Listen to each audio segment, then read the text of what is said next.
The exhausted warrior tried with all his might to stay on his feet, drenched in sweat, but it was very difficult. Gazing sternly ahead, the young man said that the highly challenging dungeon boss was right in front of them.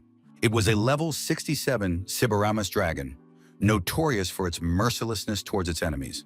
The vicious creature opened its mouth wide and began to form a fireball, directing it toward the enemy group. The tense archmage asked her companion to act quickly, but the man replied that even his shield would not withstand the brute. Suddenly, the bearded man's face changed with bewilderment, wondering who they were looking at.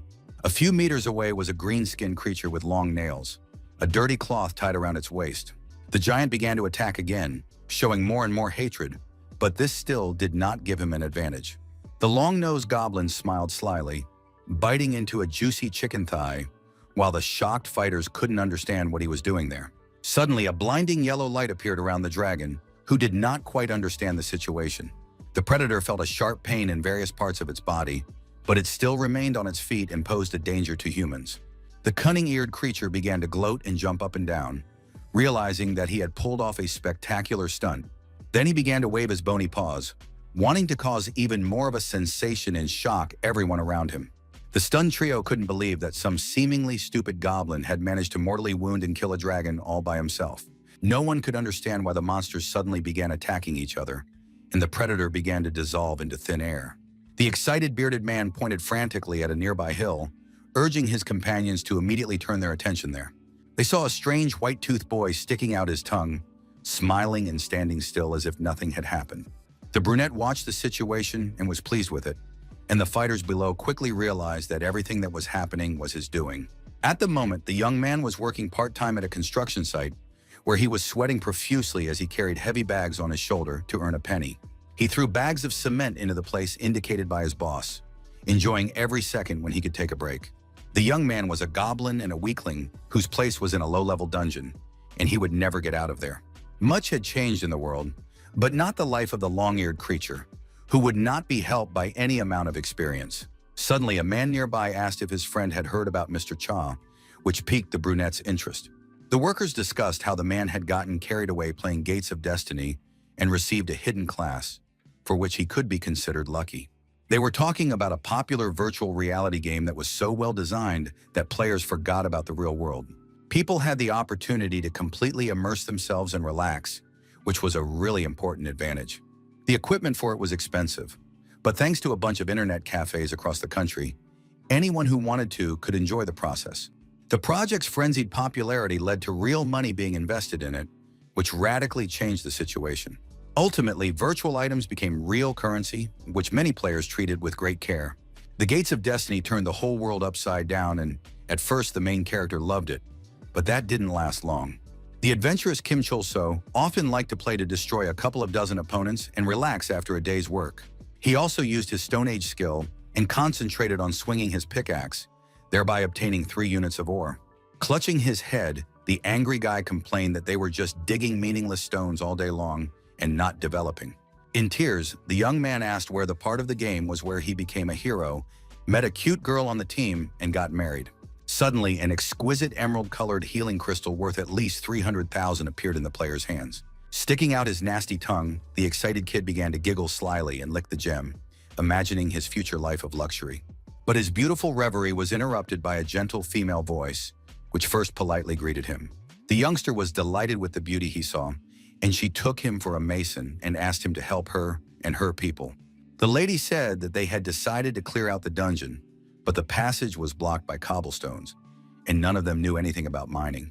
They thought it would be a good idea to ask an experienced craftsman for help, and Kim replied that he could handle the stones, but he was useless in battle. The mustachioed man immediately warned that they would take care of the monsters, and the young man would have to do what he knew how to do. The gentleman also asked them not to think that just because he was a courtier, he knew anything about mountain climbing, and the young man looked at him in bewilderment.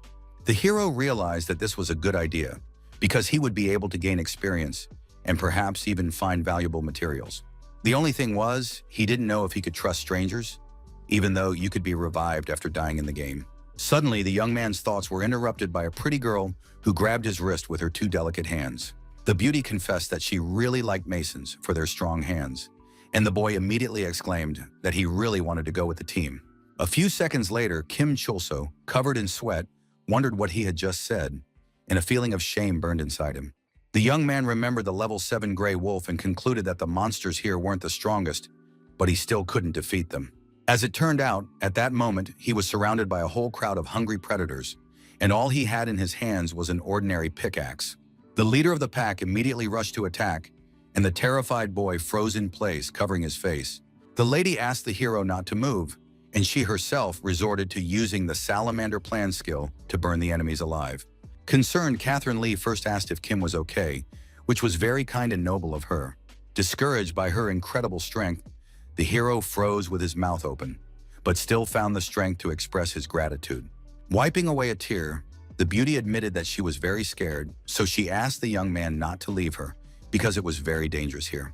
Stunned, Kim wondered if he had stumbled upon a romantic plot, since such a charming girl wanted to be with him. Nearby was the girl's companion, who calmly dodged the wolves, asking her not to worry so much. Keeping a cool head, he took his weapon from behind his back, ready to fight and give the predators a lightning-fast rebuff. With a single sharp swing, the fighter scattered the bloodied monsters in different directions, not allowing them to bite him. The brave man said that they had not taken on such tasks before, but they heard that there was unusual ore in this place, so they decided to check it out. He also added that investing experience points in loot was complete nonsense, which threw the main character off balance. The tense hero thought to himself that without him, this fool wouldn't even be able to break a rock, but he was still too arrogant. Looking at his teammate with a frightening gaze, the stern Kim Chulso asked if he really thought he had no combat skills. But at the same time, the guy understood that he really didn't have any skills, so it was difficult to prove anything. The bearded man said that if the informant had lied to them, they would suffer huge losses, and his comrade asked him to pray that this would not happen. The brave man threatened that otherwise, he would pay for the time spent in this terrible dungeon. An embittered Kim thought to himself that he was tired of enduring humiliation for the sake of a few coins in his pocket, even though he was used to it. He constantly reassured himself that he would finish his business, take the money and go home, but this line of work never ended. In a fit of rage, the bricklayer struck the rock very hard with his pickaxe, causing the huge cobblestone to crack. The stunned boy and the shocked members of the team began to watch the phenomenon unfolding before their eyes. At that moment, it dawned on the main character that he had unearthed a hidden underground chamber, the door to which looked luxurious. The enthusiastic young man couldn't believe his eyes at first, while the brown-eyed fighter, sweat pouring down his face, was making some conclusions in his head. The joyful young man said that there were many cool rewards in the dungeon and that it was also possible to obtain a hidden class. He added that they had hit the jackpot, and the lovely Catherine Lee smiled calmly when she heard his pleasant words. The scoundrel behind the hero suddenly grabbed his weapon and rushed into battle with red eyes without even warning him. The happy kid jumped up and down, saying that he would be just like Mr. Chom and earn a lot of money. But at that moment, PvP mode was activated, and he was struck in the back, causing him to cry out in agony. Falling to his feet, a stunned Kim Chulso complained of difficulty breathing because he had been attacked directly on his spine. The cunning Lee giggled into her hand, noting that it only took one pathetic and naive bricklayer to find the hidden dungeon. Now it dawned on the hero that he had been attacked by members of the team who had known everything from the start, but had decided to simply use him. A brown-eyed guy grabbed him by the hair and said he would deal with him quickly, adding that this would be the fool's payment. A few seconds later, the helpless young man was thrown aside like a bag of trash, without even being able to say anything. Soon the young man opened his eyes and was terrified because he didn't know where he was at first. The sweating guy realized that he was still alive, and his opponents had not finished him off, so he assumed that they had simply taken pity on him. As it turned out, the hero had simply been revived, and his superb healing crystal was now broken in two and no longer of any value. Barely holding back tears, the brunette began pounding his fists on the floor, realizing that his coveted money had simply slipped away from him into oblivion. Calming down a little, he looked up and saw the open gates of a hidden dungeon in front of him, which made him think. The embittered mason realized that the area had not yet been cleared and vowed to put an end to the lousy party of scoundrels who had attacked him. Deciding not to waste any time, the brave man rushed forward, preparing to jump into the darkness. Without hesitation, the brave guy stretched out his arms in front of him and jumped off the ground, focusing on the process of flying. But things didn't go according to plan because there were steps leading down in front of him, and he fell safely onto them. Hitting his head on the stone floor, the hero called the game developers fools, believing that normal people don't do such things. Still, remaining conscious, the young man wondered if he had really ended up in a hidden location full of interesting things.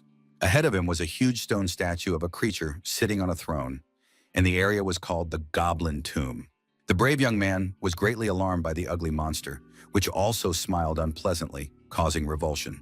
As he took steps forward, Kim Cholso expressed hope that the dungeon was home to more than just the aforementioned predators. Soon he noticed that it was very quiet around him, and then wondered where the three cunning scoundrels who had deceived him had gone.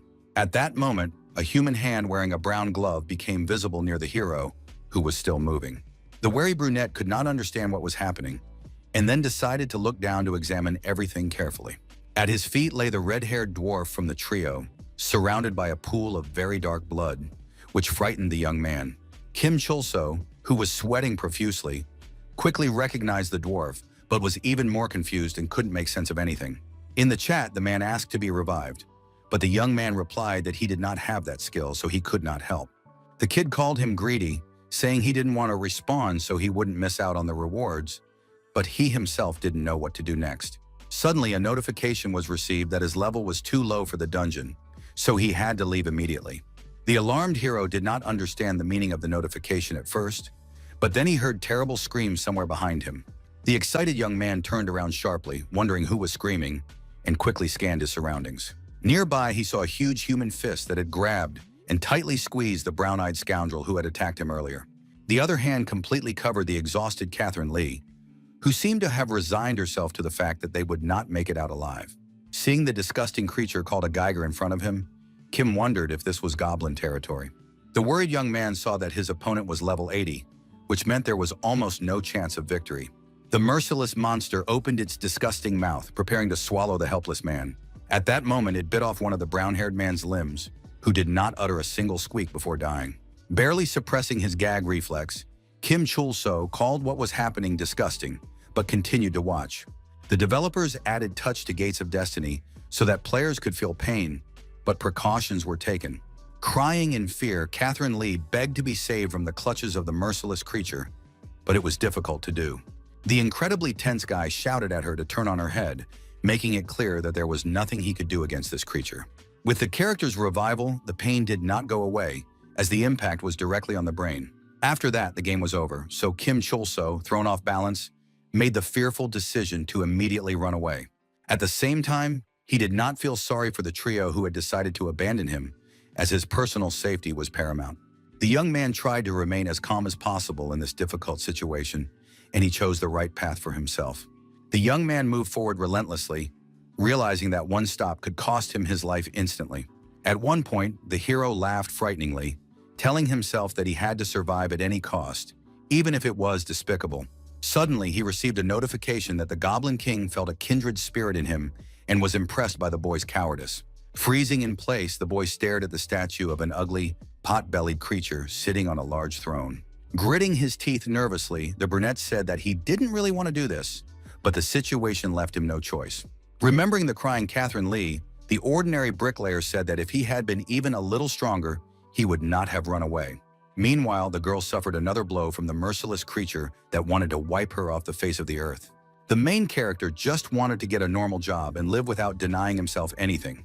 He also wanted to fight monsters, not hammerstones every day, which left his hands covered in calluses.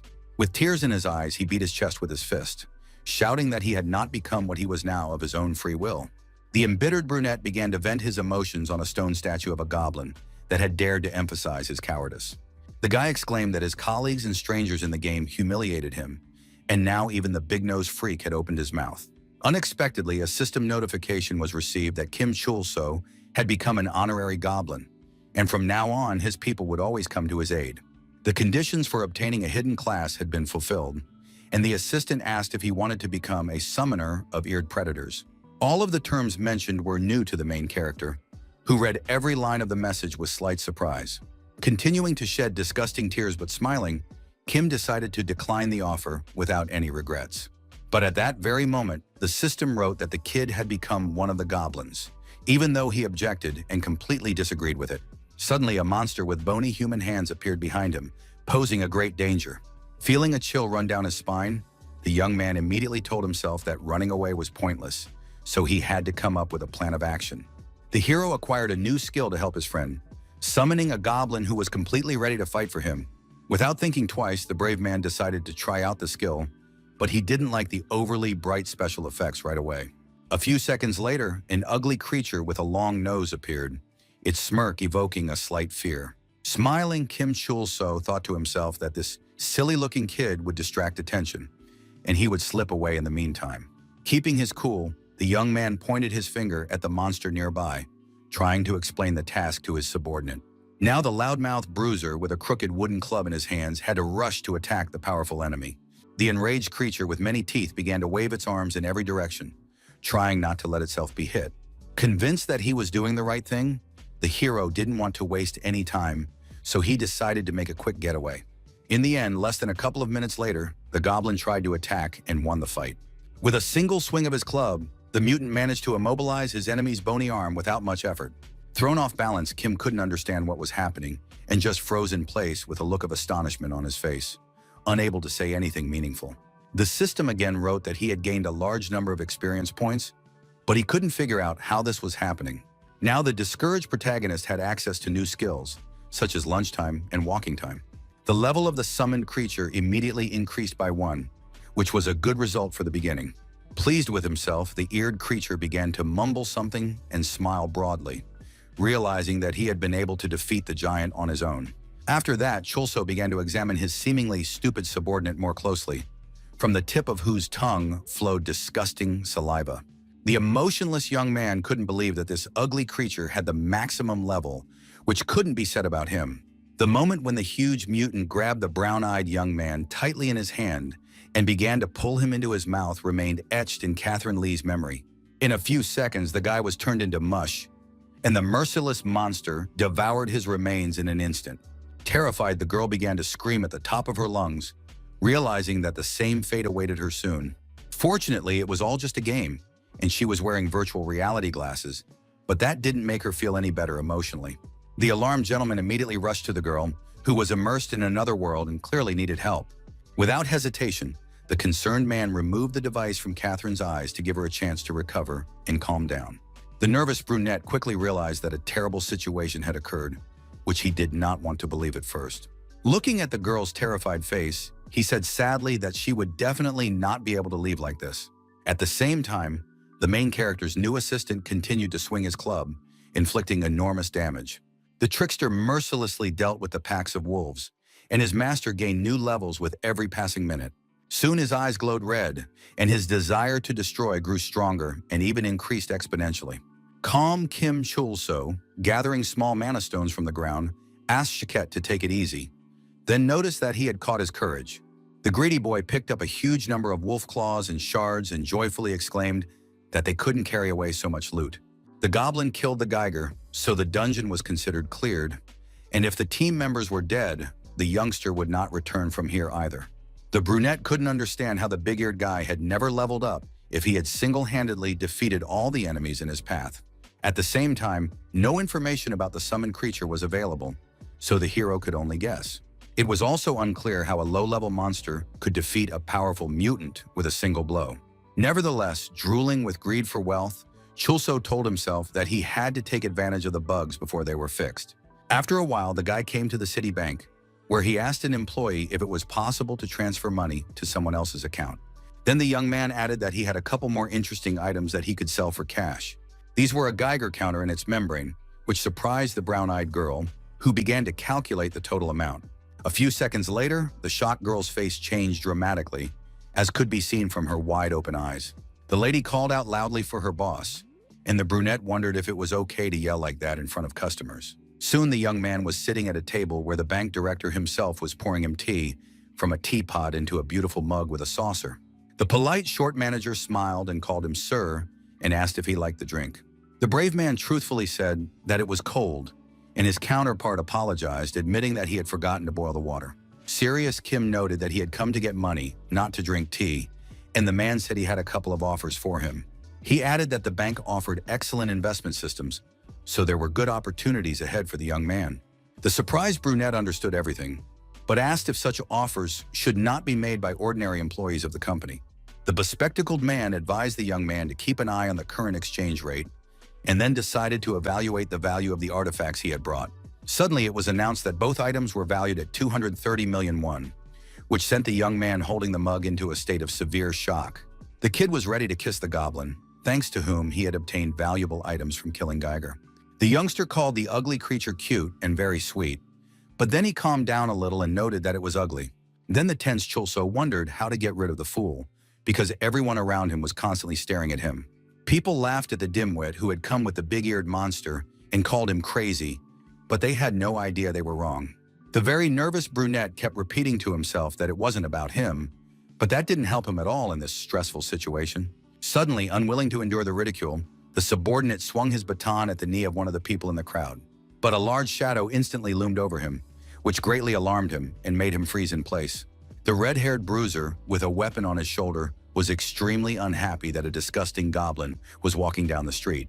Everyone around was shocked and very excited to see the terror of the worlds named Peyton, who was a strongman from the Everton Guild. Kim, who was dripping with sweat, had no idea who would choose such a nickname and mentally labeled the strongman as crazy. Realizing the tension of the situation, the brave man shouted at the strongman not to touch his comrade, who was armed with a wooden club. Ignoring the stranger's words, the furious fighter swung his sharp machete, eager to turn the monster to dust. But unexpectedly, the fearless, big-eared man raised his hand and delivered a stunning blow to his opponent, preventing him from attacking. The player's pain threshold was instantly increased, and the stunned Peyton began coughing up blood, experiencing severe pain in his chest. The concerned crowd couldn't believe that the short goblin had defeated the terror of the worlds with a single blow. A very nervous Kim realized that if people realized that he had summoned the creature, he would definitely be in trouble. The mysterious man with a hood on his head quietly called the strong man a disgrace who had lost to a weak opponent. It was the son of darkness, Inyun, a level 30 assassin, and his comrades who wanted to immediately avenge their fallen brother. The alarmed hero understood that the big-nosed kid would not lose, but if he wiped out the entire guild, serious problems would begin. The guy exclaimed that he would take care of the goblin himself, and the fighter asked him to get out of the way, threatening to kill him if he interfered. The young man warned that if they fought the big-eared creature, they would look terrible, and the assistant had already used his stone-throwing skill. At that very moment, Minsung Skoroko died, having suffered a huge amount of damage. The stunned brunette ran away, thinking that he thought his life in the game would be wonderful thanks to the goblin.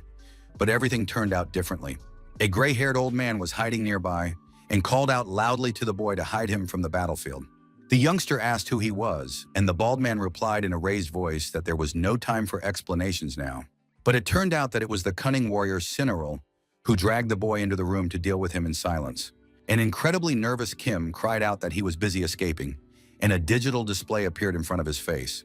The Goblin Lord was stunned by his treachery, for he had attacked, forcing his enemies to lower their guard.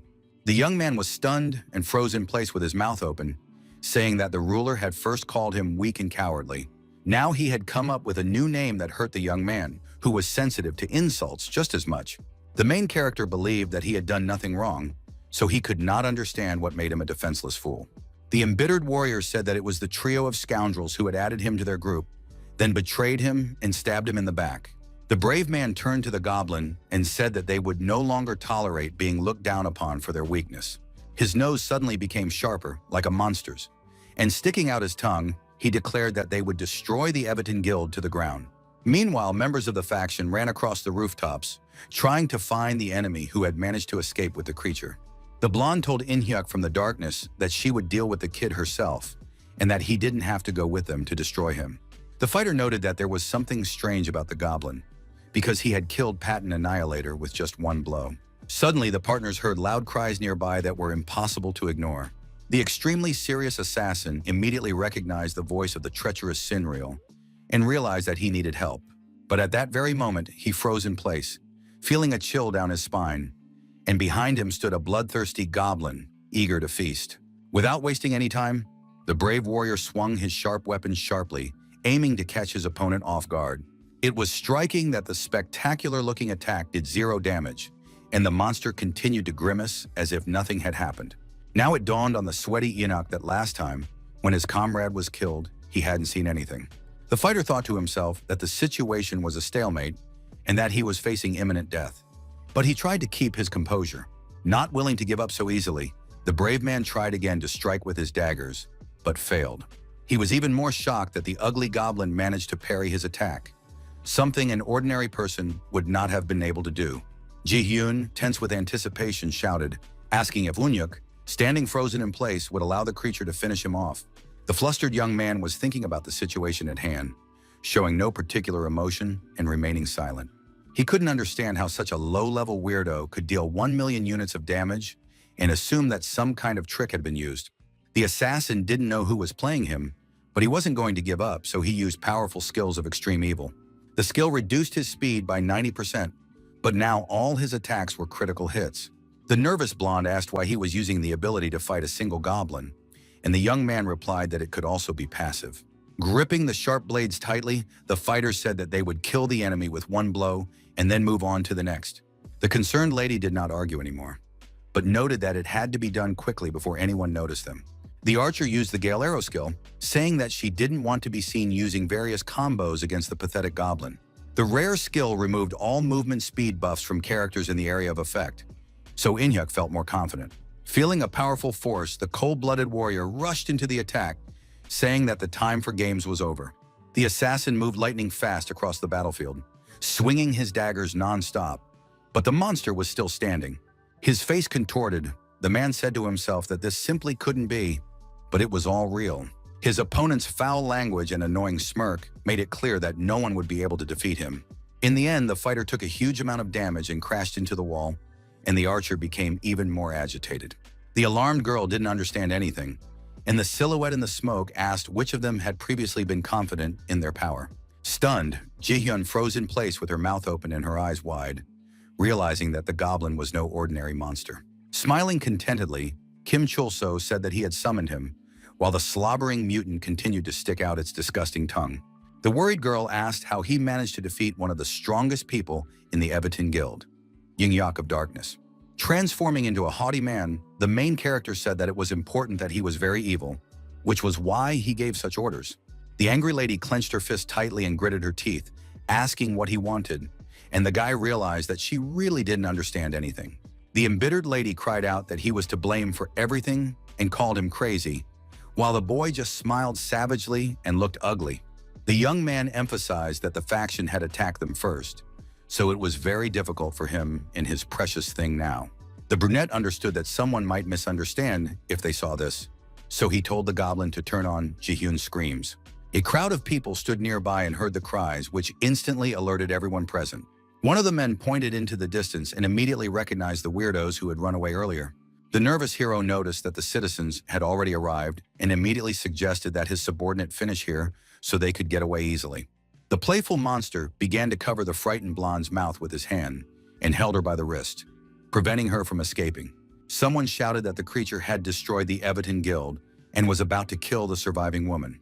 What he heard stunned Kim Chul-so, who instantly realized that he was doomed. The tense young man ordered the goblin to release the girl immediately, as they were already in a difficult situation. People were surprised that a man dressed in beginner's equipment was confronting a monster that even the faction had been unable to defeat.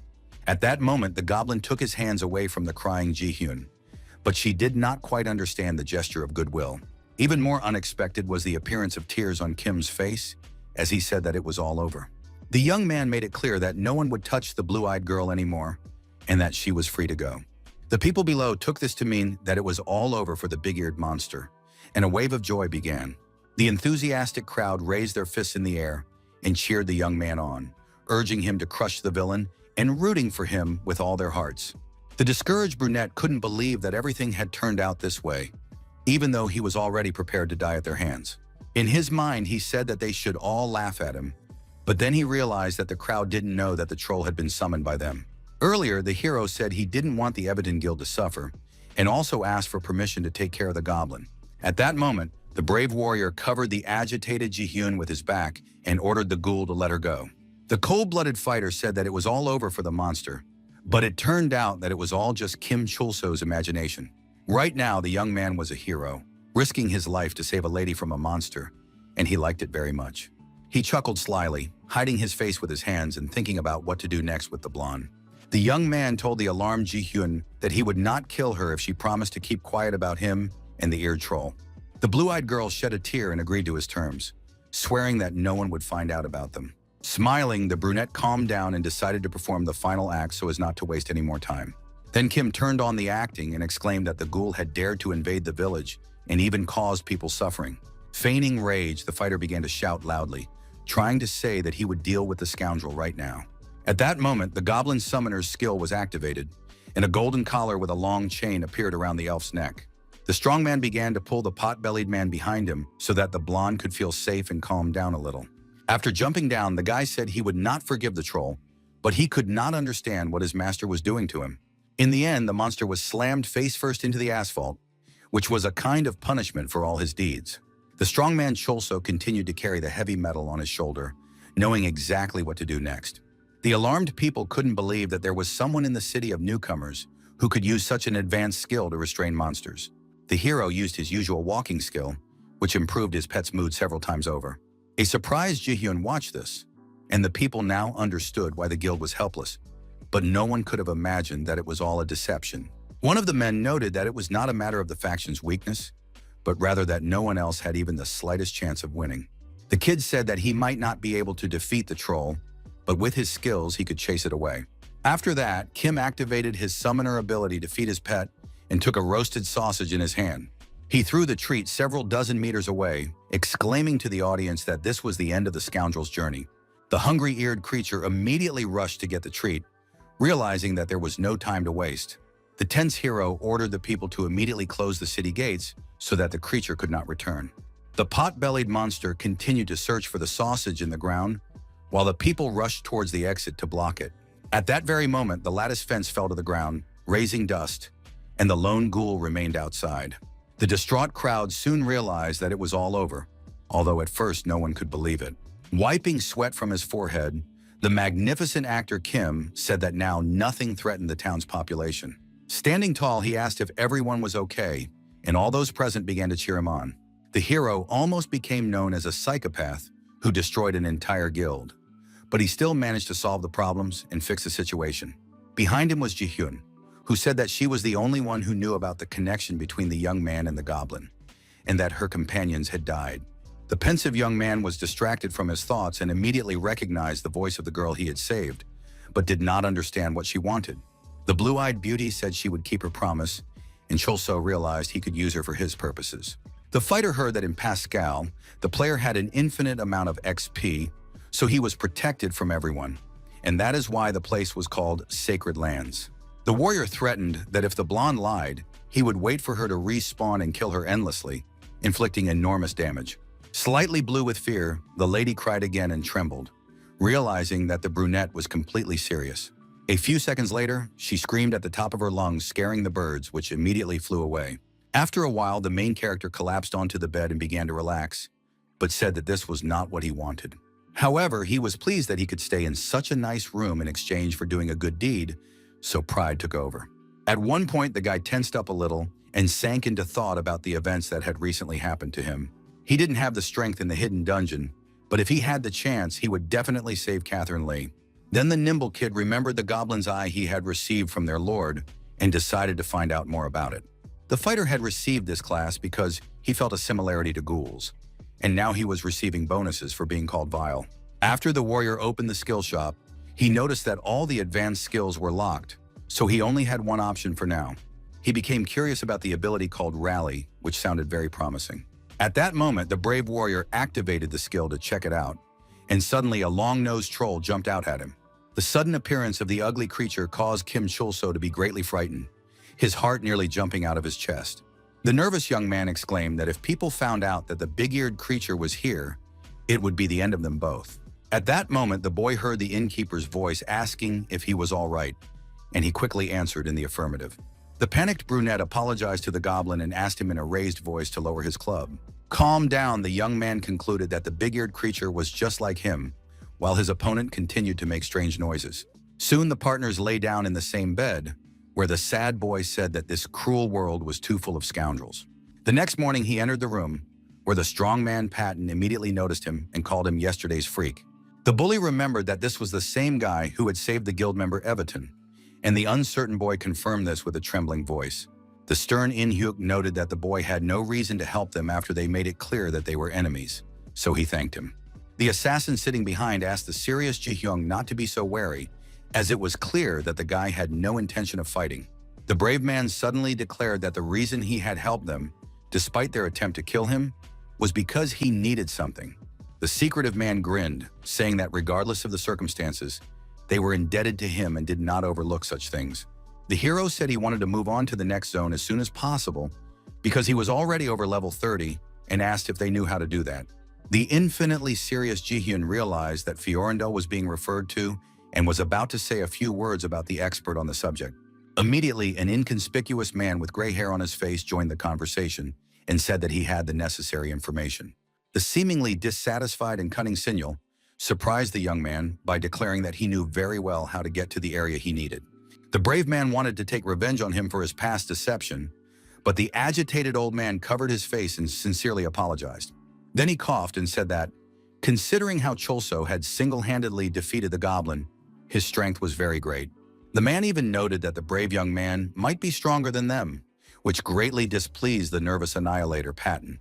The emotionless young man understood perfectly well that this was not entirely true, but continued to ponder the subject. Kim realized that if the secretive assassin had attacked him yesterday, he would have died from a single blow, just as they had promised. The beginner's area, known as the Lion, consisted of 5 ordinary dungeons. In the first was a grassy area where slugs appeared. Next was the mine location, the entrance to which was often covered with small snowflakes, which looked very beautiful. There was also a dark forest area and other dungeons that Kim could enter at any time, and they were known as open-type areas. The bald man impressed the hero by saying that if he wanted to leave his current location, he would have to complete a raid location. It had gates that opened and closed at specific times, and there were restrictions on time and number of attempts. The assassin added that Lev's dungeon was only accessible once a month, and they had gathered here because they wanted to clear it. Now the young man understood why everyone was sitting in the same room, which made him a little nervous. The stern In-hyuk said that yesterday was the opening day of the raid zone, but the damn Goblin ruined their plans. It was said that they were stuck at this stage until the next raid, and Kim Chulso was stunned to realize that he would be here for a whole month. The young man had no intention of wasting time in a city where he couldn't earn money, because his pet could easily destroy stronger dungeons. The angry fighter grabbed his opponent by the cloak and shouted, asking if he really had to waste his precious days of life. The humble In-hyuk confirmed that this was indeed the case, and added that everyone here was angry but could do nothing about it. Adjusting his long cloak, the completely restrained man calmly said that the boy's debt had been repaid. Then the members of the Everton Guild decided to return to their starting point, while the pensive brunette remained standing in place. Concerned, blue-eyed Ji-hyun looked at the guy with sadness in her eyes, but there was nothing she could do to help him at that moment. She was afraid to say anything to him, so she simply rushed after the others, leaving the young man alone with his thoughts. In just a few seconds, everyone left the small building, each lost in their own thoughts. No one suspected that behind a wooden box nearby, the hero's treacherous goblin was hiding, pursuing some unknown intentions. The long-nosed troll continued to smile and think about his next move, realizing that he needed to remain secretive. He looked around carefully to make sure no one had noticed him, and everything was going smoothly. After a while, a red portal appeared somewhere in the middle of the forest, creating moderate gusts of wind. Soon, the members of Everton received a system notification that the boss raid was open, even though there were still about 30 days left until it began.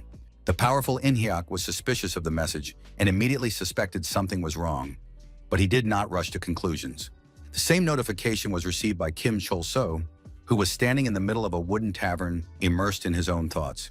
The stunned young man tensed up, unable to believe that the passage to the raid dungeon was already open to everyone. Smiling, the battle-hungry Patton emphasized that the portal had indeed opened, even though they had not expected it. It was surprising that in just one day, the boss raid had become available, allowing them to move on to the next level. The fighter from the darkness asked how many people were inside, and Cinerul replied that those who were ready had already cleared the location and moved on to the next region. The daredevil concluded that only members of the Everton Guild would participate this time, but there was no fear in his eyes. Suddenly, the main character appeared, flashing a smirk and quietly saying that he knew perfectly well that they had all lied to him. He should have guessed everything when they said they would have to wait a whole month, but in the end, they betrayed him to be the first. The enraged brunette called himself an idiot for trusting people again after everything he had been through before. Ji-hyun, who was upset, immediately tried to calm him down, saying that he had misunderstood and that they hadn't lied to him. Kal Min-hyuk asked if Kim was coming with them, and the kid replied that he couldn't just sit and watch while they lined their pockets. The stern commander asked to quickly explain everything before they went in so that there would be no mistakes in the future. He said there was only one path leading to the raid boss, Reeve, which meant they would encounter him as soon as they entered. The leader noted that it was unlikely to be very dangerous, considering that Cholso was below their level, but caution would not hurt. Patton, eager to fight, exclaimed that their guildmaster might not be here, but the entire Everton guild was ready for battle. The warriors enthusiastically rushed to the portal entrance, shouting excitedly that the monster would take them only 10 seconds. Keeping a cool head, In-hyuk smiled slightly, confident in his team and his own abilities. Walking calmly toward the entrance, the fearless assassin said that the members of the faction should prove themselves very well in battle. The hero whispered to the troll hiding behind a tree that he should wait there until he called him, so as not to cause any unnecessary problems. The daredevil understood that anyone could betray him, as they had done last time, but he was not going to let that happen again. He had an excellent healing crystal that would resurrect the player with 100% health when it dropped to 0. Then the young man remembered that he had already used the artifact before, but he didn't care and rushed into the portal without hesitation. In just a couple of moments, Kim Cholso found himself in a raid location where he had to be especially careful. The surprised young man froze in place with his eyes wide, seeing the very boss not far from him. The level 40 steel giant was furious and was catching up with his enemies, destroying everything in his path. It turned out that the team had overestimated their strength, so now they were retreating as fast as they could to stay alive. A nervous In-hyuk asked what the cunning Sinyul had in mind this time, and the old man, sweating with fear, replied that he knew nothing. Ji-hyun, tense, shouted at the hero to stop standing there and run to the portal while he still had the chance. Smiling, the completely calm guy asked if they were mocking him, but the meaning of the question was not entirely clear. In a state of rage, the warrior shouted, asking if the cowardly fools really wanted to escape from the secret dungeon. It was said that it would not just end in the character's death if they were hit by this thing, which was ranked 40. The fearless Kim noted that the difference was only 10 levels and added that it would not be as bad as in the final location. He said that they would just vomit blood and lose consciousness, and asked if the fools thought that getting a good reward was so easy.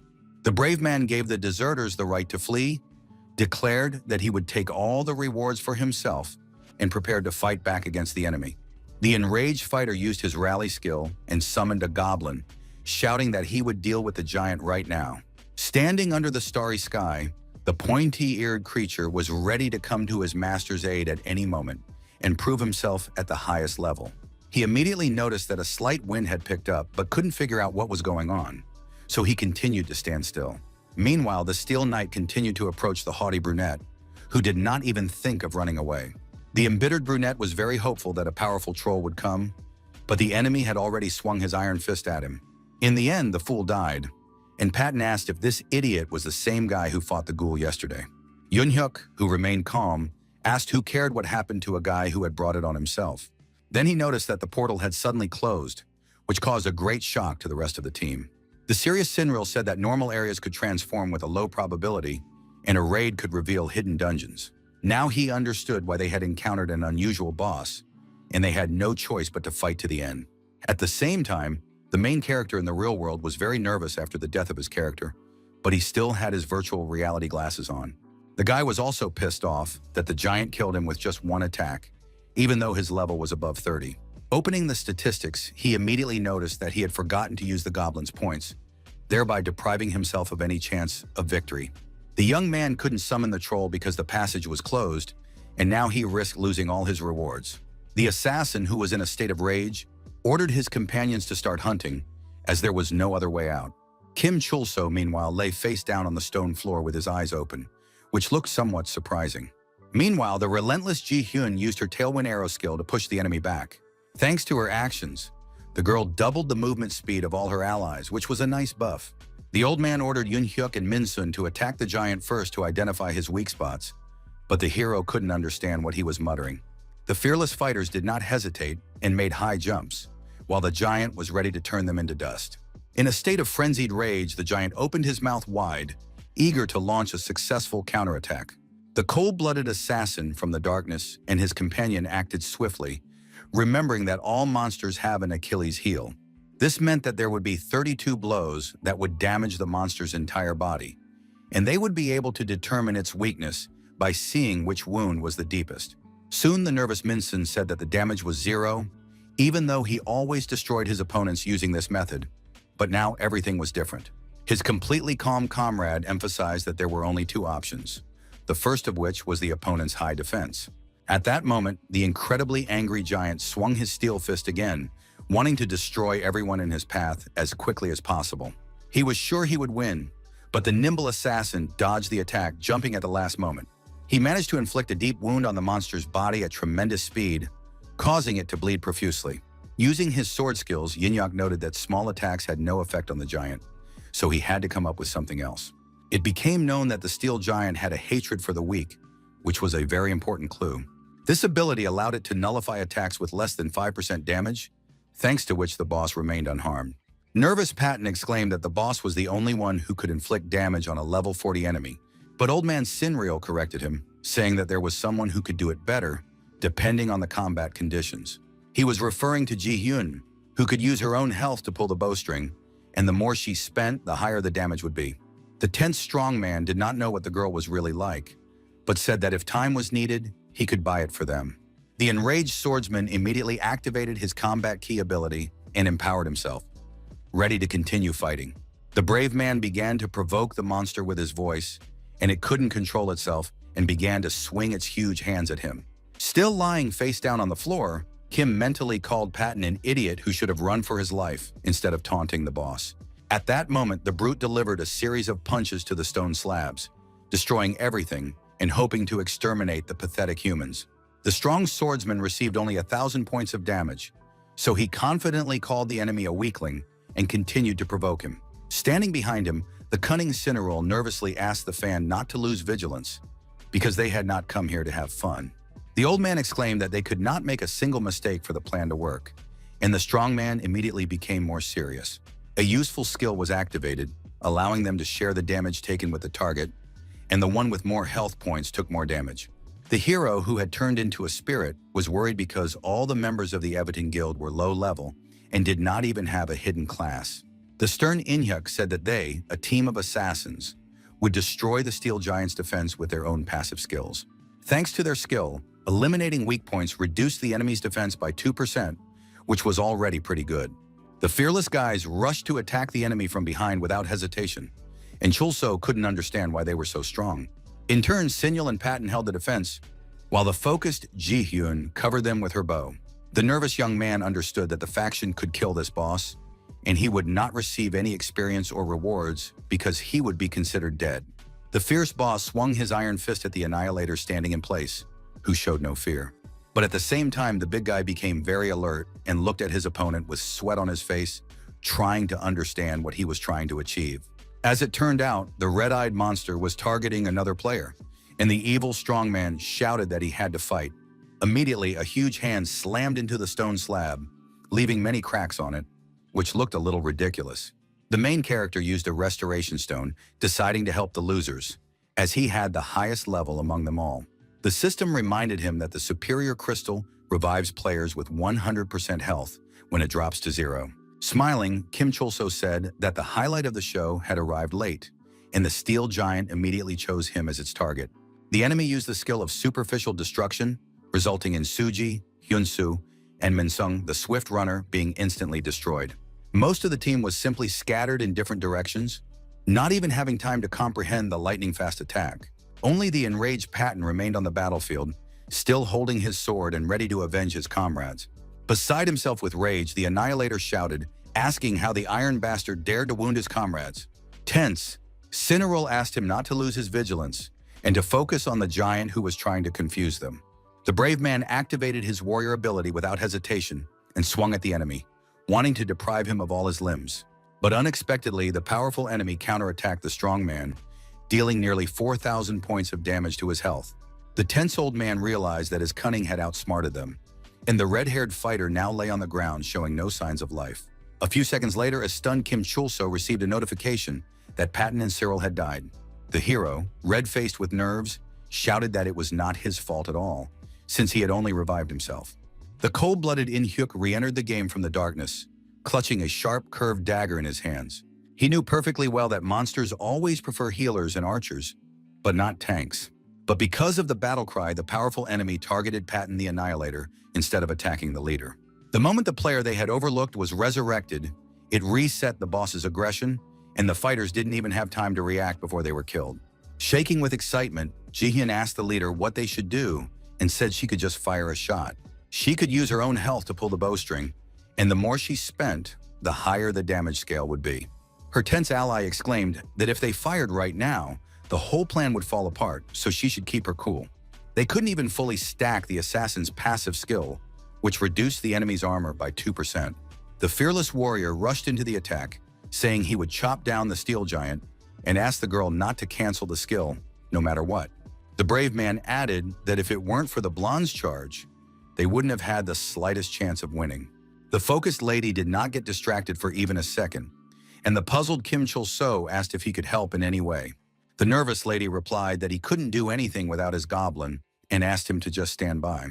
Unexpectedly, Ji-hyun said that the kid was only getting in the way, and he was thrown off balance and wondered why she was looking at him so maliciously. In his mind, the brunette continued to blame her for everything, saying that because of them, he couldn't carry his troll into the raid dungeon. Smiling irritably, he wondered if they were treating him this way, even though they had no choice but to rely on him. The hero decided to let them fight until they died, and the steel giant chose the harbinger of death as his target. As the chief assassin had expected, the bruiser preferred the archer from the Evanston Guild, so he had to adapt to the situation. Clutching his dagger tightly in his hand, the embittered fighter exclaimed that he was his opponent, not the girl. The daredevil activated his dual blade skill and dealt nearly 2,000 points of damage to the enemy, even though it was a risky move. Such an unexpected move provoked even more anger in the strong monster, who began to roar in pain at the top of his lungs. The nimble fighter, in turn, began to climb various ledges so as not to become an easy target for the enemy. In his mind, the guy said that this was exactly how to get angry, and he continued to advance closely. In the end, he managed to strike his opponent in the throat, causing him to bleed profusely. Without a scratch on his body, the warrior landed, still holding the daggers in his hands and ready for any outcome. He was not going to stop there, and still looked sternly at the Iron Giant, who posed a danger. Another way to attack was to inflict a huge amount of damage, and this was the tactic that In Hyuk used. The assassin from the darkness concluded that only after 3 full attacks would the brute consider him a threat. At that very moment, a system notification was received that the steel giant had chosen the cold-blooded fighter as his target. Despite the fact that there were only 3 stamina points to eliminate his weak points, the brave fighter's attack had to compensate for this. The confident young man only had to buy time for it, so he even allowed himself to taunt the enemy. Immediately, a notification popped up stating that he needed to dodge all physical attacks for the next 3 seconds. But suddenly, the guy was thrown off balance and stunned because the system noted that he simply didn't have enough mana. The bully seized the opportunity and decided to finally get rid of the annoying guy who had caused him a lot of pain. Discouraged, Kim Chul-so watched from the sidelines, unable to believe that the situation had taken such a turn. A few seconds later, the brunette approached the already dead In Hyuk, whose gaze looked very eerie and frightening. The angry young man shouted that he should have just lain there and not worried about being reborn, but because of their overconfidence, everything had gone downhill. A nervous Ji-hyun responded in a raised voice, saying that he had ruined everything with his resurrection and was now trying to blame someone else. Butting heads, the guys began to argue, each proving their point, but they never reached a compromise. Because of this, they lost their vigilance and even forgot for a moment that the angry giant was still alive and posed a great danger. Hearing the monster's loud roar, the frightened pair began to scream in fear, realizing that there was no escape now. The giant chose as his target the harbinger of death, whom he had long had his eye on and wanted to remove from the battlefield. An angry Ji-hyun began to pull back the bowstring, saying that she had not yet fully charged it, but now she had her only chance to shoot. Then the girl turned her attention to Kim Chul-so, who was just standing there reading the information on the digital scoreboard.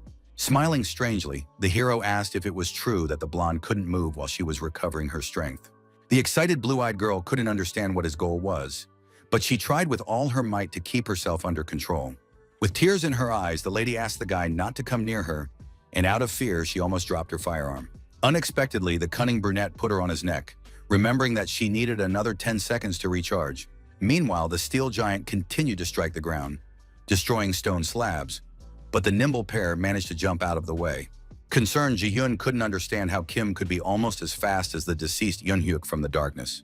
The secret was that the confident young man had spent all his points on agility, even though even an assassin would not have done so. The young man also received a point from the Goblin, whom he was angry with again, and the harbinger of death was finally able to fire a powerful shot. The nervous lady asked not to rush her, warning that if she missed, it would all be over. The boy reminded her again that the Everton Guild owed him a lot, and the blue-eyed girl found it difficult to concentrate because of her trembling hands. The brave man said that they owed him for the blood he had lost earlier and for the excellent healing crystal. The iron opponent froze in place, trying to figure out where the targets were, moving at tremendous speed. The creature grew angrier with every passing second, as it was used to dispatching its enemies in a matter of seconds. The archer activated the arrow of death when the guys were behind the giant, which gave them a certain advantage. The extremely focused girl had only 1% of her health left, and the enthusiastic Chulso begged her not to stop. At that very moment, the enraged giant used his World Destroyer ability, which was already heavy artillery. Without hesitation, he struck the ground with both fists, causing severe damage all around. Gritting his teeth, Kim, sweating from nerves, realized that all this time his opponent had been hiding a powerful ability in order to have a trump card up his sleeve. The excited hero remembered that Ji-hyun had 1% HP, and he had revived himself earlier and only had 100 points left, so they would die instantly. The tense girl exclaimed that there were too many stone debris here, preventing her from aiming properly. With a drop of sweat on her face, the blonde said she couldn't attack the enemy like this, which made the situation even more difficult. The eccentric young man was suddenly overcome with warm memories of playing with his friends, even though he needed to escape urgently. Unexpectedly, a green hand with bony fingers and long nails emerged from behind the wall, but the guys didn't notice it right away. The shocking fact was that a long-nosed goblin, eager to stretch his arms, came to the aid of the master and his companion. The impulsive Chulso cried out that it felt like a week had passed since he had used the rally to summon his subordinate. The girl, keeping a cool head, wondered how the ghoul had managed to damage the space of the dungeon itself in order to get inside. Wasting no time, the troll grabbed a wooden club and became a shield for his allies, which was very noble of him. The enraged monster was in severe pain in various parts of his body, but his movements were stiff and helpless. Smiling, the completely calm brunette merely noted that these were very loud last words from the hidden boss. After that, he tossed the excited goblin lightly in his hands, saying that the long-awaited climax had arrived. At that moment, the archer released a full charge of the arrow of death, aiming at his head, while the daredevil jumped up and down to improve her view. A few seconds later, a hole was visible in the steel giant's body, and his life was rapidly fading away. Finally, the brute collapsed to the ground, destroying the stone slabs beneath him, and the guys silently stared at him. They immediately received system notifications about the successful clearing of the hidden dungeon of the Iron Giant's lair. Surprised, Ji-hyun couldn't believe that they had actually captured the raid location, but it was true. For her combat achievements, the girl received 4 levels and was now a 31st rank archer. Kim Chul-so, in turn, began to get to his feet, feeling a slight pain in his numb legs, but remained silent. The main character also rose 3 levels, but they received nothing else, which caused great dissatisfaction. The hot-headed young man shouted that he should be given the reward immediately, for which he had risked his life throughout the battle. Upon receiving notification of the resurrection of all dead characters, the serious In-hyuk asked if everything was okay. The exhausted Patton replied that he felt a little blood in his mouth and added that if the level had been higher, they would have been in real danger. At the same time, the fighters noticed that the treacherous Sinrail was not breathing, and his pupils were looking in different directions, but this was corrected with a slap on the back of the head. With a heavy sigh, the team leader decided to move on to more important details, trying to keep a cool head. He asked Kim Chul-so if he wanted to explain what had happened, but the impulsive young man shouted at him not to come near him. The assassin asked what was wrong with the kid, and the worried Ji-hyun could barely string 2 words together. The harbinger of death received a system notification that she had not fulfilled the conditions for the hidden class. The upset blonde didn't know how to react to this, but tried not to give in to her emotions. She realized that simply passing through the hidden dungeon was not enough, but what to do next was unknown. The hero came to the conclusion that they would not be able to advance until they fulfilled certain conditions in the hidden dungeon. The guys could advance without defeating the boss, and defeating him after receiving a rare rank seemed like a more natural order of things. At that moment, Kim was supposed to receive the reward he had been so anxious about and sweating over. Concerned, Ji-hyun said that they should divide the reward after consulting with everyone, since they had fought together. But the incredibly greedy brunette immediately screamed like a beast, making it clear that he had no intention of sharing with anyone. Behind him, the guild members tried to figure out who he really was, but couldn't make sense of it. The serious In-hyuk emphasized that they had already received help from Chulso twice, and since they had already achieved their goal, they didn't want to be stingy about the unexpected reward.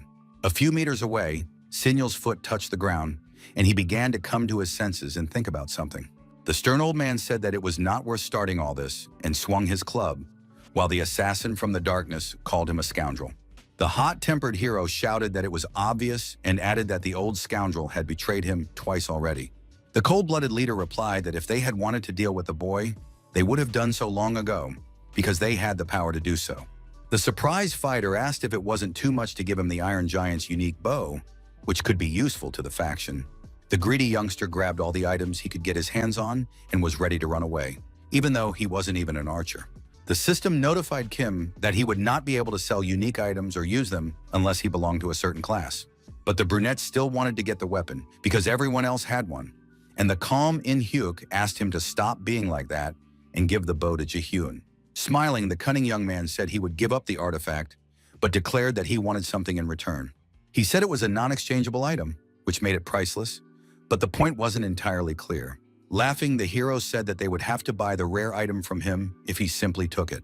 Stunned, Sin Ryol realized that the trickster had been waiting until their rebirth to sell the artifact. Looking at the boy's disgusting laugh, the reserved In-hyuk noted in his mind that he reminded him of a long-nosed goblin. The man had no idea that the ghoul was hiding behind the rocks because he and Kim Chulso were now a team. In turn, Ji-hyun, who knew about this, remained silent and only adjusted her strap, continuing to stir her drink. The girl noted that the Iron Giant's bow was incredibly heavy for her, as she was fragile and delicate. The hero thanked the Everton Guild for the deal, and the assassin admitted that he really knew how to be hateful. The fighter asked where the guy would go after he got out, and he replied, asking if it wasn't obvious. The eccentric said he would go where there were no people, and his interlocutor called him very strange, but decided not to dwell on it. But then he emphasized that it was a great idea, and asked his allies if they were ready to move on. Finally, the blue-eyed blonde smiled sweetly at Kim Chulso, whom she clearly liked, but she didn't tell him that. The boy was left alone with the goblin and could now catch his breath and think about what to do next. The boy received the thief's gloves and could now steal anything, but only once, and not from a character whose level was higher than his. The real treasure was the purified steel he had obtained by taking advantage of the fact that the fools from the faction were focused only on weapons. The enthusiastic brunette also had 3 pieces of crushed metal, and thought to himself that Everton had betrayed him first. Meanwhile, in the sunny village of Phoenix El Basar, various people wandered around dressed in sturdy iron armor. Delighted, Kim had never seen so many high-level players, and he was curious how much they earned from grinding. The heat-stricken miser could already smell the sweet scent of money he could earn, but first he had to work hard. First, the fighter had to change his equipment, as he was shocked by the fact that he died from a single blow from a monster 9 levels below him. The main character had been wearing his old armor since the 3rd rank, so he had no reason to be surprised. Nervous Chulso couldn't understand why it gave negative defense stats, and the goblin started tugging at his pants. The guy warned that he would punish him if he caused any trouble in the village, but that wasn't the point at all. A few meters away, the stunned youngster saw a huge fluffy monster with white fur glaring at them maliciously. The frightened boy asked why there was a boss-level creature in this place, and asked the drooling troll to protect him. At that moment, a girl with white hair spoke up, saying that she had never seen anyone summon a goblin before. The level 76 summoner, sitting astride the fluffy creature, suggested that Kim had summoned the ghoul. The stunned hero couldn't believe at first that a fragile-looking girl was riding on a healthy creature. The lady said that Michelle was very obedient when she was in the village, and the alarmed boy exclaimed that she was drooling. The sweaty brunette concluded that the woman was very strong and that he didn't need to fight her to understand that. It was clear to him that the Everton Guild and most other factions didn't stand a chance in a fight against her. The polite lady called him a sweet child and asked if he would do her the honor of telling her his name. The boy replied that his name was Kim Chulso, but it turned out that his counterpart was interested in the goblin standing next to him. With a sad expression, the blonde lady asked if the boy really didn't have a name for such a cute pet. The tense hero saw no point in giving a name to a summoned monster and did not understand how it could be considered cute. The beauty began to stroke Michelle, emphasizing that one-sided relationships are very unstable. She added that the troll had taken an aggressive stance toward his owner, who had not even called him by name, when he heard the command to protect. The charmer expressed hope that Chulso wouldn't be so boring when they met next and smiled at him. The impulsive brunette exclaimed that he had no problems with the big-eared man, so he didn't bother himself with it. After a while, he struck up a conversation with a gray-haired man who was very surprised by something and widened his eyes. The rude Humphrey shocked the youngster by calling his equipment junk, and he cried out that he had come here to buy something better. Soon, the burly man offered the youngster a sturdy steel breastplate for 350 currency units, claiming that it would definitely suit him. Even if the guy had a max-level goblin, everything would be over if he, the summoner, died, so he needed protection. Without thinking twice, the main character decided to purchase the piece of equipment and reached for the digital display to confirm. The stern Humphrey said that he made this item out of good steel for idiots like Kim, and the kid made sure that it lived up to its name. A couple of minutes later, the surprised brunette put on the chest protector and decided to focus on the sensations. He immediately exclaimed that he couldn't move, and the stern guy yelled that morons like him were better off not moving at all. The quick-tempered merchant said he would buy a piece of sturdy steel armor for 30 gold coins, but the stunned Chulso was dissatisfied with this. Then the puzzled young man saw an exclamation mark appear above his counterpart's head, but he couldn't understand what it meant.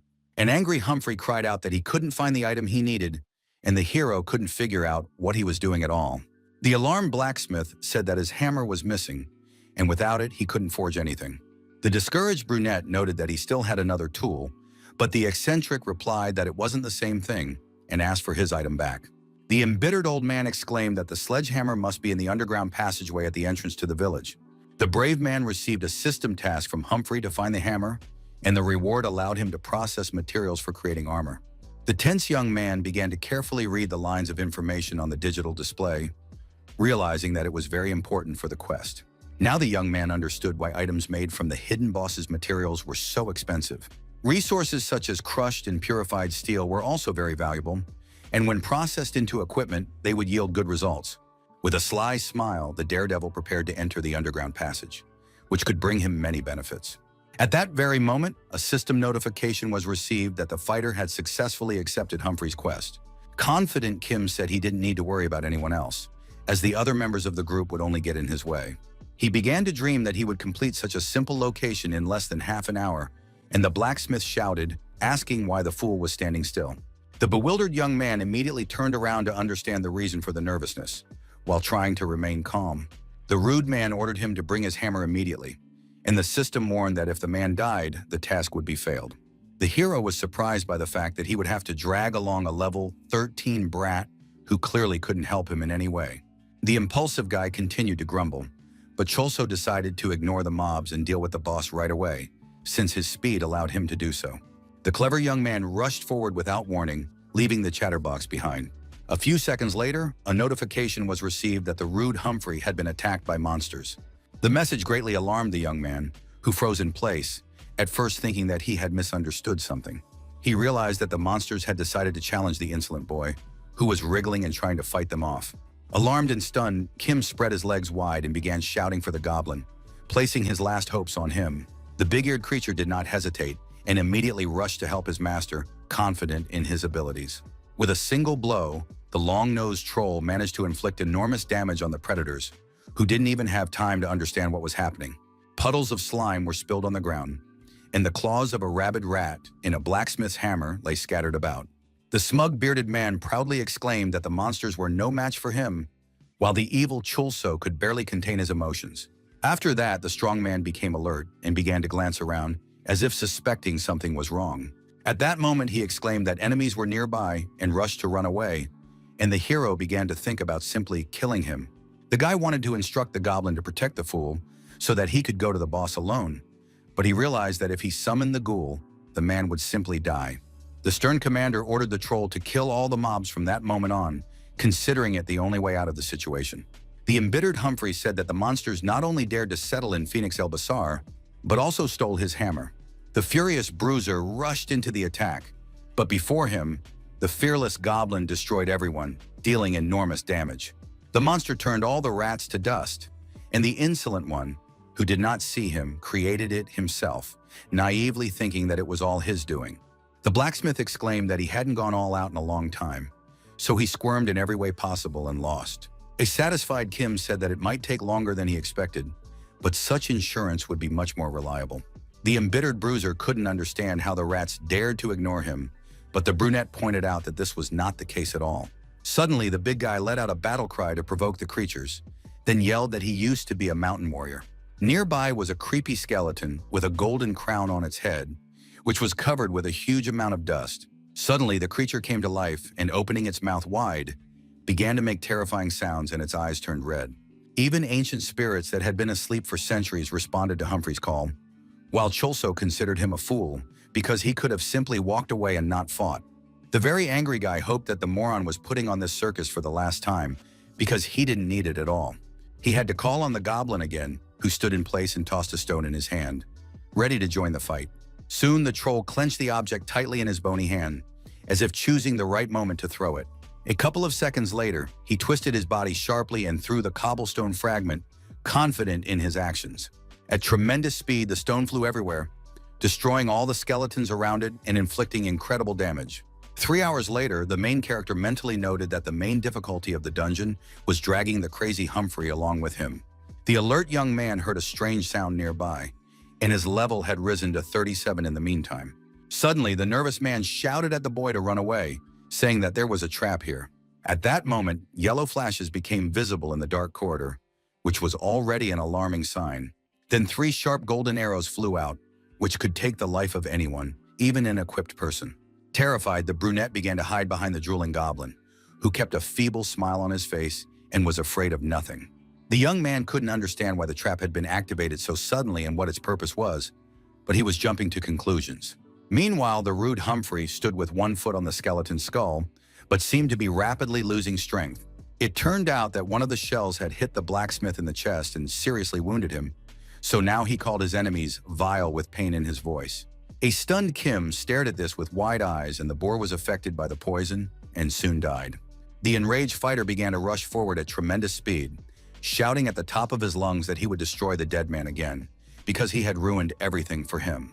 Nearby was an inconspicuous man with glasses who watched the sparkling heels of the young man from above. The cool-headed gentleman said that he had finally found the very Kim Chul, so he had been looking for a long time. Very soon, the angry fighter returned to Humphrey's smithy, where the big man immediately noticed his equipment. The rude man called his equipment junk, and then began to thank the boy for finding his precious hammer. Slightly squeezing the Goblin's head in his hand, the warrior began to make faces, as if trying to threaten the guy who had angered him. He was stunned to learn that he had successfully completed the task and could now create equipment from the materials he had obtained. The insolent man called the boy crazy and said that the hammer had fallen out immediately after the first rat was killed. Then he started using the forge and noted that the quality of the equipment depended on how much sweat the specialist had shed. He managed to produce a high-quality steel alloy, after which he began to shape it. The strong man also added that the best equipment comes from the hands of only the best blacksmiths, being reborn. The young man noted that the master was talking big, but at the same time he didn't break a sweat, and he said that this was why the quality was so low. In his thoughts, Cholso said that the armor was made from materials dropped by a boss they defeated during a hidden dungeon raid.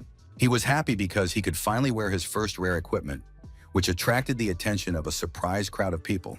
It was light blue steel equipment that gave one chance to activate the destruction of the sky and earth when it hit it. Gray-haired Humphrey said that this time he would not ask for money, but asked not to express excessive gratitude, although the young man had no intention of doing so. Unexpectedly, the player kill mode was activated, which caused a strong shock and threw the main character off balance. A stranger in a black business suit suddenly attacked him, but he was lucky enough to dodge in time. The stern man admitted that the young man was indeed strong enough to beat the woman half to death. At first, Kim said that he had good dexterity, and then shouted, asking what all this meant and what woman he was talking about. The gentleman reminded him that the scoundrel had been in his lady's last squad, and now he was pretending to know nothing about her. Holding out a sharp blade in front of him, the bespectacled man cried out that the scoundrel was pretending not to have heard of the beautiful Catherine. At that moment, something dawned on the young man, and he delved into his memories trying to piece together the puzzle.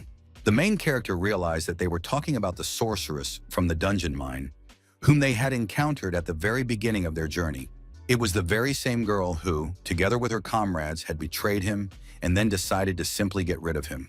Impulsive Kim exclaimed that Lee had betrayed him first and stabbed him in the back, so he was the victim in this situation. The reserved man did not consider the young man a victim at all, and he had serious arguments to back this up. He said that while the hero was alive and well, his mistress was in a coma and had been unable to recover for a long time.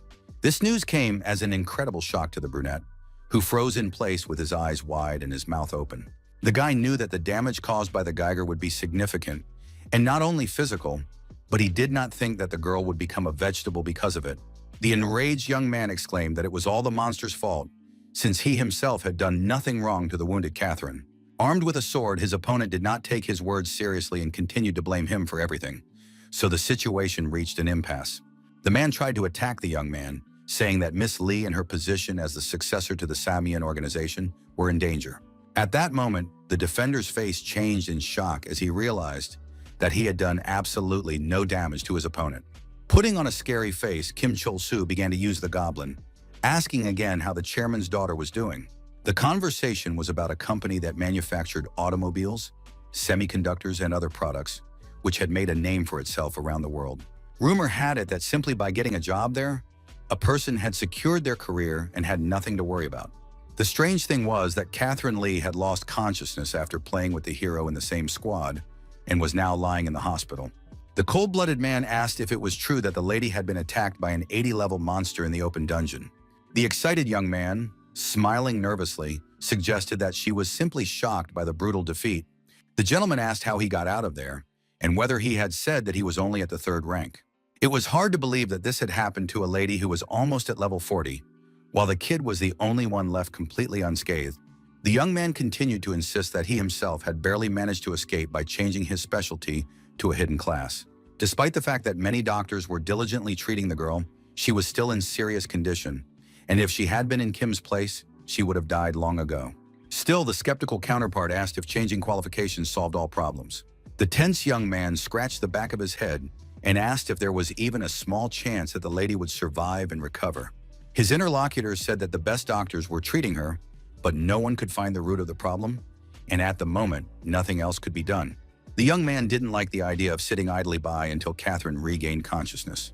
He suggested that if she had been injured in the game, then she should also be treated in the game in order to restore the proper order. Deep in thought, the man adjusted his glasses with his index finger and replied that such a method could be tried. The hero remembered an article about a man who had lost consciousness, and when his relatives had lost hope, the brother of heaven brought him back to life. The liar took his counterpart by the hand and asked seriously why they shouldn't grasp at least this last straw to save Lee. After these words, the interlocutor looked at the young man with slight bewilderment, while remaining silent. The young man felt even more tense because he had been leading the lady's defender by the nose the whole time, but he did it masterfully. After a while, a charming girl with white hair appeared in front of him in the game, her gaze slightly sad. The stunned hero asked if the chairman was so desperate that he forced an unconscious person to enter the game. He understood that if they found out about his deception, they would kill him so that no one would ever know, and then even the game would not help him.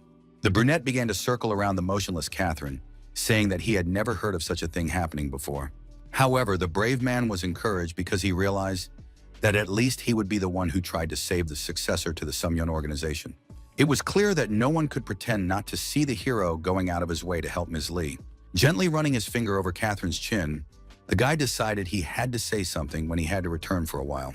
Putting on a silly face, Kim whispered that the beauty should prepare herself mentally for the upcoming events. Then the young man began to giggle and call himself a genius, while the chairman's daughter was still like a statue. He understood that he would have to take the lady with him, but he couldn't figure out how to do it if she couldn't even walk. Soon, an idea came to the clever fighter's mind, and the goblin standing next to him, with his tongue sticking out, was ready to obey him in everything. A couple of seconds later, Catherine began to move, and Chulso said that he had thought that if he pulled her along, everything would work out. In the end, the long-nosed troll threw a rope around the girl's neck and began to move forward, and she did not lag behind for a second. What they saw horrified those around them, and the hero repeated in his mind that he would somehow accomplish the task at hand. He took people who were very close to this lady, but they still couldn't understand how anyone could treat their loved ones this way. The tense brunette realized that his problems had cornered him, and that everything would be the same as in the previous village. Suddenly, an old man with gray facial hair appeared near Kim and called him over. The bald senior waved his hand and said he didn't have time to explain, and the young man decided not to waste time. In the alley, the brave man admitted that he did not think he would see the treacherous scoundrel again, and the old man asked him to call him by his name. The daredevil said that he did not trust him very much, and then asked him to reveal what the Everton Guild was up to again.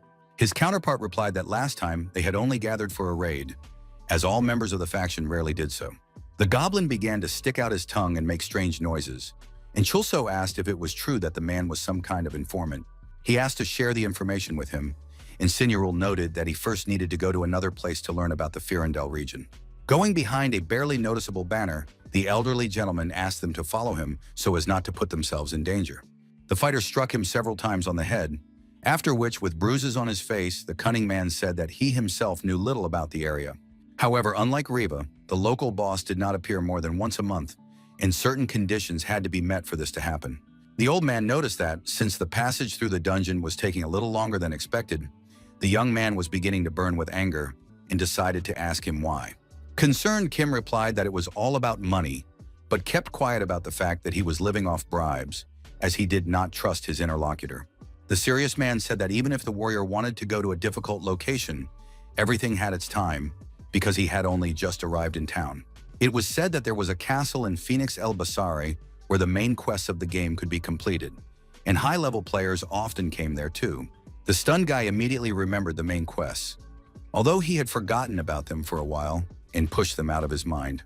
He shouted joyfully that while completing missions, he would gain access to high-level locations, and Sinriel's hair stood on end. The enthusiastic youngster told the goblin that it was time for them to go and work their magic so as not to waste any time. Then the young fighter pushed the old man away, who couldn't hold on and fell, but said nothing in response.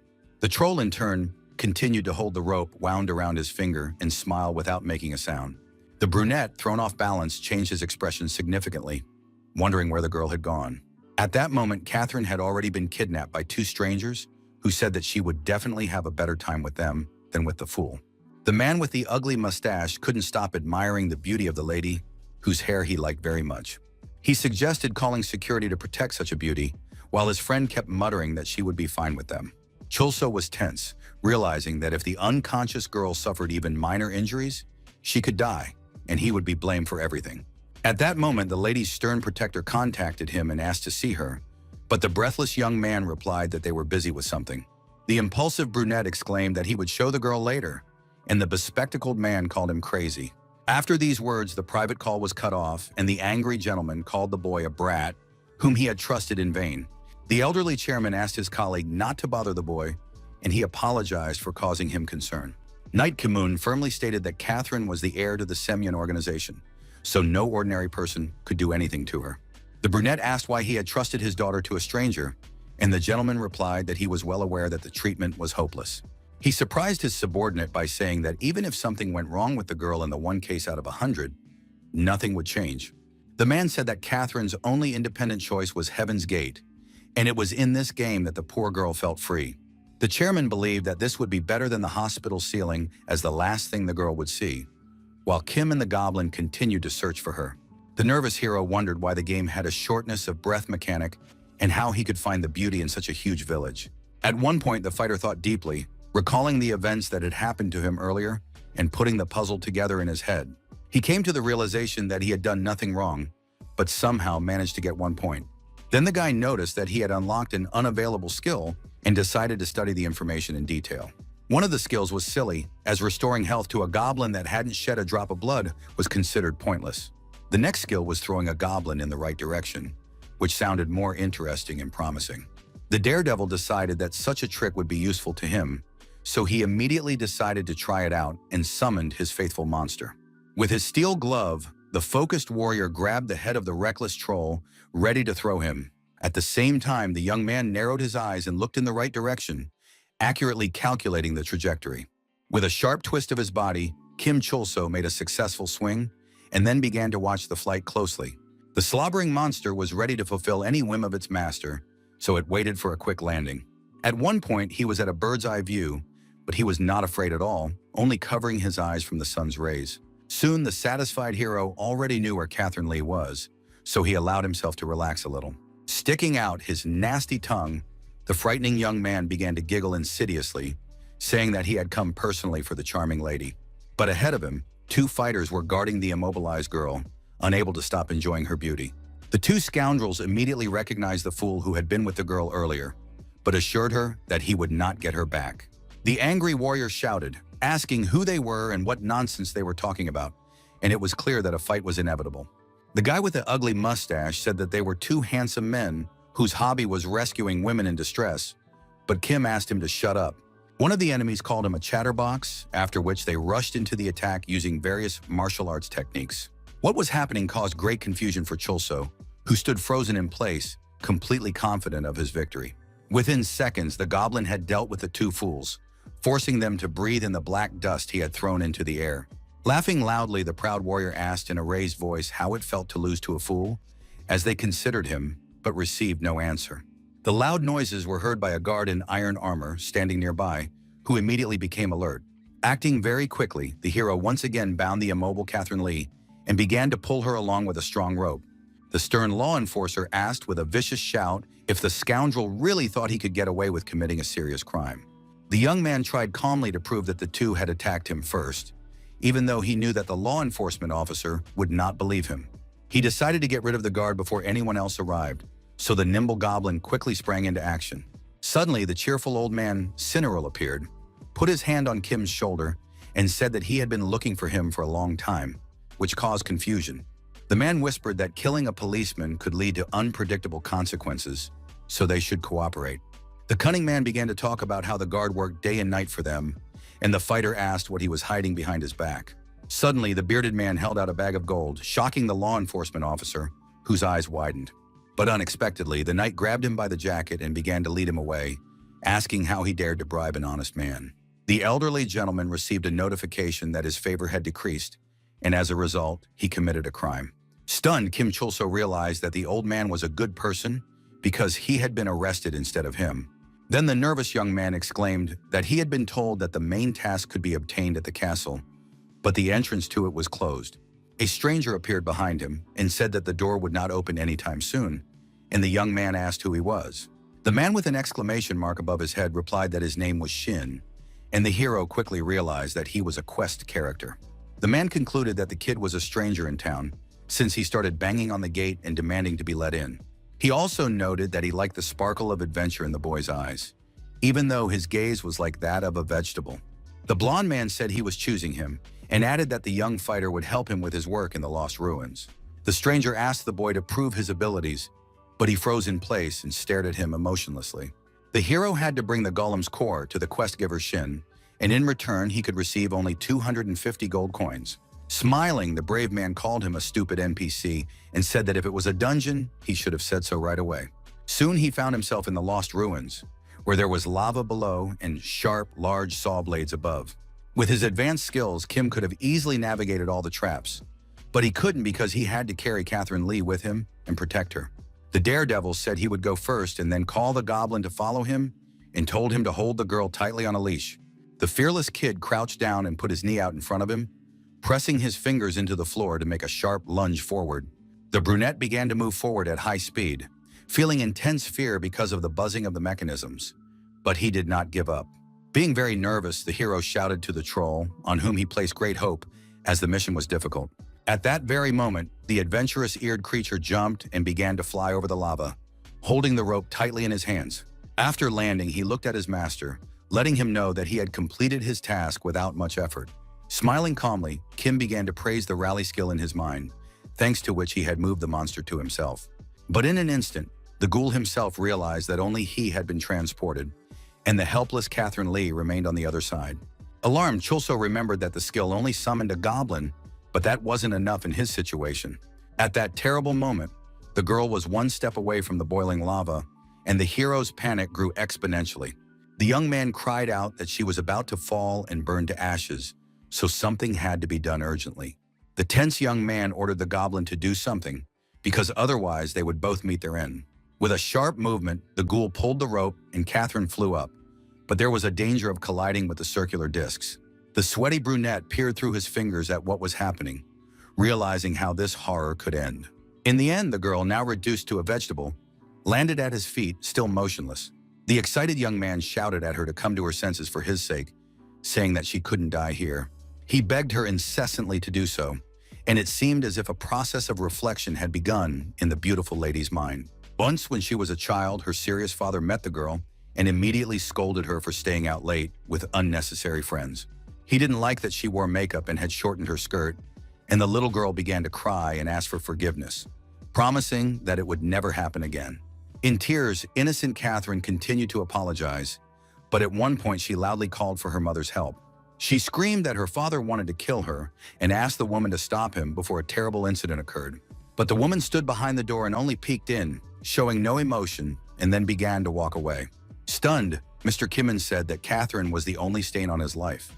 At that moment, the girl was still standing in place and not moving, although her brain was already functioning at a few percent capacity. Nervous Kim asked the goblin what they should do, and then told him to give the girl artificial respiration. But the guy remembered that this was just a game, and even though they had a sense of touch, there was no need to breathe here. He realized that the lady was dead anyway, so he decided to pretend that he was trying to save her. But she died anyway. Thoughts about the Good Samaritan rule came to his mind, and he began to hope that Lee would wake up from the shock. Pouting his lips and concentrating, Chulso was ready to begin, but he was interrupted by a call from the girl's defender, who decided to ask how things were going. The stern man threatened to finish off the boy, and he nervously began to prove that the beauty was completely safe. The butler said he had entered the game for work, but doctors in the real world were monitoring Catherine's condition and would contact him if anything happened. The girl had incredibly rare equipment, a white spider wizard's dress, which was soft but strong as steel. The guy realized that she wasn't dead, and the gentleman said that he was worried that even a hair would fall on his beloved mistress. He ordered that the lady be brought to him immediately, and the main character unexpectedly flicked his finger to the right on the digital display. At that very moment, the nervous man received a notification that the whispering had ended, which he was clearly unhappy about. Focused, Kim asked if the goblin had heard the words spoken, and then began to think even more deeply. Fired up with excitement, the daredevil declared that they would now run at full speed to the boss's room, and the monster took his idea very well. Soon, a huge rolling ball appeared in their path, which could crush them in an instant and turn them into mincemeat. The clever brunette used Catherine Lee as a board to move across, since she couldn't feel or understand anything. Next, they had to cross a broken bridge, where an eared troll was throwing the girl into the air with a long rope. With deft movements, he managed to throw the beauty to the other side, after which the master began to carefully cross the taut rope. The last task for the partners was to kill a huge stone golem, where they also did not lose their composure and again used the girl.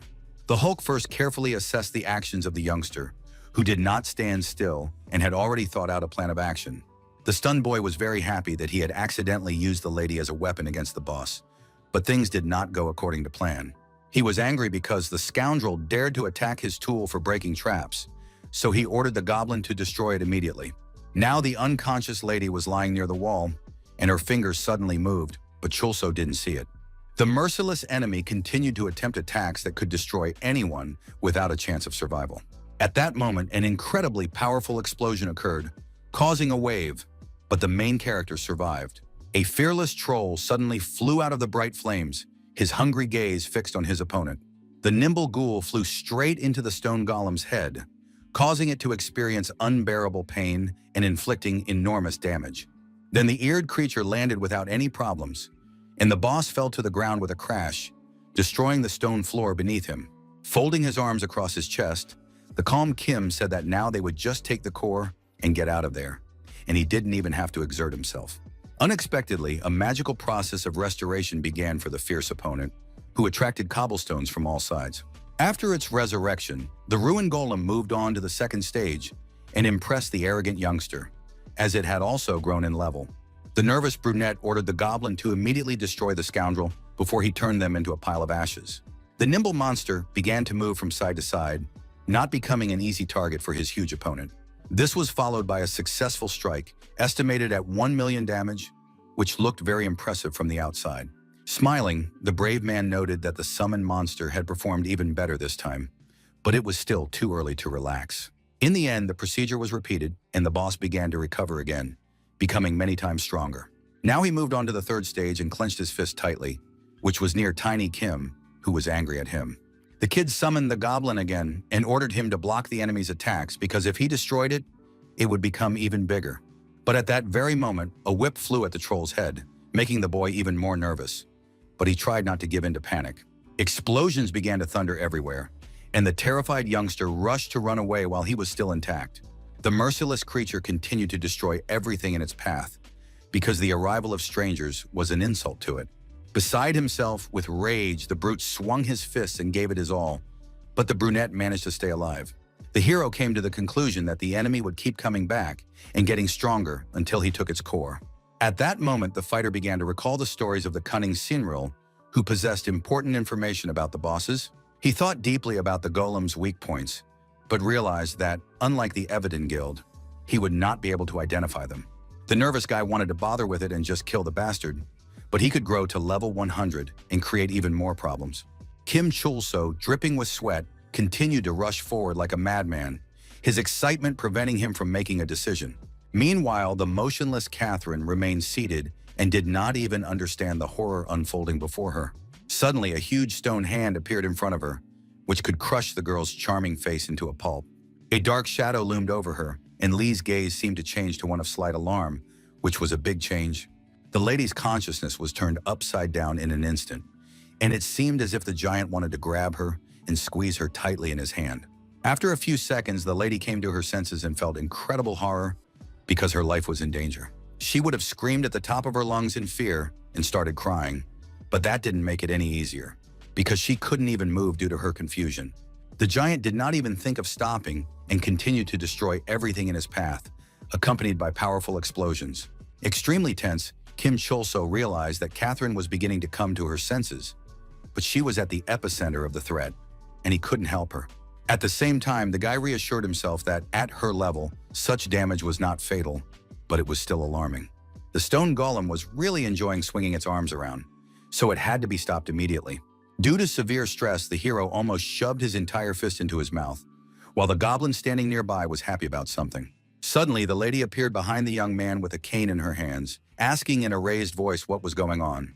The fighter, thrown off balance, immediately realized that she had woken up, but at first could not believe it because of the suddenness of it. Stunned, Catherine used her escape skill and asked the boy to immediately explain what was going on. Discouraged, Kim made sure that the lady was really awake and began to hope that she didn't remember everything he had done to her. But then the hero told himself that the lady was safe and sound, so she should thank him instead of being angry. Smiling, the satisfied young man thought to himself that he had saved the life of the heiress Semyon and would surely receive a huge reward for it. The youngster began to gush that when she lost consciousness in the dungeon, he took care of her, and thanks to his suffering, she got better. It all ended with the beauty not even letting him finish, because she immediately realized that it was complete nonsense. Suddenly, the lady flicked her hair and threw the main character aside, and he didn't even have time to understand what was happening. Clad in armor, Chulso landed with a crash and kicked up a large amount of dust, which made him cough violently. The tense brunette exclaimed that the lady had frightened him and asked why she hadn't warned him that she was going to hit him in the face. Then he saw a girl running nearby and concluded that she was running away to save her skin. Bursting into tears and clutching her cane tightly in her hands, Catherine screamed that she was terrified, but there was nothing she could do about it. Suddenly, she screamed out of character, attracting the attention of nearby doctors who were monitoring her condition. The stunned butler, like the hospital staff, couldn't believe that the lady had finally woken up after so long. He was angry, then he realized that something terrible had obviously happened in the game, and that Kim Chulso was to blame for scaring the beauty. Remembering the boy's ugly lips during the call, the man wondered what the scoundrel had done to Catherine. One of the medics suggested turning off the virtual reality device, while the other said that she had barely regained consciousness and they couldn't miss this chance. The brunette said that during a raid in the dungeon, it was impossible to leave the game because it was too dangerous while feeling pain. With a serious look on his face, the determined gentleman said he would check everything himself if the hero cleared the dungeon right now. Meanwhile, the fighter received a notification that the ruined golem was using the stone rocket skill. The brute fired a couple of shells per second, but each of them could cause a great deal of damage. Catherine herself continued to flash her heels in the hope of escaping, but the boss's fists were aimed directly at her at that moment. With a sharp movement, the big guy approached her, causing the fragile girl to turn blue with fear and start sweating. Unexpectedly, a nimble goblin came to the beauty's aid, inflicting a lot of damage on the enemy and preventing him from hitting the lady. The tense hero shouted that with such a slow speed, Catherine would not be able to escape from her opponent. After that, the girl froze and fell to her knees, staring ahead in horror, and I didn't even have the strength to say anything. She just muttered under her breath that she was very scared, but she couldn't pull herself together and fight back against the enemy. Alerted, Cholso told himself that this would not do and decided to come up with something to calm her down. He called over the goblin, who was ready for anything, and who stood there like a fool, smiling and sticking out his tongue. The brave man decided to knock the girl out right then and there, as she would only get in his way with her weak character and whining. Suddenly, the lady began to ask for something quietly, and the brunette could not understand what she wanted from him. Feeling helpless, the beauty began to look him in the eyes with a trembling voice and asked for salvation, promising a lot of money. Smiling, the hero promised that he would definitely get her out safe and sound, while a drop of sweat ran down his cheek. The quick-tempered lady suddenly cried out that this was not the case at all, and streams of tears continued to flow from her eyes. She began to scream that she hated Semyon Group and its vile employees, and asked him to save her from her father, mother, and the whole family. The revelation stunned the young man, who was in no hurry to jump to conclusions and listen silently. Clutching her head, the sobbing girl said she didn't want to be beaten, as had always been the case. The stern butler came out and threatened to fine the scoundrel if he didn't show him the lady right away. The hero ordered the goblin to buy time so they could escape from the merciless golem, and he immediately grabbed his club. Discouraged, Kim asked what he should do if the man didn't trust him and thought he was a bad person. Pulling a smile onto Catherine's face with his fingers, he smiled strangely and asked if trust wasn't an important thing in business. The daredevil assured him that the lady was fine and there was no cause for concern, but the brunette couldn't understand how this had happened. He was surprised that Lee was not only not frightened, but had even regained consciousness, which meant that she had simply had a seizure earlier. Adjusting his glasses, the butler admitted that he had misunderstood the situation and asked the young man to leave the dungeon immediately. After that, it was said that his guardianship of the lady would end, but Cholso was extremely dissatisfied with what he heard. A saddened Kim said that he had just lost 10 years of his life and would not be able to help the lady, but asked her to keep her promise and pay him more. Wiping tears from her eyes, the girl admitted that she had lied to him, which immediately angered her quick-tempered counterpart. The hero explained that if Catherine did not give him the money, he would have to tell the butler that she had regained consciousness, and he would demand a reward from the Semyon Group. The lady said she would take off her very expensive top-level equipment, but only on the condition that the guy would do everything in secret. Tense Chulso asked how much gold he would get from selling all this, and the lady replied sharply that he would become a billionaire. Without further ado, the fighter clapped his hands and firmly told the goblin that it was time to get to work. The monster froze in place with his tongue hanging out, and the golem, who was in the 5th stage, turned his gaze to him. The stunned hero asked his subordinate to just stall for time while he destroyed everything around him, allowing the enemy to grow to level 170. Being very nervous, the brunette began to run away, shouting that they would be turned into mush if the bruiser hit him. Suddenly, someone used the magical skill of exploding icicles, causing the giant to freeze. The bewildered hero noticed that his opponent had stopped moving and concluded that they had dealt with him. The stern Catherine froze the boss and shouted, asking if the fool was going to fight, since he had simply frozen in place. The fearless lady exclaimed that the boy and his pet needed to run immediately because the target would soon wake up. A few seconds later, the ice began to crack, and the creature let out a loud roar, making it clear that no one would survive. The trio began to run at high speed, trying to remain calm and not slow down. Ahead, a tense Kim saw a door and said they needed to get there to be safe. Once again, they used a long, thick rope that was under tension. Surprised, Catherine Lee once again acted as a tool for the main character, but without fully understanding what was happening to her. The girl flew sharply to the side, feeling pain in her neck, while Cholso and the troll continued to move forward. At one point, the alert brunette turned around, hearing the girl's loud cries, but could not make sense of what was happening. The terrified lady begged for help, as she was suddenly pulled toward a huge golem. The stunned young man did not know how to act in such a situation, as she had fallen into the very epicenter of danger. This time, the situation was radically different from the previous escape because the boy had no strength left. Barely holding back tears, the sweaty fighter told himself that he had to save Catherine this time, but it was difficult. He understood that if the girl hit the 175th level golem, he would hardly be able to help her. In the end, the coward simply continued to run away, And no matter how much the crying Lee screamed, he never turned around. She remembered her emotionless mother, who didn't help her when her father beat her, and concluded that Chulso was just like all of them. Lying on the ground, the lady resigned herself to the fact that no one would save her, so all that remained was to accept her impending death.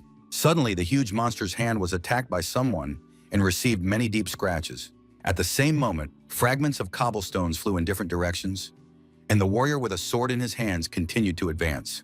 The blonde man in a yellow cloak showed true heroism, coming to the aid of the exhausted lady at the last moment.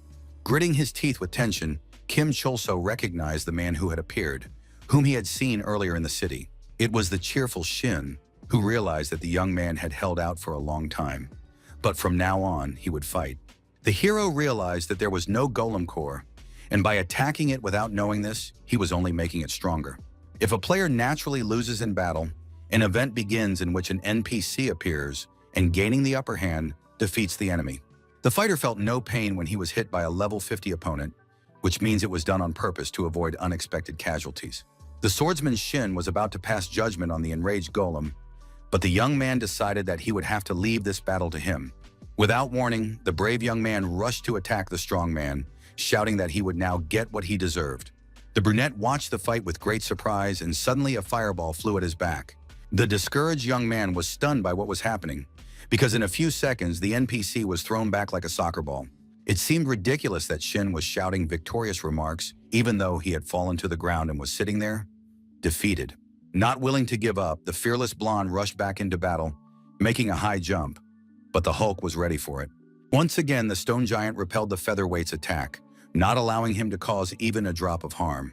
After crashing his head into the wall, the fighter continued to say something, and the nervous Kim noticed that he was at level 70 and was greatly inferior to his enemy. The starting rank of the Ruin Golem was 40, so if a normal player won by using force, they would lose to a level 45 opponent. Even if the warrior defeated the enemy, the bruiser would rise to a new level, so the result would not change. In this case, a well-leveled NPC appears and immediately destroys the powerful opponent. The trick worked earlier because no one could bring the giant to the 171st rank, but now everything was completely different. An angry Chulso exclaimed that since the battle was not progressing, Shin continued to repeat his last victorious phrase. It dawned on the hero that if the core was not destroyed, the golem would never die, and the task had to be completed by the swordsman. Consequently, with the appearance of the blonde man, the organ of the stone brute itself appeared, so the situation took on a new character. At tremendous speed, the fighter once again rushed to attack his opponent, not even thinking of retreating from his goals. The level-headed Kim understood that if the core was still somewhere, then the terrible slaughter would soon come to an end. Laughing madly, the brave fighter wanted to say again that he hadn't even had time to break a sweat, but the golem's fist was already flying towards his head. Unexpectedly, the goblin joined the game and, as always, inflicted enormous damage on his opponent. He used his stone-throwing skill, and the thoughtful Chulso realized that the NPC was aiming at the right spot on the giant's body. In the end, the Hulk shattered into small pieces of cobblestone and fell to the ground with a crash. Proud of himself, Shin said that the guys would have died if it weren't for him, while a discouraged Chulso thought to himself that he had finished off the enemy. The fighter said that whatever the case, they were all safe and sound, although the exhausted guy didn't think so at all. His attention was drawn to Catherine Lee, who was sitting nearby, exhausted after everything that had happened. The girl was standing among the rising dust clouds, but she didn't even cough or look at the floor emotionlessly. After a while, the guys headed back to the city with the swordsman, and no one spoke on the way. Serious Shin said that their survival in a dangerous place proved how strong they were, and the hero realized that he looked like he had stabbed the lady in the back. The fighter said that he was personally acquainted with the vice captain of the kingdom's knights, and the nervous brunette thought that the chatterbox would at least help him.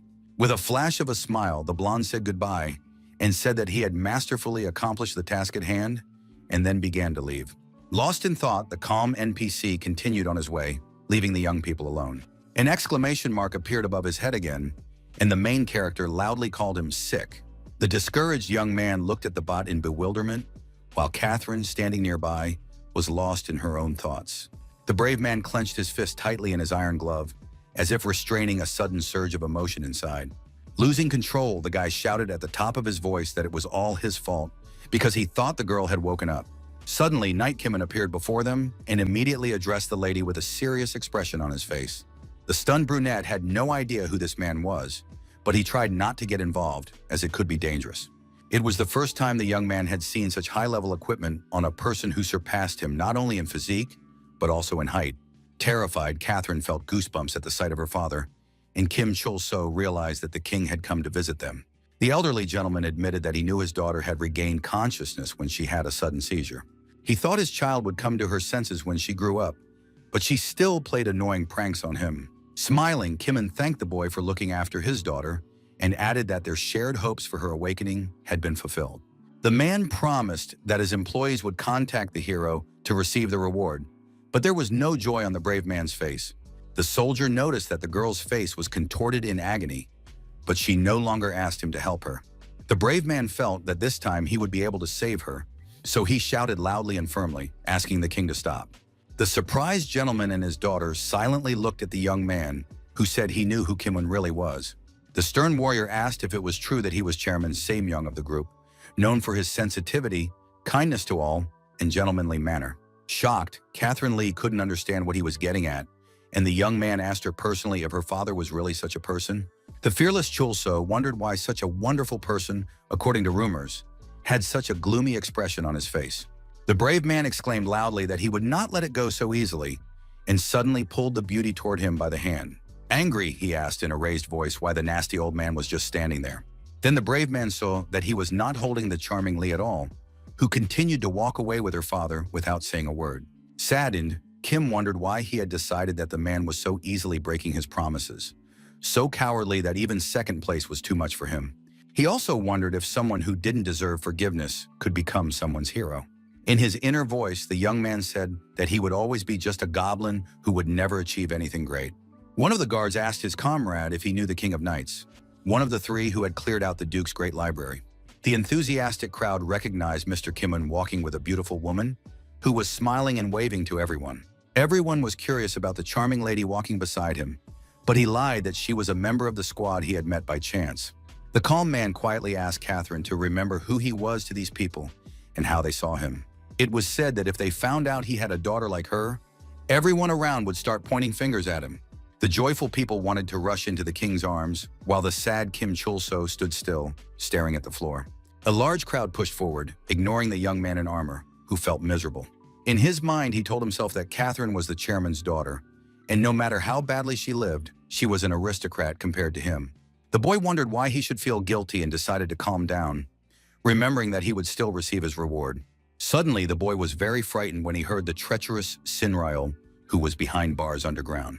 The hero couldn't understand how it was possible to lock a person up in something that looked like a sewer, but the old man pointed out that that was exactly what it was. The bearded man said that he had been captured by the guards earlier, but he managed to escape and was now hiding here, where he had a good view. The gentleman emphasized that the chairman had called the girl next to him a member of the squad, but compared to him, she was much more seriously injured. Pouting his lips, Kim Chul-so explained that in the game, the body only seems to be in pain, but in reality, not even the slightest bruises remain. The old man said that even from a distance, he could see traces of beating on the inside of the lady's thigh. His words came as a great shock to the main character, who had no intention of tolerating such treatment of the beautiful Lee. The brave man shouted loudly, asking the King of Knights to stop immediately because he wanted to talk about something important. In front of everyone, the fearless warrior called him a worthless piece of trash, which was a very bold statement. The young man asked if it was possible to kidnap someone in broad daylight in front of a crowd of people, and exclaimed that the bourgeoisie had no conscience at all. Unmoved by the provocation, Kim smiled and replied that he did not understand what had prompted the young man's words and suggested that he stop. Kim, making faces, asked if the man really thought that just because he was the chairman, the law did not apply to him. Then he stunned the crowd by declaring that the beautiful woman next to the old man was his girlfriend. The brave man added that they had been in a relationship for a long time, which shocked Catherine herself, who screamed at the top of her lungs. One of the men in the crowd said that if this was true, there would be a scandal. But his colleague noted that there was no evidence and that corporations often spread fake news. The chairman, completely calm, replied that the young man had confused him with someone else, and then said that he was in a hurry to attend to important matters. The annoying Chul-so called him a kind but cunning old man who took a girl dressed in revealing clothes into his squad. After these words, the people began to doubt the King of Knights. not understanding why he would go into the dungeon with such a young beauty. Unmoved by the provocation, Kimon felt he should not answer the question and was ready to continue on his way. Suddenly, a man in a black business suit appeared and immediately attracted attention with his loud voice. It was the talented butler Semyon, whose name was Patrick Signol, who had traveled thousands of kilometers upon hearing that Catherine had regained consciousness. The gentleman, showing great respect, gently took the lovely madam by the hand, then knelt before her. Bowing before her, he declared in front of everyone that the future of the organization was here and now, while those around them watched with trepidation in their hearts. The extremely tense young woman had no idea what was going on and did not even know how to behave now. People began to discuss that this was Han Ki-moon's daughter standing before them and called the transfer of the corporation to her a sensation. Regardless, people now understood that the old man's end was near, and he listened to them in silence. Barely holding back his laughter, Cholso asked if the angry man wanted to admit that his child was standing next to him. The stern warrior said that even if the scoundrel admitted his guilt, he would still reveal the fact that the girl had been beaten. Glaring at the insolent youngster, the gentleman called him a mongrel and asked how he dared to treat you that way. The chairman could no longer control himself and stamped his foot loudly on the ground, which was already a harbinger of trouble. In a state of rage, Ki-moon shouted loudly, asking people not to be provoked by the insolent boy. Covering his ears with his hands, the nervous Cholso wondered where the old man got such a loud voice. He also singled out the old impostor who called himself the butler, Semyon Group, who was actually a leftist. The liar did not spare Catherine Lee either, calling her a girl he was seeing for the first time, even though she was his own daughter. It was said that they were all in cahoots to blackmail him, and the unfortunate lady began to cry because of the unbearable noise. The stern Han Ki-moon declared in front of everyone that he would not waver because he was the face of his powerful organization. The merciless warrior shouted at the top of his voice that he would kill the trio right here and now and prove that he had nothing to do with the rumors. After that, he began to swing his sword, entering a fighting mode where he behaved like a real wild beast. At that moment, a small series of explosions sounded, sending a large amount of black smoke into the sky. Covering his ears, Cholso thought to himself that the timing was perfect, and he himself did not even feel fear. As it turned out, it was all the work of a goblin wearing a knight's helmet, who had done a great job but suddenly started running away from his master. The young man understood that if it became known that he was cooperating with the person who had attacked the chairman, it would be the end of him. After thinking for a long time, the brave young man used his troll-throwing skill and threw him away from himself to divert suspicion. The young man saw a shining star in the sky and pretended that he had no idea who was moving towards him. People were shocked by the appearance of an unexpected monster that defeated the king's knight with one blow, then flew away and disappeared. When everything finally calmed down, the young man approached Catherine, who was sitting on the ground with her gaze lowered. The brunette took the lady by the hand, asking her to get up and come to her senses, but she told him in a loud voice to let her go. Still angry, the crying lady shouted, asking who he was, and added that the scoundrel had no intention of saving her. The angry lady wailed that he didn't care whether she lived or died, and the young man just smiled. Taking the girl by the chin, the brave man said that it was up to him to decide whether to abandon her or take care of her, while she naively waited for a prince on a white horse. The young fighter advised her to open her eyes and look ahead, but tears continued to flow from Catherine's eyes. In an instant, her pupils shrank in size as she realized the horror of the situation when she saw Ki-moon's body. The warrior said that right now, by pure chance, divine punishment had befallen her father, and now she had a chance to free herself. He reminded her that she was good at stabbing people in the back and ordered her to try stabbing her father in the chest. With a frightening laugh, the main character added that this was what goblins, which he was, often did, but he had always kept quiet about it. Putting on his acting skills, the guy exclaimed that he had taken a closer look and found that it was not his girlfriend after all. Then the young man began to laugh loudly and lied that he had forgotten to turn off the gas at home, so it was time for him to go. The boy scurried away from the scene, his heels clicking, while the crowd watched his back. Patrick Signol approached the confused woman and said that if she had something to say, now was the time. The caring man extended his hand to the lovely lady so that she could calmly get to her feet and feel a little more confident. The lady turned to face the people waiting for her to say a few words, but the words did not come out of her mouth right away. For the first few minutes, the girl stood with her eyes closed, trying to formulate a sentence. Then she looked again at the silent audience, realizing that she couldn't just walk away without saying a word. Not particularly eager, the exhausted Catherine began to move her lips, saying something quietly. Soon, news spread everywhere that Mrs. Lee had been beaten by the two-faced chairman Han Ki-moon. The lady also announced that she was the daughter of the King of Knights and that he had bullied her in every way since childhood, but had hidden it. There were suspicions that the girl was simply pretending to be his daughter, but evidence was posted on social media and all doubts disappeared. As a result, the image of the Samyang Corporation was ruined, its stock price plummeted, and CEO Kim Moon suddenly fell ill. In reality, the scoundrel was only pretending, and from then on rode around in a wheelchair, but many people believed in his illness. Thus ended the terrible story of Sweet Catherine Lee, in which the righteous Kim Chul-so played an important role.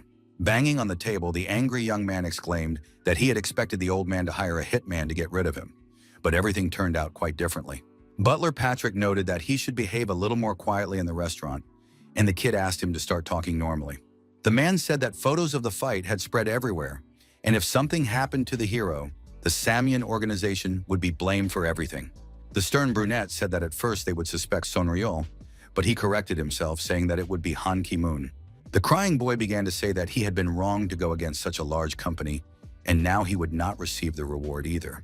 The completely calm Son Ryul tried to assure him that he had done something more valuable than any amount of money, but the youngster did not consider his opinion authoritative. Then the fighter asked where the old man had found the convincing bone butler he had asked him to find earlier. Savoring the aroma of delicious tea, the man replied that he had stolen the business attire because he had no other choice. At that moment, a guard dragged him out of the establishment by the collar, not even allowing him to drink the hot beverage. A digital display appeared in front of the main character, but he immediately noticed it because he wasn't expecting anything. The angry guy immediately recognized the butler and called him a puppet of the organization, Semyon, who nervously asked people not to call him that. The gentleman called to thank Kim Chul-so for helping the lady, which was unexpected on his part. He couldn't even imagine that something like this could happen to the girl, and even though he had worked for her for several years, he hadn't noticed anything. The mercenary young man did not want to hear any of this and asked if there was a reward for him, calling the chairman greedy. The man replied that he no longer worked for the corporation because he could no longer cooperate with a person who had treated his daughter that way. It was said that people all over the world were worried that something bad might happen to the girl who had ruined the reputation of a large company. That is why the butler took the lady to stream on a special platform, which she dove into headfirst. The bespectacled man even spent all the severance pay he received to set up a streaming studio for her. Now that the whole world is watching the charmer, her popularity will protect her life from any threats. The lady was not thrilled about all this, but she had no choice, and Kim couldn't understand how the chairman's daughter was involved in this. The noble gentleman was going to give the beautiful Catherine Lee everything she wanted because he believed she deserved it. He noted that it was all thanks to the brave Kim Chul-so, to whom he smiled and expressed his sincere gratitude. The shy young man blushed deeply and with sweat on his face asked for money instead of endless words. The man said that he had already sent him a gift by mail, then ended the call, despite the hero's dissatisfaction. The brunette said that he also knew how to hang up first, and then turned his attention to the girl hosting the live broadcast. The girl asked if the donors wanted her to dance for them, and the butler became very alert. The beauty began to writhe in every possible way, while the defender thought incessantly about her future, hoping that everything would be fine for her. He was sure that even if Catherine didn't inherit a huge company, she would definitely become a cool streamer. Meanwhile, Chul-so went to the post office, where he asked the employee Rachel if anything had arrived for him. The lovely blonde promised to be very careful with his personal belongings, as there might be something very valuable among them. The beauty said she would bring him the item he needed right away and immediately went to the lockers.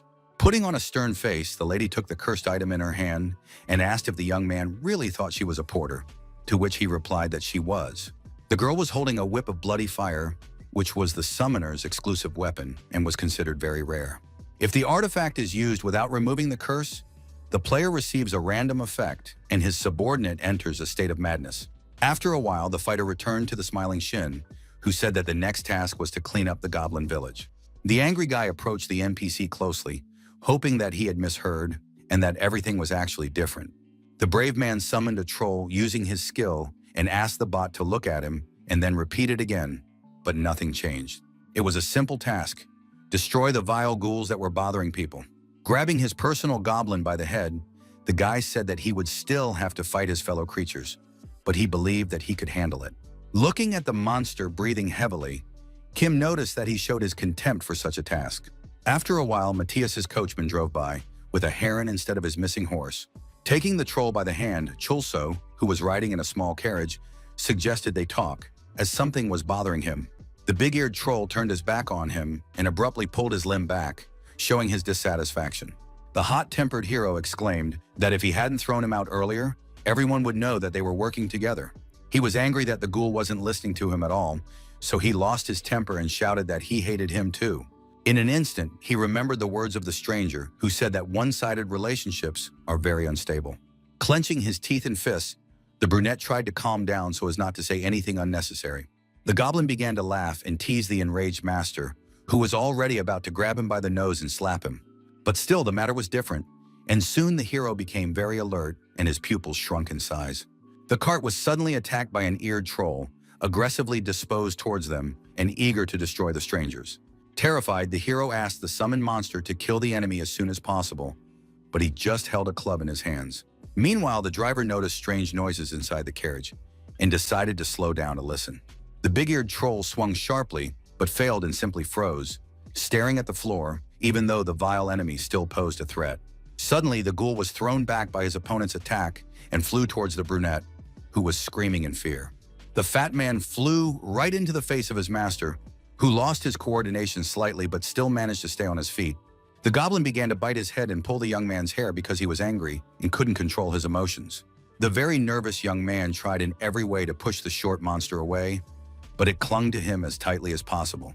In front of him stood a ghoul with a wooden club on his shoulder, ready to fight any opponent. Kim Chulso, sweating profusely from panic, shouted at his subordinate not to let the enemy strike with full force. At that moment, a human hand opened the curtain of the carriage, allowing sunlight to shine inside. The stern driver Matthias took aim with his weapon and asked the adventurer what was going on. The tense hero cried out that monsters had appeared out of nowhere, and it was clear that he needed help. He understood that this was all because of the nearby goblin village, and the man asked him to stand still and not interfere with his aim. Meanwhile, the long-legged bird with a red crest continued to pull the carriage forward, maintaining a dissatisfied expression on its face. The young man shouted to shoot the troll in front, and the NPC clearly heard his words. But in the end, the clumsy guy almost hit Chulso in the back of the head, who immediately noted that he had poor spatial awareness. The annoying ghoul was still alive and sticking out its disgusting tongue, causing the fighter a lot of trouble. The guy, stained with black blood, begged the goblin to spare him, even though it sounded ridiculous from the outside. Unexpectedly, the enemy stopped their actions, which greatly surprised the young man lying on the floor. As it turned out, the goblin was begging for mercy, speaking in human language, saying that he thought his comrade had been attacked and had come to save him. Stunned, Kim almost dropped his jaw when he realized that ghouls could communicate in his language. A few minutes later, the focused cab driver continued on the route indicated by the adventurer. The slightly angry brunette learned that, as a summoner, he could communicate with trolls and was now no different from them. Tied to a board, the enemy slid and dragged himself along the ground, begging for mercy. But Chulso could not forgive him, because he had almost bitten off his head. With tears in his eyes, the big-eared man suddenly declared that he would go to the village of his kin and destroy every last one of them. At that moment, the stern Matthias stopped the carriage and said that they had arrived at their destination, and the boy began to scan the horizon. They were on the road to a settlement inhabited by ghouls and robbers who tormented peaceful people. Without thinking twice, the fighter got out and spent the first few seconds getting used to walking, stretching his legs after sitting for so long. He asked if they really had to walk, and the man replied that he could have driven further, but he was simply too lazy. In the end, the silly situation ended with the driver turning around and driving away, leaving the bewildered brunette on the road. The hero understood that there were a lot of traps ahead, and the captured troll panicked because he was sure that he was using him to test them. The goblin admitted that he had made a mistake by attacking first, but asked if anyone would stand idly by when they saw another in danger. The warrior, holding him by the ears, looked down at the ground, then pulled him closer, as if about to whisper something. With a terrifying laugh, Kim Chulso exclaimed that he didn't care about all these principles, which frightened the monster even more. The crying-eared creature exclaimed that humans always attack them and ruin their lives, even though Shin had said the opposite. The pensive hero caught himself thinking that he had no animosity toward trolls, because he had never even seen them do anything bad. At the same time, the young man was not going to grieve over his death, but suddenly a female troll with a small child appeared, recognizing her husband.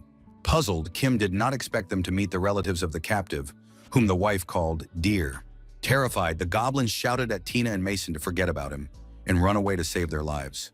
The ruthless hero told him to shut up and ordered his subordinate to throw a stone at them, which was very low of him. Sticking out his tongue, the disgusting creature began tossing a piece of cobblestone in his hand, putting psychological pressure on the peaceful trolls.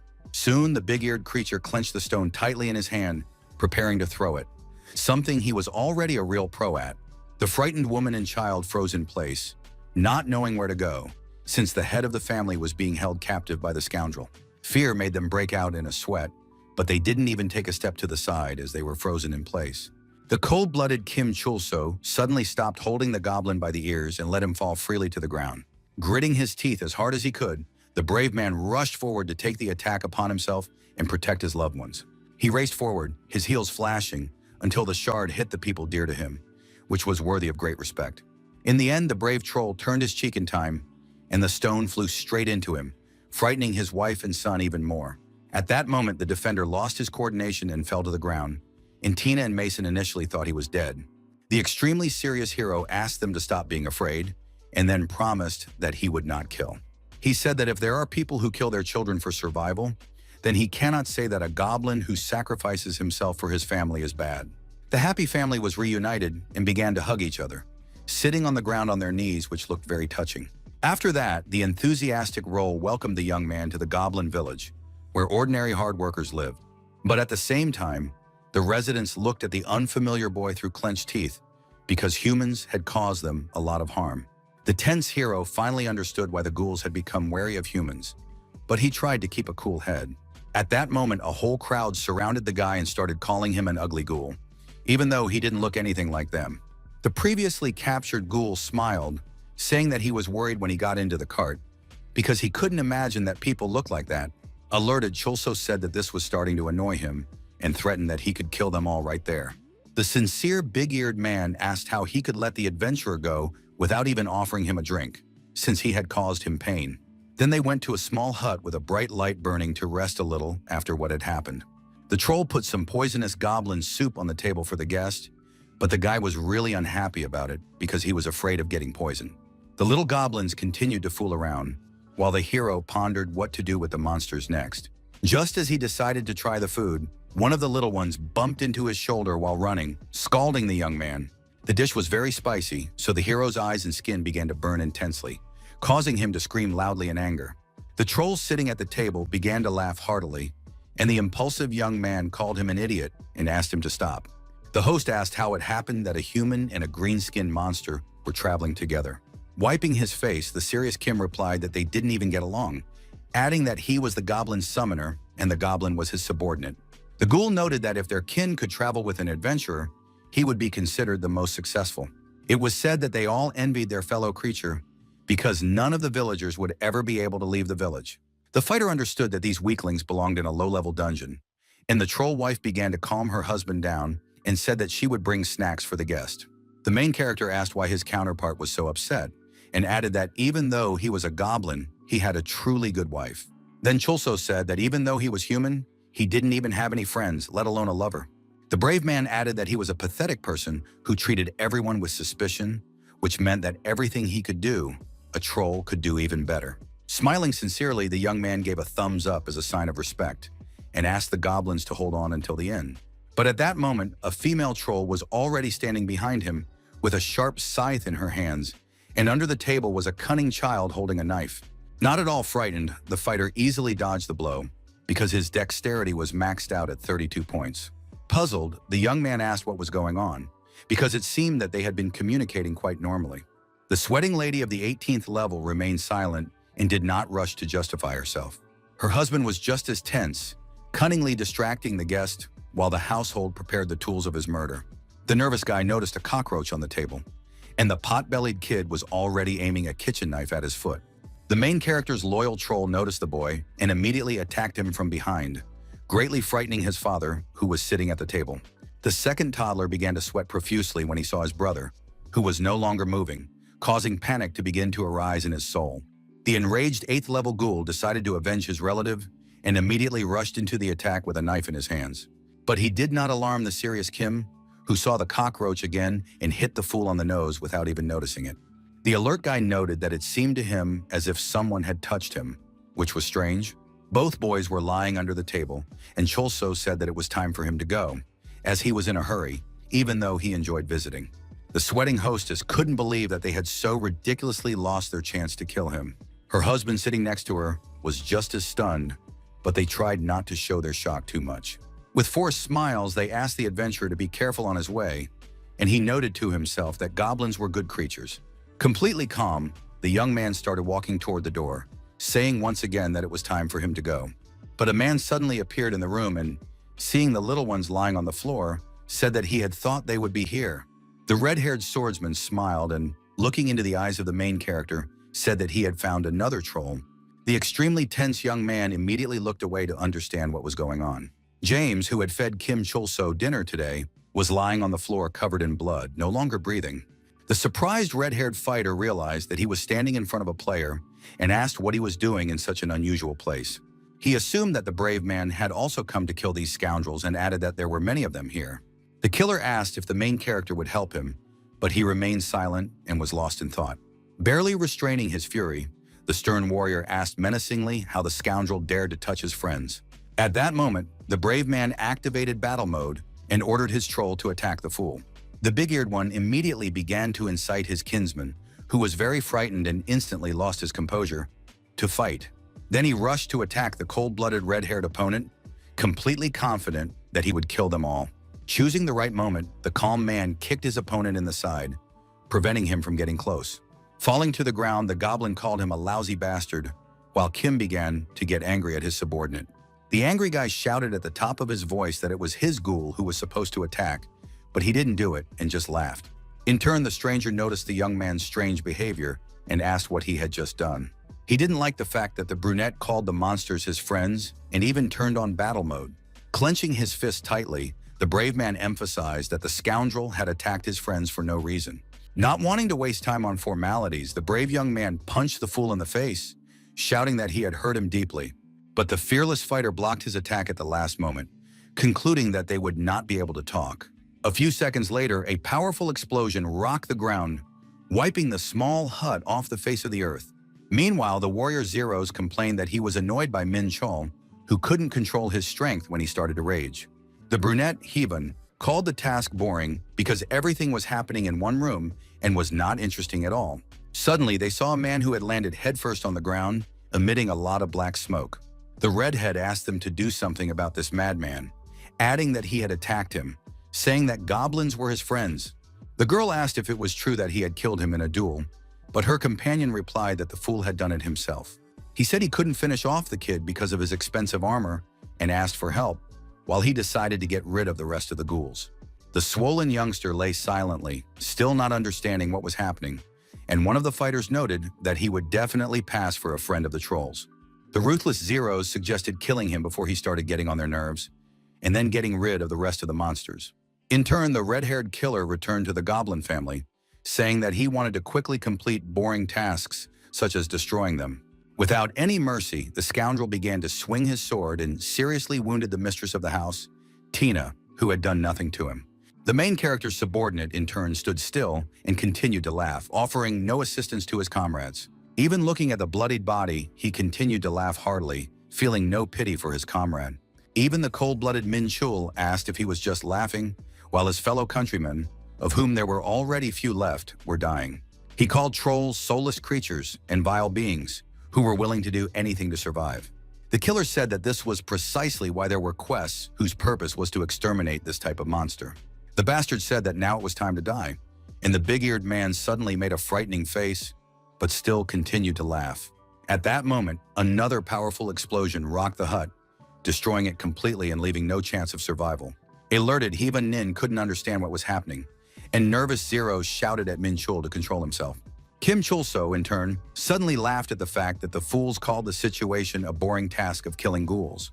The excited girl began to look around, and the brave man told them to go and fight whoever was left inside the house. The worried bruiser also couldn't understand the meaning of his words and began to sweat, hoping that everything would be fine with them. As it turned out, his merciless goblin managed to defeat the red-haired scoundrel and dragged him along, holding him by his red hair. The angry brunette tried to run away, But the strongest goblin in the village did not let her do so. The big-eared creature clamped his teeth firmly around her leg and began to swing his club, seeking revenge for his kin.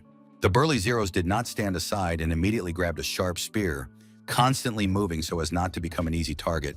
Without hesitation, the brave man rushed into battle, after which another explosion thundered, and the nervous Heavenin jumped aside. The serious lady noted that the stupid troll had been hit in the face, but that was far from the end of the spectacular battle. Her ally smiled and pointed out that she had recently complained that there were no strong opponents, but now she was trembling with fear. The lady was surprised at how strong the big-eared creature was, but her comrades said there was no point in being afraid because they would not lose to him. Unexpectedly, Kim Chulso, who was still nearby, began to laugh loudly again, as if his opponents seemed ridiculous to him. He hugged the red-haired youngster, who had lost consciousness in real life, and continued to mock the fools who considered themselves invincible. The angry brunette standing nearby angrily asked him to shut up and called him crazy, but that didn't stop the brave man. The hero figured out that they had decided to kill the ghouls under the guise of a mission to relieve stress, and hung them on the wall to show off. Serious Zeros advised his ally not to waste her energy, believing that the long-eared goblin was the most important thing right now. The brave man considered them idiots, since the troll was currently in a state where he would not listen to him. In a state of rage, the warrior ordered his subordinate to kill the scoundrels as soon as possible to end this charade. But the big-nosed monster stood still and stared ahead in a very ridiculous manner, as if he did not understand his task. His master asked him to hit his enemies harder, but the ghoul stuck out his tongue and began scratching his head, dropping the wooden club from his hands. An angry Kim couldn't understand why he wasn't doing what he was told and suggested that he should just ask him. Suddenly, the brunette rushed forward, immediately attracting the attention of his opponents, but they were simply shocked. Then the trickster fell to his knees and began sliding on them, sticking his stomach out, which looked a little strange. In the end, he begged for mercy from his subordinate, calling him King Emperor and Great Goblin. The guy exclaimed that if the fighter didn't start fighting his opponents right now, he would take him to the monastery. The hero considered it shameful to bow down to the troll, but if he did not obey him, everything would come to an end. The big-nosed man began to feel pride within himself, and the nervous Chulso was deeply hurt, but he had to endure it. The young man promised that from now on, he would not give him any orders and would even prepare a delicious dinner that only he could eat. Surprised, Heavonen noted that the kid called the ghoul a friend, and now many bowed to him, while Young Min told him to get out of the way. But unexpectedly, the bully got a huge amount of damage without even understanding what was going on. The wary brunette immediately turned her gaze to him, not believing that her comrade had been killed in an instant. Smiling sincerely, the hero said quietly that his plea had been heard, and that was a reason to rejoice. The fighter received a notification that the Goblin King was very flattered by the human's insults, for which he was given a troll point. Looking fearfully at the defenseless lady, the brave man smiled slyly and told his subordinate that it was time to act. The confused girl began to call for help from her unconscious companion, but he could no longer help her. Meanwhile, Jung Min lay near the wall, which he had cracked in many places with his back. The stunned woman could not understand how the ghoul had managed to knock the big man off his feet with a single blow. The red-haired Min Chol also had numerous abrasions on his face, and his eyes remained open, but he wasn't even breathing. Looking at her wounded allies, Hwonin wondered why there was such a trap with mobs in the monster-slaying quest. She realized that they would never be able to cope, so she decided to return to the village and join her comrades when they respawned in. Smiling, Kim Chulso wondered if the fools had come here themselves to kill everyone and were now rushing to retreat. The hero's incredibly nimble assistant managed to grab the girl by the leg, causing her considerable pain. In the end, the beauty stumbled and fell to the ground, hitting her chin, but remained conscious. Spreading his arms wide, the warrior declared that the world where creatures were oppressed simply for being trolls had come to an end. He said that there would be no more quests where people were ordered to kill goblins, and they would no longer have to hide in stuffy caves. The fearless fighter called himself a messiah and asked the monsters not to be afraid, saying that he had come to this holy land for them. He shouted at the top of his voice that humans were traitors who stabbed them in the back and left them no chance of survival. The cold-blooded Kim gave the green-skinned creatures permission to kill all their enemies, because they deserved it. The young man asked them to summon all the ghouls from the village, and Heavonin tensed up, panic gradually taking over her mind. The hero called what was happening the beginning of a counteroffensive, and the crowd of monsters rapidly approached the girl lying on the ground. Meanwhile, in the city of Phoenix, two foolish but stern guards stood around, coming up with meaningless rhymes. Soon, one of the fighters began to look ahead more closely, as if he had seen something strange nearby. On the horizon, the guards noticed a huge crowd approaching, but it was unclear what it was. As it turned out, a huge horde of trolls had gained courage thanks to their new leader and decided to attack the town. The alarmed guard hoped that it was all in his imagination, but the situation was real. A huge number of slobbering monsters looked bloodthirstily at their enemies, eager to take revenge on them as soon as possible by taking their lives. They carried Kim Chulso, who asked the Goblin Lords to listen to him carefully before the battle began. The fearless warrior confidently declared that today the human city would be destroyed and turned into ruins. 3 hours earlier, the guy gave a motivational speech and said that the ghouls could destroy all their enemies along with him. At the same time, the noble hero asked not to touch the brunette heathen, and then began to take slow steps towards her. He said that after her death, the lady would return to the village, where she would be resurrected, and they could not let her go so easily, because she had killed their comrades. The guy added that one member of her group was dead, the second was unconscious in reality, so there was no way to press the resurrection button. The ruthless Kim assumed that the girls didn't particularly want to experience the same pain, and she clenched her fist tightly in anger. The cunning young man said that upon closer inspection, he noticed that she had a rather charming body that could help him. He abruptly expressed his desire to ride the silent girl, who did not expect such a statement at all. At that moment, the stunned lady ran towards the city of Phoenix, carrying the proud commander Chulso on her shoulders. The daredevil warned the silly girl that her money and weapons were in his hands, so she should immediately abandon any foolish thoughts of leaving the game. Heaven, on the verge of tears, asked him to simply return her personal belongings when it was all over, and the young man promised to do so. Inside the city, one of the panicking men cried out that the goblin invasion had begun and called for help from the adventurers. At the same time, the guild members remained completely calm and did not rush to do anything because they were lazy. The burly man in demon armor dismissed the old man's words as nonsense, and the small bespectacled man next to him laughed because ghouls were insignificant mobs. The agitated gentleman assured them that he was telling the truth and added that countless hordes of trolls had invaded the city. One of the faction members asked if the guards were not enough to deal with them, and the lady elf at the table began to think about it. The lady in the blue robe warned that if they intervened without good reason, the next dungeon schedule would be disrupted. The blonde man next to her noted the coldness in her words and asked if he would be able to defend himself if he had to. Suddenly, an eared goblin burst through the glass window, a sharp hatchet in his hands, ready to destroy everyone in his path. But at that very moment, one of the fighters, who reacted calmly to the danger, pointed a gun at its head. The blonde-haired man smiled and emphasized that ghouls had indeed come to visit them, but there was no fear in his eyes. The fighter in demonic garb said that at first he thought it was a stupid joke, but it turned out to be something else. A few seconds later, all the windows in the room were smashed, and a huge crowd of bloodthirsty monsters poured in through them. Armed with various weapons, they rushed to attack, but the Hulk was not going to stand on ceremony and used his fiery ability. He began attacking the horde of monsters with cutting flames, without even thinking of showing them a shred of compassion. The head of the new fire guild admitted that he had expected this kind of raid, but unless there were at least 100 mobs, it would be difficult for him to have fun. Deputy Leader Professor Gemin angrily said that there were far fewer than 100 enemy creatures here. Using his scanning skill, he concluded that tens of thousands of ghouls had attacked the city, and this fact was already alarming.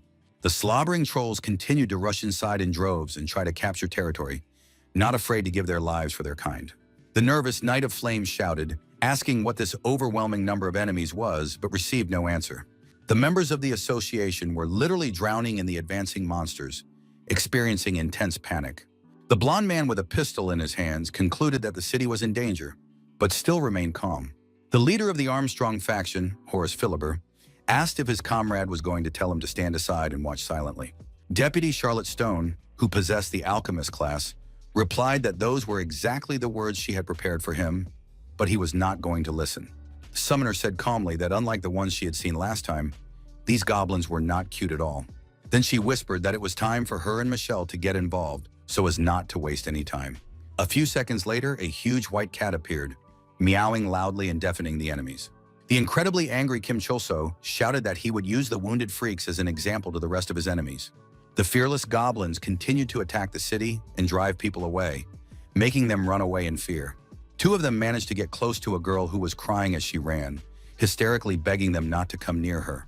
At one point, the sorceress Gisveli tried to attack with magic, and immediately killed the monster, and then was surprised that they were so weak. The beauty realized that they simply overwhelmed with numbers, and her comrade emphasized that the long-eared creatures were originally weak mobs. After that, the long-nosed creatures became very wary and began to retreat, realizing that their strategy had been figured out. The defenders of their own land began to use fireballs and release them into the enemy horde, no longer intending to stand on ceremony. Soon, a fire began to spread from the powerful explosions, which rapidly took the lives of crowds of trolls. Fired up with excitement, one of the men enthusiastically shouted that the ghouls could only be level 20 and called for their destruction. Tense, Kim Chul-so realized that the humans had begun to counterattack his horde, so he had to change tactics immediately.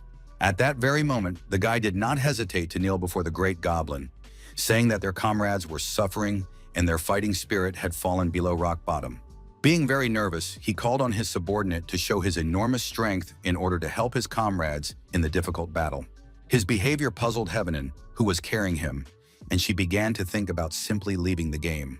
The young man asked the troll leader to join forces with him, and he smiled broadly, as if giving his consent. The victor was given a sturdy wooden club with which he could kill all the enemies in his path. Explosions continued to rock the area, much to the delight of the archers defending their city. The bald man noted that destroying hordes of mobs was quite exciting, but he did not notice that a monster was running towards him. Discouraged, the gentleman held out his hands, unable to believe that a single second could change everything. The invincible goblin knocked out the strike with a single swing, scattering the three archers in different directions. Covered in blood, it landed and stared at them, bloodthirstily, licking its slobbery tongue. Now the archers lay on the ground in pools of their own blood, which looked gruesome, and their gaze remained terrifying. Laughing maliciously, the main character exclaimed that this is what happens to those who neglect goblins, which alarmed Heavanen. Encouraged, the fighters continued to advance, having a perfect opportunity to take revenge on the humans. They began to surround their dying opponents to look them in the eyes one last time and continue to mock them. Showing not a shred of compassion, the mob began beating their severely wounded enemies with clubs and fists. The leader asked them to show restraint and said that they should attack other people, since these ones were already finished. But the bloodthirsty creatures did not listen to him and continued to have fun, showing particular cruelty to their offenders. Smiling, the brunette asked them once again to stop and continue moving forward. The vicious creatures ignored him, and grabbing Gisveli by the hair, began to drag her into a dark place. The angry fighter immediately jumped off the brunette's shoulders, realizing that he needed to have a serious talk with his comrades. Grabbing one of them by the collar, he shouted loudly, asking if the fools were going to let the girl go. The ghoul, who had gone off the rails, opened his mouth wide and began to laugh, which made his behavior even stranger. Suddenly, the scoundrel bit the main character's hand, causing him pain, but fortunately, he was wearing his other glove. The shaken young man called the trolls mad creatures that he could no longer control. The fierce ghouls began to pull the defenseless girl by her arms and hair, causing her severe pain, and Kim exclaimed that they had finally gone mad. Unexpectedly, a swordsman in a yellow robe and white pants came to the girl's aid, rushing at full speed. At first, it seemed absurd that he swung his sword sharply, but he ended up several meters away from his bewildered opponents. But after a couple of seconds, blood from the trolls whose lives had been cut short began to spray everywhere. Tense, Kim Chul-so looked more closely to understand what kind of daredevil had decided to join the fight. As it turned out, it was a stern NPC named Shin, who asked how the ghouls had made such a long journey to this place. The serious fighter asked if he knew anything about this brunette, and he lied that he had no information at all. The man, who was ready to fight to the end, said that he was tired of them all and wanted to end it all as soon as possible. He noted that even though the adventurers weren't giving up, there were too many enemies and it was incredibly difficult to fight them. The damage may have been insignificant, but people cannot take it forever because they are not iron robots. The wise warrior said that the longer the battle continued, the less advantageous the situation would become. Ready to rush into battle, he declared that it needed to be ended as soon as possible. But the nervous hero tried to stop him. The tense guy said that goblins couldn't just take hits either, which made his ally think. He noted that Shin had given the task of killing harmless trolls, and added that he was infuriated by people who followed orders without seeing everything with their own eyes. The furious young man began to blame everything on the fools who didn't even try to talk to the mobs and considered them trash. The blonde called communicating with them a waste of time, believing that they had nothing but greed in their heads. An angry Chul-so shouted, asking what he understood at all, and emphasized that the pointy-eared creatures were no different from humans. The blonde-haired man was not going to give in to his stories and said only that the monsters were just pretending. He called ghouls creatures born in the abyss, without families or children, and said that all their words and actions were lies to deceive adventurers. At the same time, Shin said that he did not want to exterminate their entire species, as they also had a right to exist. However, the experienced warrior believed that if there were too many trolls, they would soon begin to harm the world. Their numbers had to be reduced gradually so as not to upset the balance. And this was the fighter's indisputable point of view. The serious Kim Chul-so asked him to stop talking nonsense and asked if he had thought about those who would have to die. Suddenly, Shin said that all the food in the entities was poisoned, and the alarmed hero remembered that he had previously eaten it. He agreed with this opinion, but remembered perfectly well that there were no other oddities in the poisonous goblin soup. Then he remembered how a nasty cockroach was crawling across the table in the mob's house, which Tina tried to kill with a scythe. He also remembered the moment when the young man wanted to kill the insect, but accidentally hit the toddler hiding under the table in the face. The embittered hero realized that in the game, monsters simply appear, rather than being born like children, and simply pretend to be normal creatures. Now he realized that the previously reunited family of ghouls had simply deceived him, making him look like a real fool. Serious Shin noted that now the guy had listened to him and understood everything himself, and he suddenly rushed off somewhere, gritting his teeth in anger. Meanwhile, Heavenin decided that she needed to get out of there immediately while she had the chance. Unexpectedly, the demanding youngster jumped on her shoulders and, folding his arms across his chest, said that the plans had changed dramatically. Using his reliable rally skill, he summoned his loyal troll, realizing that he needed to change his battle tactics urgently. In a state of rage, the commander shouted loudly, ordering all creatures in the vicinity to listen to him carefully. At that moment, he raised a powerful ghoul above him, which looked like an ordinary old man. The young warrior shouted at the top of his lungs that they had just been spoken to by the true Messiah, whom they were obliged to obey. The foolish creatures were ordered to stop fighting and mocking the wounded people who could not resist them. At the same time, the vile trolls continued to strike their opponents, even though they were already helpless. Watching what was happening, the brunette felt real horror, because the sight was truly terrifying. The bloodthirsty monsters did not even think about stopping or listening to anyone, and Kim could not understand why they were such scoundrels. The tense young man could no longer control his subordinates as before, and this even caused him anxiety. The brave man continued to shout that they had to stop the battle, and still held the goblin above him, calling him the Messiah. Nearby, Chulso heard a man's voice asking what he was doing with the ghoul, and the young man began to assure him that there had been a misunderstanding. He called it preparation for a technique, but at that moment the chain broke, and the trio fell to the ground. The calm fighter said that he almost mistook the boy for an accomplice of the mobs who had caused all this commotion. Then the gentleman ordered him to go and kill the crowd of enemies, and the young man exhaled, realizing that disaster had almost struck. The brunette looked at his subordinate, who was holding his head in pain after the fall. The angry troll began jumping up and down and waving his arms, which was a sign that he wanted revenge. The alarm master asked him not to do a suplex now and just step back so as not to create unnecessary problems. The predator did not listen to him and grabbed a cobblestone lying on the ground, but Chulso did not know what was on his mind. The angry-eared man rushed off with the stone in his hands, but nervous Kim stood in his way, trying to calm him down. Suddenly, the boy took the worried Heaven's hand, who didn't even know what else to expect from him. The angry ghoul threw a hard shard, but the scoundrel covered the girl with his body, and the shard hit her in the face. The bastard said he would never forget her sacrifice, and the girl instantly lost consciousness and stopped breathing.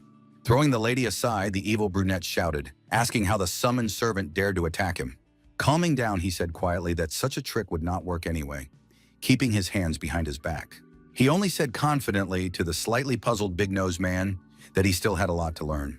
At that moment, a medium-sized object flew into the sky, which was noticed by the summoner standing nearby.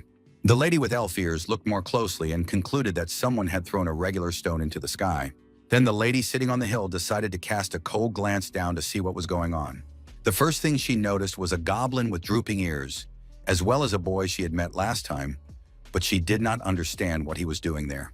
The lady became very alarmed when she looked more closely and saw a red whip behind the young fool's back. The summoner wondered if the fool was using the Bloody Worm's tools without even removing the curse from it, which could have serious consequences. If the item was used without removing the dangerous buff, the player would get a random effect, and the summoned creature would go mad.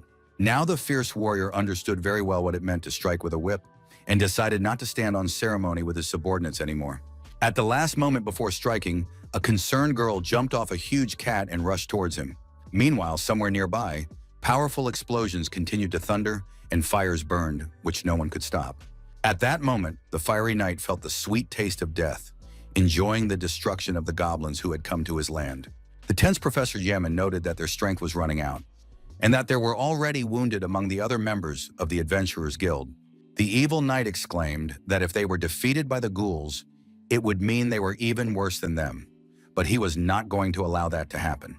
Meanwhile, the fearless Horace Philibert fired his pistols, not letting his opponents get close to him.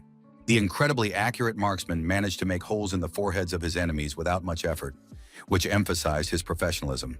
After a while, having made his 100th headshot, he raised his boiling weapons, letting them cool down a little to avoid deformation of the barrel. The blond man thought that this was enough to stop shooting, but his imperturbable deputy asked him not to deceive himself. Calm Charlotte noted that 99 monsters had been destroyed and asked him not to treat the trolls so lightly. Smiling, Horace said that he was not going to question the vice captain's skills, but wondered if she knew how to count. The lady did not argue with him and only looked at the small ghoul that was behind her ally's back. Without missing a beat, the experienced marksman fired a bullet into the enemy's forehead, preventing him from hitting him with a club. Spreading his arms proudly, Philibert, pleased with himself, dedicated the fountain of enemy blood to the charming stone. Meanwhile, the other members of the guild continued to fight the attacking hordes of monsters, preventing them from advancing further. One of the fearless warriors exclaimed that the whole pack needed to be hunted down rather than wasting time. It was the fiery knight who gripped his hilt tightly, using his fiery ability again. At the sight of him, the long-eared creatures became even more angry. But they were also nervous, not knowing how to proceed. At one point, a goblin from the crowd dropped his club on the ground, and his legs seemed to buckle slightly. The observant Professor Gemin immediately noticed that something strange was happening to the trolls, but at first he could not explain it.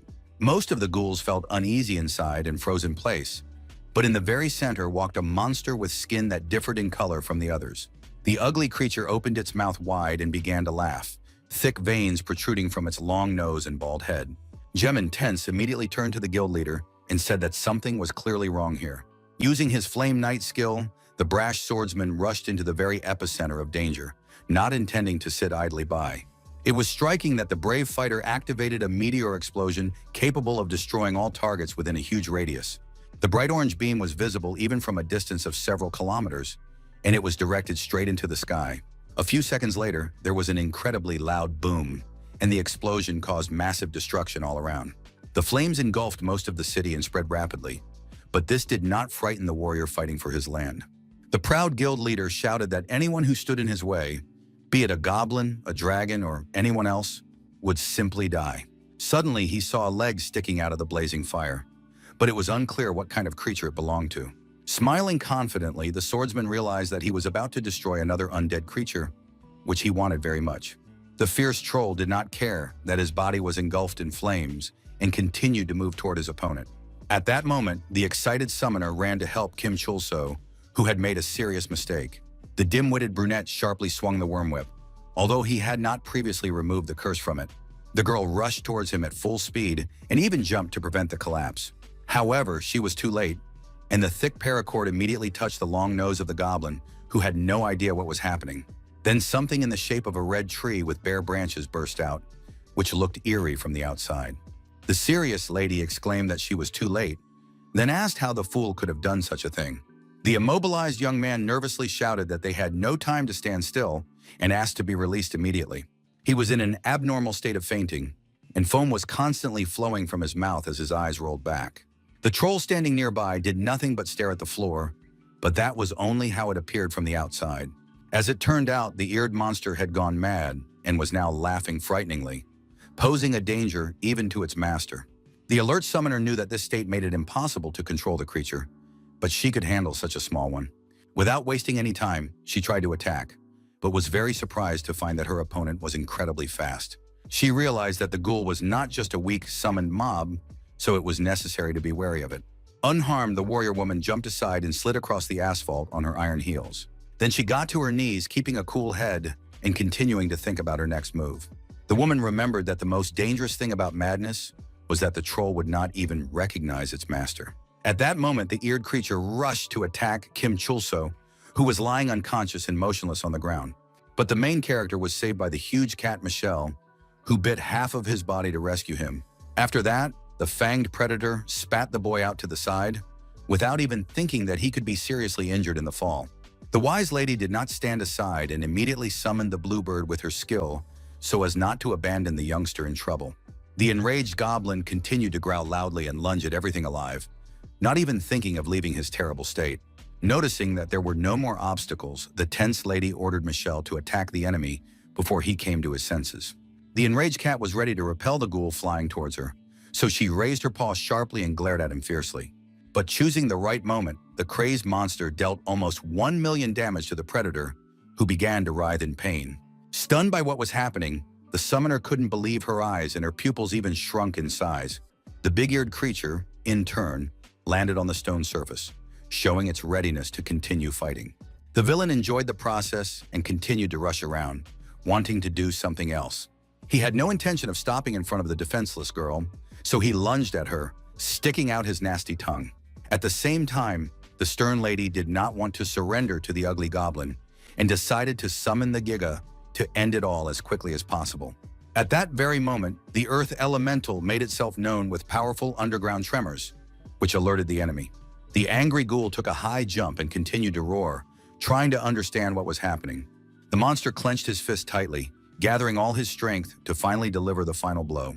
Without hesitation, it lunged forward and struck the stone rock, confident that it would smash it to pieces. At that moment, numerous cracks appeared on the cobblestone, signaling its imminent destruction. The goblin tried unsuccessfully to attack the bluebird, and the lady was convinced that she had not miscalculated the damage. The lady understood that if she did not cancel the summon now, many people would suffer, so she ordered Romeo to fly away, holding Kim Chulso with his claws. At tremendous speed, the mammal began to race across the sky, leaving the distraught troll alone on the ground. The enraged ghoul viciously pounded his fists on the ground, realizing that he had missed his precious chance to deal with the humans. As a result, numerous stone fragments flew in all directions, but he did not care. In a state of rage, the monster continued to make frightening sounds and feel emotional indignation. Then he grabbed 2 identical pieces of cobblestone and clenched them tightly, but his intentions remained unclear. The cunning troll was not going to give up so easily, so he began to throw stones into the sky at tremendous speed. The cool-headed bird became somewhat wary, but continued to fly forward despite the threat. The nervous summoner asked Romeo to fly away at full speed, regardless of anything else. The loyal mammal clearly heard its mistress's command, so it obeyed, remaining focused. The goblin on the ground, in turn, did not stop and continued his improvised artillery barrage. The madman put his heart and soul into his actions and did so 100%, believing that he would get what he wanted.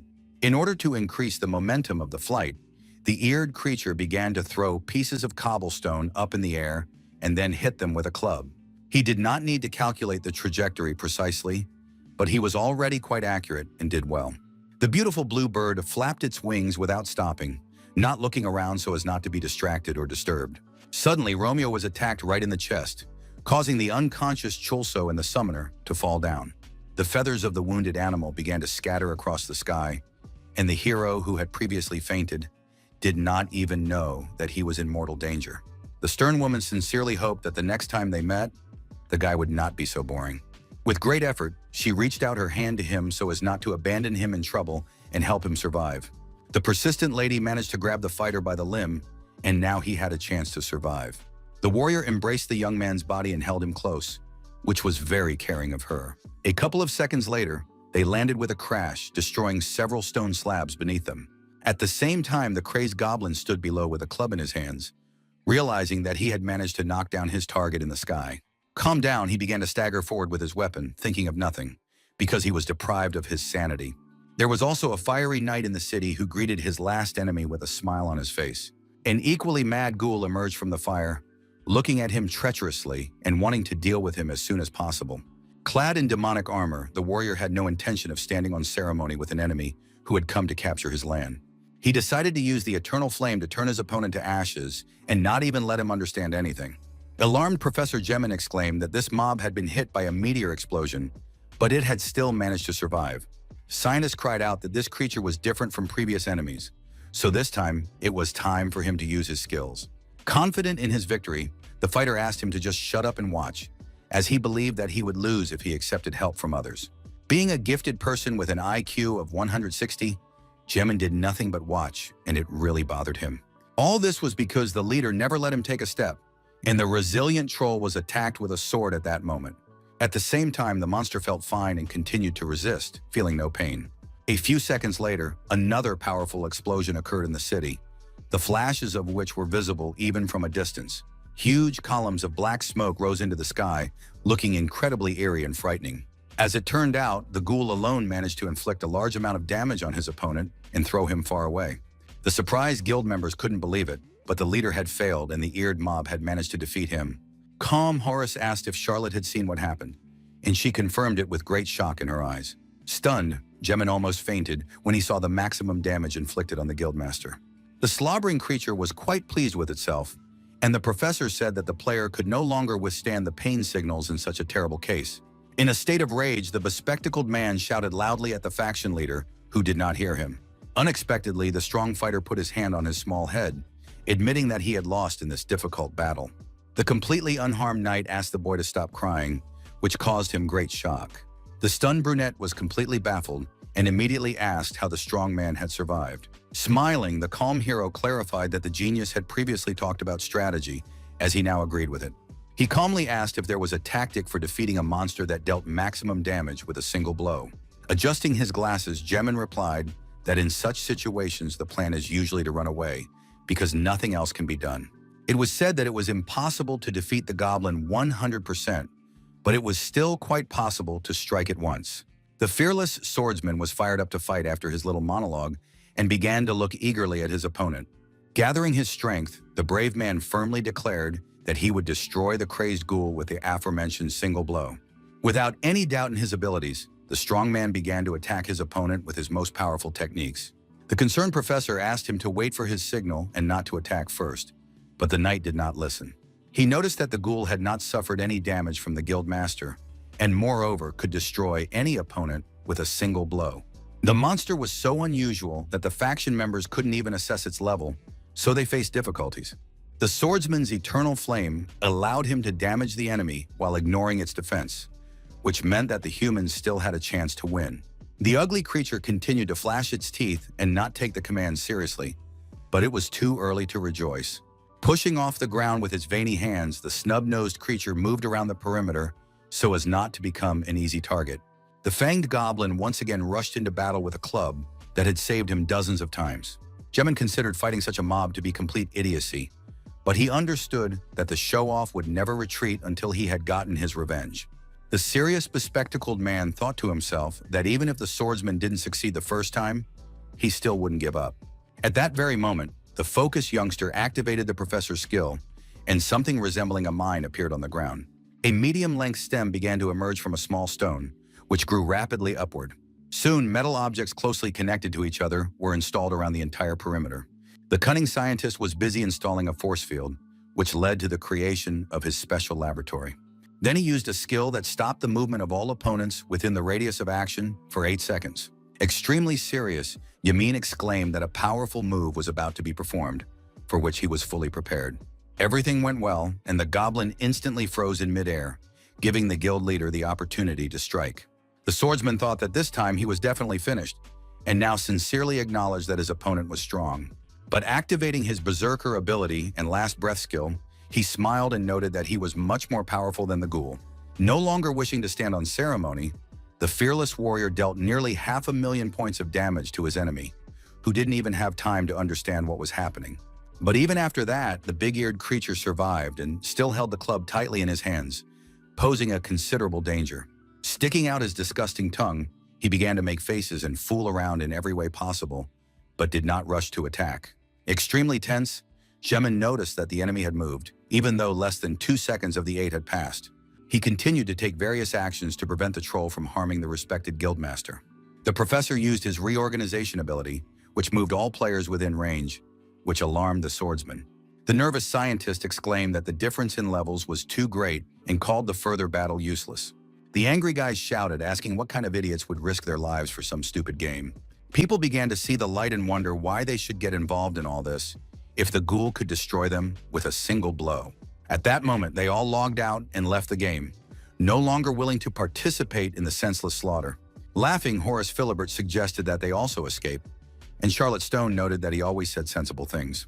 Disappearing into thin air, the lady added that even if the blonde man had suggested fighting, she would not have approved. But in an instant, her eyes widened in surprise, as if something had happened that she had not expected at all.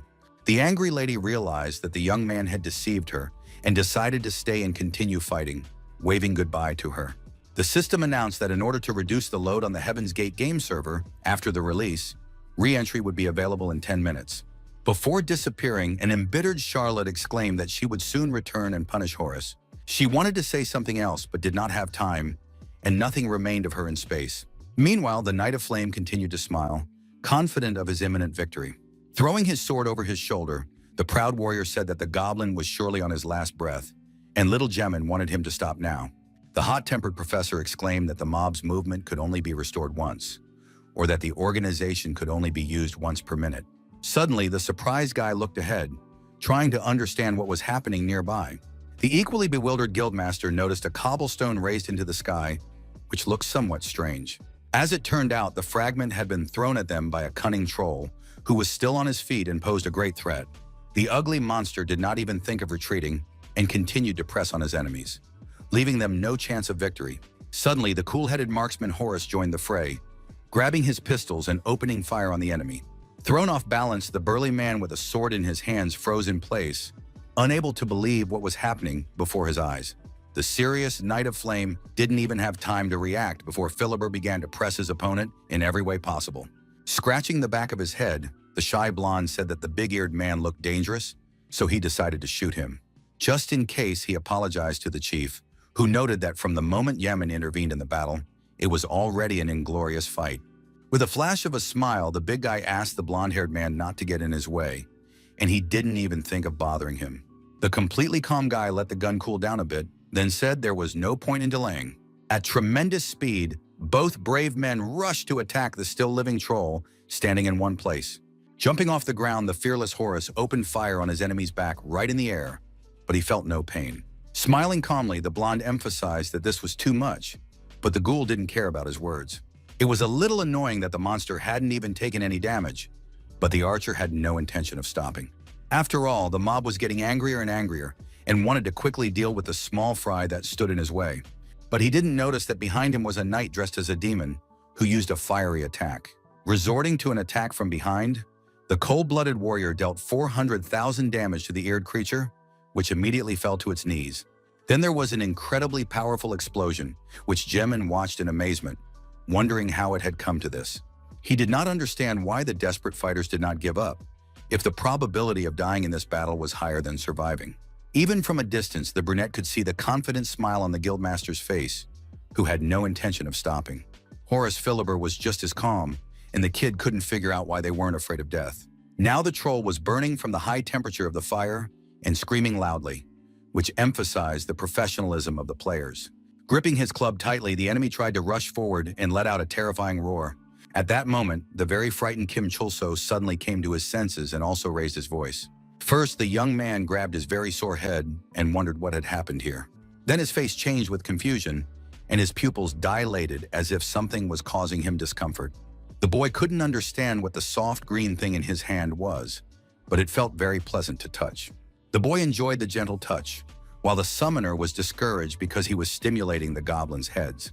The girl with elf ears sadly noted that the hero had come to his senses, and even called him by the name she had not forgotten. Stunned, Kim Chulso immediately recognized the lady with the huge cat, and she shouted at him to stop pawing at the ghouls' bald heads. Folding her arms across her chest, the woman ordered the young man to immediately cancel the goblin summoning that had been with him earlier. The tense brunette immediately asked why he should do that if everything was fine. The angry woman pointed out that the fool hadn't even removed the bloodworm's curse when he swung at the troll. She added that while Kim lay unconscious, his subordinate had gone mad and was now destroying everything in his path. The lady asked if the kid had thought about the suffering he had condemned the earflap to, who was forced to hurt others against his will. Being persistent, the elf asked the boy to recall the creature immediately, both for his own sake and for the sake of other players. The disheartened hero quietly replied that he did not know, and his weary interlocutor did not quite understand the meaning of his words. The serious young man exclaimed that he did not have a call button, and that such a function had never existed from the outset. The surprised lady said that it couldn't be that a summoned creature couldn't be recalled. The angry Chulso shouted that he wanted to get rid of the goblin more than anyone else, and the agitated lady asked if he was afraid that the mob would suffer. The fighter asked what was wrong with hurting others without malicious intent, and whether it wasn't worse when it was done on purpose. The fierce warrior menacingly told her to worry about her own skin, because his troll did not suffer mental or physical wounds. Then he began to laugh maniacally in the summoner's face, not noticing the huge beam of fire behind him. Hearing strange sounds behind him, the bewildered guy immediately turned around and began to look closely at the sky. He saw his own goblin being attacked by powerful defenders of the city. Next, an invincible flaming knight landed, his equipment completely intact. The fierce fighter asked if the enemy was hiding something, but received no answer and continued to watch. The nimble ghoul began to run around in different directions so as not to become an easy target and to survive the fierce battle. Periodically pushing his hand against the ground, the long-eared creature jumped forward, preventing his merciless opponent from hitting him. Choosing the right moment, the long-nosed monster pushed off the wall and flew toward his opponent at high speed. Activating his eternal flame skill, the guildmaster declared that he would deliver the final blow to the restless creature, but unexpectedly, he received a notification on the red digital display that he did not have enough strength points. The fighter, thrown off balance, couldn't believe what he was seeing and instantly froze, which happened at the worst possible moment. The gloating troll swung his fist in the air, aiming precisely at his enemy's head to leave him no chance of survival. At that moment, the desperate knight let go of his sharp sword and resigned himself to defeat. The bloodthirsty monster grabbed his face tightly with its bony fingers, eager to finish him off as quickly as possible. Suddenly, Professor Gemin began the process of reorganization, trying to help his frozen comrade in some way. The nervous brunette asked in a raised voice what his ally, who had previously been constantly rushing into battle, was doing. The young man wondered why the one who had sworn to destroy the monster was now simply lowering his blade. Hitting his comrade's iron gauntlet with his fist, the professor tried to bring him to his senses and asked him to fight to the end. The young man shouted that the fiery knight must become the champion, as he always had been, but he still stood still. The boy, barely holding back tears, exclaimed that if the guild leader could not become the winner again, then he should at least not die. The crying Yemen said that they should give up and run away, and asked what kind of fools would risk their lives for some game. At that moment, the man seemed to come to his senses, but his gaze was still dazed, and he seemed to be thrown off balance. Fortunately, the big guy grabbed the kid's face and asked if he hadn't said that. If he yelled, he would definitely lose. The serious fighter told the shooter that he was leaving and warned that he would not be responsible for his death. Calm Horace noted that he was also leaving, as they were more trouble than they were worth. The slightly puzzled ally asked who he meant, remaining where he was and listening carefully. Meanwhile, a black human silhouette was visible on the horizon, lying face down as if something was threatening his life. It turned out to be a terrified Kim Chulso, who was being chased by a huge crowd of bloodthirsty goblins. The stunned young man couldn't believe that the invincible troll had taken a whopping 700,000 damage in one blow. Biting his nails nervously, the young man realized that if the ghoul died, it would be the end for him, and he would once again find himself buried 300 meters underground. The hero decided to start by summoning his subordinate using his rally ability, which caught the attention of the girl behind him. The excited lady asked him to stop, warning that due to the madness effect, the monster could even injure its master. She suggested removing the debuff first and asked if recall was the only way, and the brunette didn't think there was another. The lady drew attention to the recent explosion and noted that among the people in the village, only the master of the new fire guild was capable of such a thing. As soon as the summoned creature's health drops to 0, the summon is cancelled, and at that moment, the madness effect is removed. The concerned fighter asked if he could resurrect the troll if it died, but the lady assured him that death would not occur. It was said that the mob would simply fall asleep and wake up immediately, since entities like him had no concept of death. Remaining calm, the lady emphasized that Chulso could not recall his goblin, in that this did not apply to ordinary cases. The hot-tempered young man asked if she really wanted him to take her word for it and risk his life, which hurt his interlocutor. The impulsive young man cried out that he couldn't even imagine life without the troll, and added that he would rather die than be without him.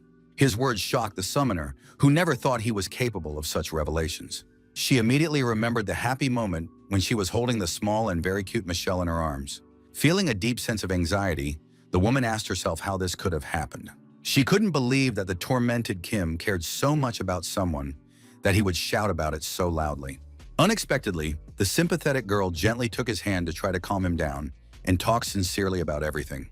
Keeping a cool head, the girl with elf ears apologized to the main character without any pride. The lady declared that she would never allow the young goblin he cherished so much to die and promised to save him at all costs. The embittered brunette cried out that if there was no other way, he would summon the troll right now, as there was no time left. The lady found a way when Chulso stopped thinking of the monster as just a subject to summon and proved that it was a being with a single life. It was said that the crazed mob could be compared to a wild animal that had been abandoned to its fate. Suddenly, the woman noted that the easiest way to a baby's heart was through ordinary food. Her words discouraged the attentive young man, who at first could not believe that it would help them. The summoner was sure that it would work thanks to Kim's sincerity, and he really wanted to beat up the nimble goblin.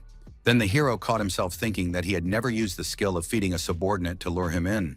He only noted internally that the monster had run away like crazy, not even recognizing him as its master. Suddenly alarmed, Chulso realized that he had not fed the eared creature, which clearly needed it since then. At that very moment, the tense fighter activated the troll summoner skill, which allowed him to give it a treat. Deep in thought, the guy assumed that this would bring the mob back to normal, and he simply had no other way. Without a word, the angry brunette ran off, thinking that the snotty little bastard would just have to wait for him. His concerned ally shouted, asking why he used the summoning ability if he had food. Suddenly, a drooling troll rushed past her, smelling the treat and running after the young man with all his might. The alert girl immediately turned her gaze to him, trying to assess the situation and draw some conclusions. She was somewhat surprised by the fact that a whole crowd of green-skinned monsters began to chase Kim Chul-so with flashing heels. The main character continued to move forward, thinking incessantly about his creature. But after a couple of seconds, the player noticed that one of the eared creatures he hadn't called was running right next to him. The very hungry mob licked its slobbery mouth, making it clear that it would not mind a little snack. The dim-witted brunette immediately realized that it had its eye on the fried sausage in his hands, but he had no intention of sharing. The young man was carrying a legendary sausage, thanks to which even a runaway goblin bride could return. The hot-tempered fighter sped up and shouted at the ugly monsters to leave him alone, but no one even listened to him. It was becoming increasingly difficult for him to escape from the pressing crowd, but he did not give up, as there was no other way out. A nearby Knight of Flame became alert, wondering why the ghouls had suddenly gathered in a herd. Smiling, Horace, who was leaving the game, calmly said that they would be in big trouble if they didn't get out of there quickly. The warrior, frozen in shock, did not know how to behave, and Kim Chul-so was rapidly approaching him. Suddenly, the strong man grabbed the short Gemini, who couldn't make sense of what was happening, by the arm. Without warning, he threw the boy aside, causing him to scream in fear, but it was done with good intentions. The fearless swordsman quietly said goodbye to the deputy head of the guild and prepared himself for the final battle. At that moment, news of the professor's death arrived, and a whole horde of trolls turned on the lone fighter. A few seconds later, all that remained of Horace the Archer was a bright trail in space, while the slobbering monsters continued to charge forward. The hero, dripping with sweat from the tension, asked if the insolent creatures dared to leave the house without his permission. Ahead, the young player saw a crazed goblin who was his only subordinate. Calmly handing the legendary sausage to the mob, the young man said that they had no time, so he needed to eat quickly. The incredibly hungry ghoul immediately set his sights on the wonderful treat and then began to take slow steps toward his master. Nervous Chulso realized that this was the very effect of madness and noticed that the creature was seriously active. Gritting his teeth, the sweaty brunette began calling his pet a good boy, trying to pull him closer. He held the appetizing sausage right up to the creature's nose, hoping that everything would work out and it would come under his control again. The monster gradually began to stick out its tongue, wanting to finally satisfy its hunger and calm down a little after everything that had happened. In the end, the mob trusted the young man and took a very small bite, while vile saliva continued to drip down his chin. Suddenly, the rest of the crowd of green-skinned freaks interrupted the process, coming to take away the treat. It got to the point where the crazed beast was simply lost among the hungry mob, who didn't care about him. The mindless crowd of monsters hunted for the only legendary sausage, even though there wasn't enough for even one of them. The insolent creatures paid no attention to the main character and ended up trampling him, which was offensive. The very nervous young man called them vile goblins and useless scum who were led by their stomachs. Restraining his anger, the brunette began to call them a herd of greedy and selfish creatures, and admitted that Shin was right about there being too many of them. Unable to control his rage any longer, the warrior shouted loudly, ordering all the ghouls to die immediately. A few minutes later, the huge horde of eared creatures formed a tower, still hunting for the fried sausage. Still, one of the pushy freaks managed to grab the legendary sausage, which was a source of pride. From the outside, the scene looked somewhat eerie, resembling a mountain of corpses killed in battle. Suddenly, a powerful explosion rocked the area, destroying the stone ground around it. All the trolls scattered, as did the bewildered Kim Chul-so, who was saved by his rare light blue steel armor. The stunned young man did not expect his equipment to have such an unusual effect of destroying heaven and earth. At that very moment, he received a system notification that he had destroyed the ghouls who had trusted him and followed him. Before he could even comprehend what was happening, the alarmed young man began to fall freely, screaming at the top of his lungs in fear. A notification also popped up saying that the Goblin Lord was very pleased with the fighter, so he was awarded 1 point. Some of the living trolls bounced off the rocks in midair, naively believing that they could stay alive. The main character, in turn, also ricocheted off the cobblestones, constantly hitting his back and experiencing severe pain. The warrior was already resigned to the fact that he would simply be crushed because he did not believe in miracles, but it was worth doing. A few seconds later, he suddenly found himself in the arms of a fearless goblin who landed on the surface with him. The emotionless brunette merely said that his subordinate had finally come to his senses, which should have been a cause for joy. The kind-looking, long-eared creature looked at his master, who noted that if he was hungry, he could have told him about it right away. A few meters away from them, an appetizing sausage fell, which immediately caught the ghoul's attention. The troll instantly threw Kim Chul-so to the ground and ran to the delicacy that made him truly happy. The brunette, thrown off balance, turned on his side and mentally called everything that was happening complete nonsense. Then he received a notification that he had successfully cleared the village of trolls and earned 350 gold coins for it. Out of nowhere, a summoner landed, shocking both the young man lying on the ground and his pet. Smiling, the lady emphasized that the cute little beast's madness had subsided, which was already a reason to rejoice. Looking around, the lady asked if the fighter would kill the rest of the goblins, and he wondered if she had come back to nag him again. Sighing heavily, the girl sincerely said that she was just worried about him, and then decided to get straight to the point. The woman asked if the ghoul's attack was because of the hero, but he said no, and she was sure he was lying. She said that the villagers must not be allowed to suffer, and pointed out that the brunette was wrong to attack innocent people. Vis-a-vis asked the guy, who was sweating profusely from tension, to just do what needed to be done, but he exclaimed that he knew that without her. Meanwhile, a serious swordsman was nearby and heard an explosion somewhere close by. Approaching the edge of the cliff, the fighter began to look around carefully, hoping to find something interesting. Looking down, he and his comrades were stunned because they did not expect to see something so mesmerizing. They were lucky enough to see a huge amount of shiny gold and property lost by the goblins, which was a real treasure. Meanwhile, in a secret room, several anonymous individuals discussed that this time the result was positive. One of the men suggested talking about the results under number 667, and his colleagues supported his idea. The gentleman, whose beard was visible even in the dark, began to note that the number 9 was always present in the total damage. It was said that even the most brutal criminals did not achieve such stunningly high scores. Someone in the audience added that the kindness inherent in the human heart could weaken the chosen being and make it uncontrollable. Everyone came to the unanimous conclusion that in any case, this was an excellent result, so there was no need to discuss it further. One of the men noted that many had to be sacrificed for this, but after a dozen reboots, a savior finally appeared. The fact that the ideal goblin had been summoned meant that the 667th of all the past ones was the most troll-like human. If he, possessing such enormous power, were to use it everywhere, it would result in disaster, so it was necessary to keep him under constant control. The stern serial firmly emphasized that for this purpose, they would use the Iscariot, which was heavy artillery. In real life, the main character sat in front of his laptop and scrolled through the newsfeed, nervously clicking the mouse.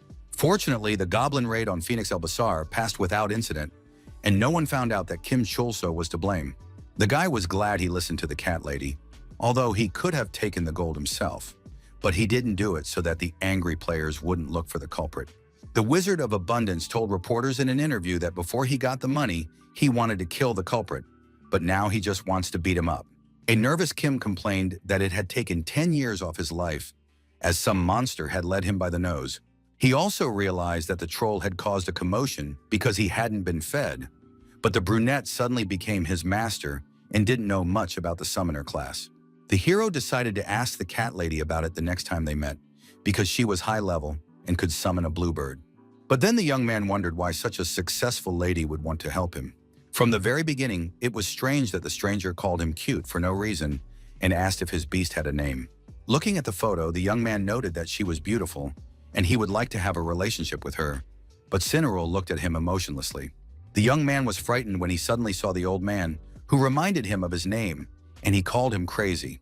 The stunned brunette couldn't understand what the old man was doing there and asked if he had been following him. The man noted that he could see anxiety on Kim Chulso's face and thought that he had come to him for a reason. The bewildered hero noted that his counterpart understood perfectly well why he had such an expression on his face, but was pretending not to. The reserved interlocutor emphasized that the goblin, who had caused quite a stir, was to blame for everything. The extremely tense player confirmed that this was indeed the case, but could not understand how the old man had found out about it. The bearded man said that the boy's calls would no longer have the same power as before, and of course, he was filled with anxiety. The boy asked what nonsense had come out of the man's mouth, and whether it was really true that trolls could not be eaten. There were rumors that a critical bug had been discovered in the summoner class, and technical work to fix it would begin soon. Then Cinnarol stunned the main character by saying that he would like to hope that his fears were unfounded, but that was naive. The impulsive youngster asked in a raised voice if they were really going to fix this bug, but the man could not answer. A player sitting at the next computer desk suddenly heard notifications from the game gates of heaven. His friend asked what the message said, and he replied that it was nothing special, but the worried Chulso was already sweating profusely. It was said that a patch with the bugs fixed would be released in a week, which made Kim even more excited. Entering virtual reality again, the fighter sat down on the ground in the middle of a clearing from where he could see beautiful hills. The desperate hero held a small stone in his hands and thought incessantly about the coming changes. Unable to control his emotions, the trickster jumped up abruptly and threw the fragment away from himself. Next to him was a surprised goblin, who had no idea that in a week he would no longer be so strong. Grabbing his hair, Chulso wondered why these problems had fallen on him right now. It was unfortunate that his troll's incredible strength was a critical bug that the developers had discovered in the summoner class. Now the main character was completely convinced that it was all because of the big-eared creature happily jumping up and down in one spot. Gritting his teeth viciously, the guy swore to himself that he would never return to his miserable life as a bricklayer and would fight to the end. Struggling with his anger, he firmly stated that he must earn 2 billion gold by any means necessary. Soon the fighter arrived at Shin, who asked him not to get cocky because he had killed some 30 ghouls, because it looked pathetic. The angry young man clutched his goblin's nose and legs tightly, and the swordsman in the yellow robe asked him to stop fooling around. The hot-tempered brunette shouted at him to stop whining and give him the next task, because there was very little time left. At first, the blonde man looked at him with a slight smile, as if puzzled, but remained silent. The hero became even more angry when he learned from the system that in order to receive a new quest, he needed to reach level 40. Very dissatisfied, Chulso didn't even think that he would have problems with the rank, which he always considered ridiculous. It was much more effective to take on a task and receive bonuses for it than to simply deal with random monsters. After carefully examining the bulletin board, the warrior concluded that most of the worthwhile quests had already been taken. However, he saw a quest that mentioned a demon mask, for which he could earn 10,000 gold coins.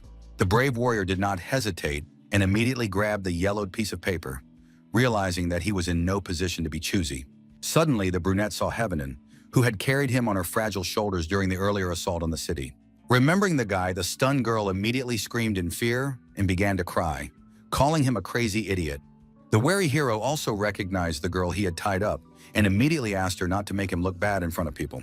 The angry adventurers were unhappy that such a crazy person was looking for tasks, choosing which one to take. People admitted that they had always considered him to be out of his mind, while the young man simply stood there with a slightly sad face and remained silent. A calm woman suddenly intervened in the argument, tearing down the notice and asking everyone to stop the commotion. A wise and elderly magician named Akare asked the young man to come to her, keeping a smile on her face. An angry Kim shouted at the old woman, asking who she was to steal his assignment, adding that he had his eye on it first. The lady calmly pointed out that he probably hadn't read the text written in very small print at the bottom. In the right corner, it was emphasized that the team for the task must consist of at least 3 people. Stunned, Chulso didn't understand this and exclaimed that he could do it alone and didn't need to drag 2 more people along with him. Without thinking twice, he pointed to Hevon, who was sitting on the floor, saying that she would be useful to him, and the girl began to worry. Then the daredevil called the gray-haired woman an ordinary old woman who was of no use. The calm lady did not intend to insist on her candidacy, but asked if the young man was sure he could handle the quest. The hot-headed boy replied firmly that there was a whole crowd of people around who would go with him instead of her.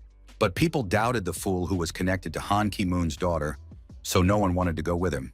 The brunette, sweating profusely from nerves, realized the hopelessness of the situation, but he had no time for organizational issues. Realizing there was no way out, he loudly announced that he was taking the unfortunate-looking old woman with him on the mission. Then the angry fighter decided to announce the person who would take the last place in the squad and looked at the agitated Hyun Min. The girl, barely holding back tears, really did not want to cooperate with this unpleasant person, but she had no choice. The mission was accepted, and the trio was successfully assembled into a team, even though the brunette did not want this at all and became a victim of circumstances. After a short while, the fierce lady was already fighting the predators with unprecedented courage. But even during the fight, the beauty continued to cry, wondering why she was in the same group with an idiot again. Stressed out, Kim Chul-so exclaimed that at this rate, they would only complete the task by next year. The angry girl shouted back that she couldn't move any faster and made it clear that he shouldn't bother her. She noted that the furry bears were level 35, and there was no way she could destroy them all with one blow. The serious hero said that they were ordinary mobs and added that he didn't care if they reported him for summoning a bug monster. A few seconds later, a loyal goblin appeared behind the fighter who could destroy the entire mob in one fell swoop. Concerned, Haevonin did not understand what was happening around her and whose help the unpredictable ally had decided to use. The bloodthirsty troll immediately rushed to attack the crowd of predators who at first did not take him seriously. But suddenly a fiery flame appeared in front of him, which slightly confused the monster, but he did not panic. It was the work of an old woman using a fireball, but an angry Kim asked her to stop getting in the way. One of the bears growled viciously, making it clear that he did not like what was happening. Immediately, the nimble ghoul grabbed it by the chin with his bony hand, dealing 1 million points of damage. Ultimately, after a couple of seconds, the animal fell to the ground with a crash, giving its fellow bears pause for thought. Satisfied with himself, the long-eared creature landed calmly and began to look at his enemies, showing his readiness to launch another series of attacks. Terrified, Haevonin recognized the goblin and screamed in fear, tears streaming from her eyes as always. The trembling girl asked why the creature was here again, and the hero replied that it was a monster he knew how to summon. After these words, the beauty calmed down and was now very surprised, looking more closely at the troll. The brave man called himself the Master of the Ghoul, capable of killing with a single blow, so he asked his allies not to interfere and to step aside. The enthusiastic goblin began to dance on the spot, ready to follow the young man's every command. He began to move forward, and the 2 assistants followed the silent Chul-so, who was thinking about what to do next. Curious, Haevonin asked her grandmother how she started playing Gates of Heaven, but she didn't even know what she was talking about. Then it dawned on the lady that it was the name of a computer game, and she replied that she had become interested in it because of her husband. The delighted brunette called the situation romantic and very sweet, but there was not even a smile on Okre's face.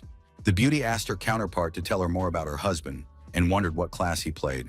At first, the woman did not answer because she was trying to formulate her response while remaining calm. Their conversation was interrupted by a goblin who began to smile when he noticed something interesting right in front of him. The brave hero smiled and said that they had stumbled upon the mask of a demon, which was a monster necessary for completing the task. Haevonin, who was tense, thought it would be just an accessory, but everything turned out completely differently. The worried girl asked her grandmother not to come too close, and she held her hands out in front of her. The worried woman opened her sad eyes and stared ahead, as if something was troubling her soul. The lady remembered her sick husband, who was angry that the couch took up too much space. She told him that electromagnetic waves were bad for his health, but he lay there all day in his virtual reality glasses, simply because he was bored. The caring Okre cut up some apples for her beloved husband and asked him to eat a little. She was happy that the government had given the elderly a special device to pass the time. Her grumpy husband asked her to leave, but once inside the game, he was very surprised, as if something unexpected had happened. His wife joined him, borrowing the virtual machine to play with him, and was delighted with the scenery around her. The man noted that she had even spelled her name incorrectly and was behaving like an old woman, while she was surprised to see her initials written above her head. The elderly lady felt very comfortable next to her beloved and wanted to spend as much time as possible with him, but he did not seem to appreciate it. OK Ray blushed and noted that his nickname was quite scandalous, which made her smile. At that moment, she was standing in front of a demon mask, a warrior who was several times taller than her and posed a great threat. Hiding behind an accessory, the old man stared menacingly at the elderly woman, who was not afraid of him at all. Alarmed, Havonin exclaimed that it was too dangerous and advised the grandmother to move aside. The merciless monster swung his red sword sharply, intending to wipe the pitiful old woman off the face of the earth. The toothless grandmother apologized, saying quietly that young people should help the elderly. Then, without further ado, she used her mage skill and began to form a special sphere with both hands. At that very moment, a bomb of darkness was aimed at the huge enemy, and then an explosion thundered, which was supposed to confuse him. Shocked, Kim Chul-so exclaimed that it was very cool and admitted that the old woman could really beat anyone.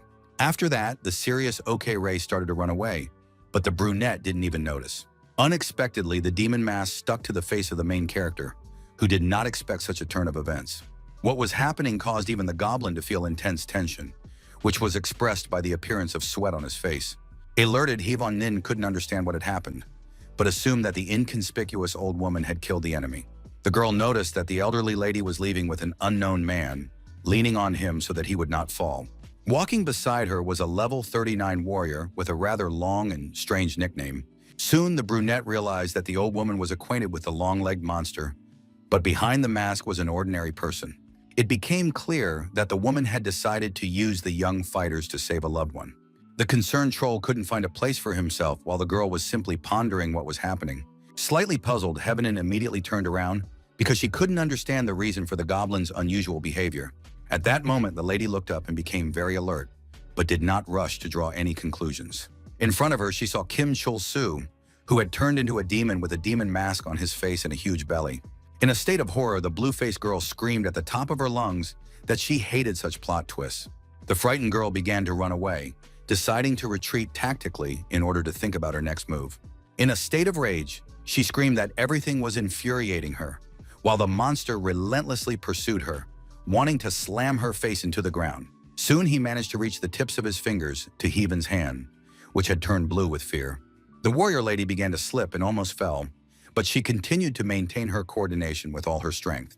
She immediately crouched down sharply and took a step to the side, and the hero bumped into her and almost flipped over in the air. Unexpectedly, the demon mask flew off his face, and he himself was thrown off balance and remained in a stupor. The wary brunette wondered if it was possible not to finish off her opponent, since it was enough just to inflict damage. For a moment, the damaged artifact hung in the air, as if choosing its next victim.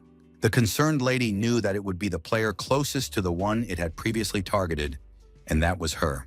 The inexplicable creature turned to Kim Chul-so, asking him to figure everything out, but he couldn't make sense of what was happening. The young man kneeling on the ground complained of severe nausea and was angry at the demon mask that had dared to stick to his face. The angry fighter shouted, asking why the goblin was running away instead of saving him, and caught himself thinking that he had seen something he shouldn't have. A new appearance appeared on the matured Heavenin, whose arms and torso had grown significantly stronger in just a couple of minutes. The harmless-looking boy stood aside and pondered what was happening, not yet seeing who his ally had turned into. Without warning, the warrior lady pinned him against the wall, but he asked her not to behave like that, reminding her that they were friends.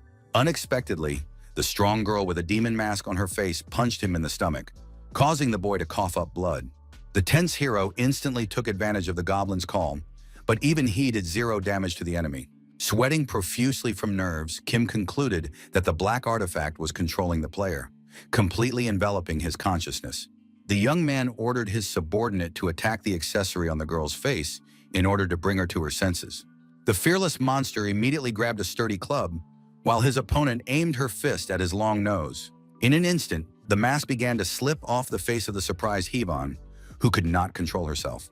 Soon, the shocked brunette was completely freed, and it even seemed that it had all been a short dream. She was suddenly thrown aside and screamed loudly in fear, but no one could help her. Panicked, Chul-so exclaimed that the object was flying toward him again and asked the troll to do something about it. Unexpectedly, the mask crashed right into the ghoul's nose and bent it, but all this had terrible consequences. The disheartened goblin froze in place, trying to figure out what was happening, but he couldn't. Unfortunately, the object chose the goblin as its next victim, who was unable to prevent it.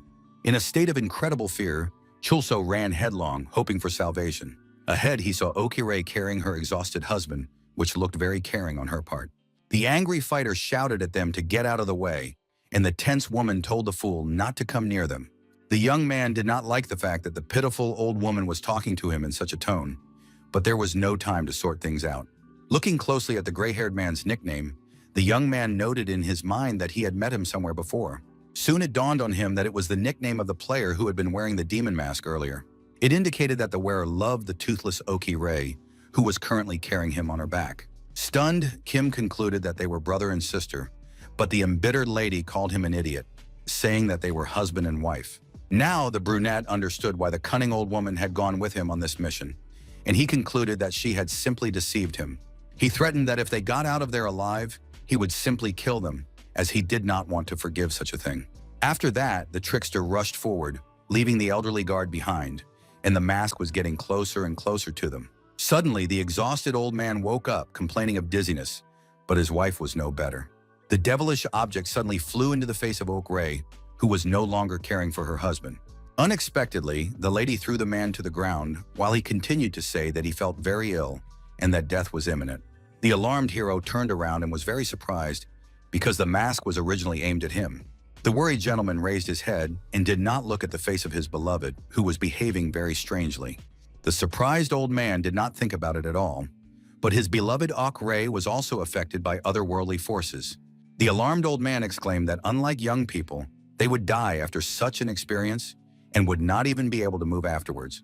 The main character did not like his words very much, hearing in them a hint that he should be the one to wear the mask.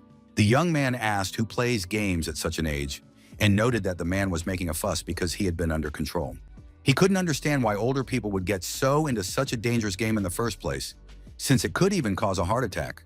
At that moment, the nervous Haewon and the loyal Goblin rushed to Kim Chulso's aid, and he immediately recognized his servants. The breathless girl asked why he was so fast, and the young man was initially surprised that she was still alive. The fighter said that the old woman had tricked them because she wanted to take off her husband's mask and put it on them. He had originally planned to take revenge on her when they got out of there, but now the devil's object had attached itself to the old woman. The discouraged lady asked if her ally had thought about becoming a troll, and he asked in bewilderment what nonsense she was talking about. His counterpart noted that the monster he had summoned was incredibly strong, so she asked if the hero wanted to become the same. The pensive brunette noted that lately, the eared one had not been listening to him and was not acting as he would have liked. Then Haevonen asked what she looked like with the demon mask on her face, and the young man noted that she looked like a crazy lady. The angry girl yelled at him, and Chulso said that she scared him because she suddenly became huge, and even her muscles began to bulge. When a person put on a mask, they began to look like the person they wanted to be. And she loved sports, but it was difficult for her to gain muscle mass. Her grandfather was short, and if he had complexes about it, that explained why he became huge. Tired of what was happening, he began to apply the same logic to Okirei, and Haewon thought about it with him. The trembling old man asked his wife to wait a little longer, but she stood still, not harming anyone. With tears in his eyes, the gentleman gritted his teeth viciously, loudly declaring that he would save his beloved right now. The young people realized that the grandmother wanted to have a child, as her belly had grown to an impressive size. When they were young, the couple was periodically disappointed by the doctor, who said that the lady had again failed to conceive. The lovers began to hold hands, and the doctor advised them to give up on the idea, causing them great emotional pain. Sometime later, the man picked a daisy on the street, thinking incessantly about the bad news. He asked his wife, who was sitting next to him, not to frown so much because their life did not end there.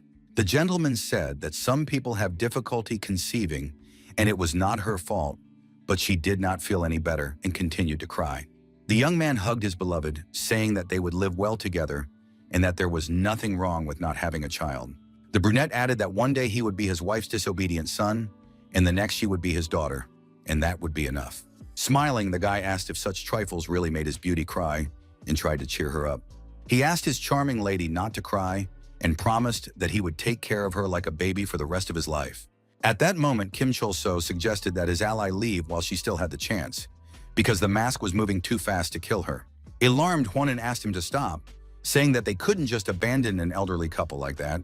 She couldn't move or speak of her own free will when she was under the influence of the mask, And since they were in the dungeon, they couldn't just leave the game. The girl couldn't even move her little finger, and she only felt anxiety because she didn't know when the horror would end. The persistent lady suggested saving the old people, since today's grandfather was in such a terrible state in this place. The mercenary boy didn't even listen to her and continued to move forward, while the stunned girl asked where he was going. Behaving recklessly, the young man asked if his partner would give up the demon mask for the sake of these two unfortunate people.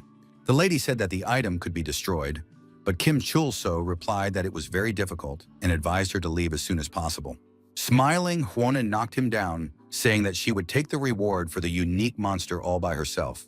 Her words greatly surprised the main character, who was fond of jewels, and he froze in place. The beauty said that the enemy was not that difficult to kill and asked the young warrior to take a closer look. It was said that since it was so difficult to destroy, the amount of experience points and bonuses would be on a completely different level. The clever girl managed to hook the fish, as the internet, with sweat on his face, began to weigh the pros and cons. At that very moment, the fighter, fired up with excitement, summoned a goblin who was ready to carry out any of his orders. The mysterious young man smiled and alerted the summoned monster, slightly tightening the thick paracord in his hand. Anticipating potential rewards, the young man really wanted to kill the mask and make good money from it. Concerned, he even asked what kind of whip he had in his hands and noticed that the troll looked restless. The impulsive Kim Chul-so ordered her to sit quietly and watch, because now it was the only way to destroy the enemy. The hero once again took up the cursed whip of the bloodworm, whose madness greatly improved the summoner's abilities. Striking the eared creature on the back, the stern warrior said in a low voice that if he was going to play, he was going to play big. The deeply alarmed brunette watched the proceedings from the sidelines, fearing that it could turn out badly for them. With a flash of a smile, the fighter said that he had hit the jackpot, as he had received the fragility effect, which increased the damage he received. Looking at the red-faced ghoul, the young man promised to give him a delicious sausage if he killed the demon mask on Okeray's face. But unexpectedly, the enraged monster pounced on him, greatly frightening Chul-so, who screamed in fear. Nosadic grabbed his master by the hair and he tried to push him away, saying that they needed to move in a different direction. The tense hero could think of nothing better than to use his throwing skill and hurl the mob away from himself. At that moment, the bony creature flew up and turned over in the air, not quite understanding what was happening to him. A few seconds later, the goblin landed near the alarmed man, who was desperate to save his wife. Wasting no time, the mad troll flew with both feet straight into the demon's mask, which was supposed to knock it off. The nervous gentleman, who was sweating profusely, did not expect this to happen to his wife, but he still stood there, doing nothing. He immediately rushed to Okaray, who had fallen to the ground, regained consciousness, and began to complain of severe nausea. She exclaimed that she was perfectly fine, but warned that if her husband approached, the artifact would attach itself to him again. Experiencing severe stress, the old man realized that the cursed accessory was flying toward him again and froze in place, completely confused. At the very last moment, the caring Heavenin came to his aid and pushed him sharply to the side. The serious lady asked the old man to leave with his grandmother, saying that she and Kim Chul-so would figure everything out somehow. Her heroic act caused great surprise to the gentleman, who froze in place as if struck by lightning. Without wasting any time, he rushed to his wife, who was sitting on her knees, realizing that she was still feeling unwell. Offering his shoulder, the tense husband began to pull his beloved toward him, saying that they needed to get out of there immediately. The inspired hero was ready to fight to the end and confidently declared that this time he would not let the unique monster escape. The crazed goblin was rapidly approaching Heavanen, whose face was once again covered with the insidious creature. Without further ado, the predator lunged into the attack, opening its mouth wide, which looked very impressive from the outside. The girl turned back into a pumped-up bodybuilder with strong arms, and her abs were hard enough to crack nuts. Without much effort, she grabbed the bony ghoul by the arm, not allowing him to leave even a scratch on her body. The merciless warrior tried to break the spine of her struggling opponent, but did zero damage. Alarmed, Kim couldn't believe that the girl had not only dodged the troll's attack, but also struck back. Like a soccer ball, the big-eared creature was thrown to the ground, but he struggled to get up, unwilling to give up so easily. What was happening made him even angrier, so the mad monster began to show his readiness to fight again. The cold-blooded lady with a demon mask on her head raised her long leg above her head, preparing to trample the frightened little creature. She did everything to the end and showed no mercy, because she was under the influence of a unique creature. The force of the blow nearly knocked the troll's eyeballs out, but he still suffered no damage. The main character thought the attack was very strong and even feared for the summoned monster while the old men were leaving the dungeon. At the same time, the young man noticed that something was definitely different this time, so he watched Heavenen's actions without stopping. Although the goblin was in a state of madness, he could not hit the brunette, which was an alarming sign. The girl was strong and did minor damage, but her movements were unusual. She continued to mercilessly beat her opponent, punching him into the wall, but this only delayed him. Drenched in sweat from shock, Shulso always thought that his ghoul was very strong, but the demon's mask also proved to be formidable. The crazed mob struggled in every way possible and tried to break free from his opponent's clutches, which soon began to work. The concerned brunette didn't know what to do, but he still stood in one place and simply watched the fight. Unable to contain his emotional outburst, the young man shouted loudly, wondering why everything was happening this way. The elderly couple, in turn, continued to move forward, trying not to breathe in the heavy dust around them. The alarmed man noticed that the cave was beginning to collapse, so it was necessary to speed up urgently. Realizing that they would not make it out in time, the knight in armor hugged Okure, who was walking beside him, tightly. The frightened woman did not understand what was happening, and the brave man covered her with his body, hoping that he would be able to save her. Now he remembered who had promised to take care of her like a child for the rest of his life, even though with age he had begun to forget what he should not have. The Lord understood that his beloved wife must have been incredibly lonely, since she had come to this place and found him. He sincerely said that he was very sorry that everything had happened this way, and meanwhile dust covered them from head to toe. In turn, the dissatisfied Kim Chulso was buried under a pile of cobblestones and called the situation sucks. He was called by an excited Haiwan, who had freed herself from the mask, and he exclaimed that it was all because of her. The girl said that she could see the main character's hand and asked him to try to move it. She added that there was a mask under his limb and expressed hope that he would be able to damage it in some way. The brunette asked if his ally meant to say that he was not the only one unable to move. The fighter tried in every way to grab the sweating monster, threatening that his end was near. But due to his limited mobility, the guy only inflicted minor damage, although he did scare the creature quite a bit. After a few seconds, the artifact completely cracked and began to emit a red light, as if dissolving into space. In the end, the demonic object simply crumbled into tiny particles, no longer posing any danger. Smiling Heaven, whose level had risen by 3 ranks, said that the battle with this monster was more like a game of tag. Still lying on the ground, Kim Chulso asked where the promised reward was, as he was now at rank 41. The dissatisfied young man continued to grumble, and the system wrote that a unique summoning item, namely a demon mask, was lying near his hand. Being very nervous, he told himself that he had to take it immediately before someone else stole it. Suddenly, the brunette lying under the rubble heard strange sounds that seemed familiar to him. As it turned out, it was still the crazed goblin, who jumped right in front of the sweaty guy's face.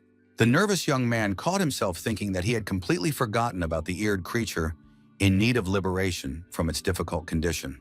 At that very moment, he activated the goblin feeding skill, picked up the legendary sausage, and began to call him over. It was very difficult for the tense fighter to interact in any way, as the cobblestone was pressing on his limbs. The guy couldn't understand why the creature wasn't running towards him and assumed that it was so dark here that it couldn't see him. A mad ghoul appeared very abruptly in front of his face, one eye hanging down, which looked very scary and disgusting. The frightened hero wondered if all this had happened to him because of the heavy effect, but there was no time to think. The monster approached him closely and began to pressure him psychologically, but the brave man, although he was afraid, tried in every way to calm down. The goblin began to transform into an incomprehensible monster, resembling a long worm, which was hard to believe. At that moment, panic completely overwhelmed Kim Chulso's mind, and he screamed at the top of his lungs, not knowing what to do with himself. The goblin continued to gloat and laugh, because human fear brought him pleasure. Alarmed, he even asked what was happening and why the hero was behaving so strangely. Suddenly, the young man clad in armor was thrown away, receiving 1,000,000 points of damage. The girl was shocked by what she saw. While the young man broke several piles of cobblestones with his back, the young fighter spent about a minute in flight, but soon he was in for a far from soft landing. Meanwhile, the worried elderly couple was also stuck in the rubble and hoped they would be able to get out. Seeing bright sunlight ahead, the lovers realized that the heavens had opened up above them, and they could now leave the dungeon. Alert, Heaven looked around, hoping to see another ally still alive, one who had fallen victim to the madman's clutches. Suddenly, the girl heard a rustling sound directly in front of her, and looking there, was thrown off balance. In front of her stood a green-skinned goblin who was looking at a demon mask lying on the ground. After a while, the stern Chulso asked if it was true that the girl simply couldn't leave the artifact behind and had therefore taken it. The angry fighter shouted that she would pay for this and ordered her to take it out first, but the girl didn't know how to do it. The agitated brunette said that she had taken the unique item to give it to Kim later, but she didn't even know that it couldn't be exchanged. The angry guy continued to yell that as soon as the goblin's madness passed, he would immediately set him on her. Calming down, the lady noticed the old man holding a bag in his hand and said that it was all he and his wife had. Surprised, the hero looked more closely, trying to understand what the old man was getting at. The man apologized and thanked the brave man for his help and made the exhausted Okray do the same. The hot-tempered kids said that whether they would agree or not would depend on how much money was inside. An angry Hayaman shouted, asking if the scoundrel was going to take the last thing the old couple had. The completely calm grandfather said that he and his wife would stop playing this game, and the shocked lady listened to him in silence. The inspired man decided to throw away the virtual machine and spend more time with his beloved, who was very pleased to hear this. A satisfied Kim began to brag to the girl that the couple had paid him to save their lives, since they were quitting the game anyway. But Heavenin quietly whispered to the elderly couple that the in-game currency could be exchanged for banknotes, and the hero was angry because he couldn't hear anything. Patting the gentleman on the shoulder, the lady said that they just needed to quit the game now and hurry up while the kid was trapped. Chulso, feeling angry, shouted loudly, asking what they were doing there, and was infuriated by the fact that no one was paying attention to him. In the end, the trio began to leave, sticking their tongues out at the boy as they went, and the brunette even took the demon mask with her. She also said that the goblin's madness had long since passed, which provoked unbearable rage and cruelty in the guy. After a while, the warrior returned to the calm NPC Shin, who noted that with the achievement of the 40th level, he had become a very useful adventurer. He added that the fighter had become stronger, but he still had a long way to go, and the stern young man wanted to punch him in the nose. Smiling, the blonde said that now he could tell him a secret, which sounded quite tempting. Turning around, the man suggested taking a walk, but the angry kilometer shouted at him to give him a task immediately instead of wandering the streets. The swordsman admitted that he had been looking for a quest like this for a long time, and the hero began to wave his goblin, eager to hit him in the back of the head. The experienced warrior asked if the young man had heard about the great war between humans and monsters, but he only called him a bastard. It was said that the bloody battle ended in victory for the humans, and the defeated monsters were banished to the dungeon. Thus, peace reigned in the human dimension for a long time, and everyone could live their lives in peace. However, the harmony did not last long, because the humans, having no one to fight, began to harm each other. At this moment, the main character and Shin entered a strange room where it was very dark. The perpetually dissatisfied young man asked where he was and how this related to the task he wanted to accomplish. The experienced fighter held a bright torch in his hands and at first walked forward silently, ignoring the young man's words. The completely calm blonde man came to the conclusion that the existence of monsters is necessary for people and showed the monster living in a cage. Discouraged, Kim Chul-so called it unbelievable that there was such a terrifying creature in the town that could cause trouble. Throughout human history, people had only joined forces when a common enemy appeared, so monsters were indispensable for preserving peace. The stern Shin said that war would soon begin, and in order to prevent it, he had to make an important choice. He said that even if many people died because of it, the decision had to be made to prevent even greater casualties. The hero asked why his opponent had taken on a burden he could not bear, and what was so important that even the dialogue could not be skipped. Throwing the torch to the ground, the NPC asked the young man to listen carefully so that he would be aware of everything. The cold-blooded warrior said that he would once again arrange a massacre between humans and monsters, and the hot-tempered hero asked him to simply give him the task.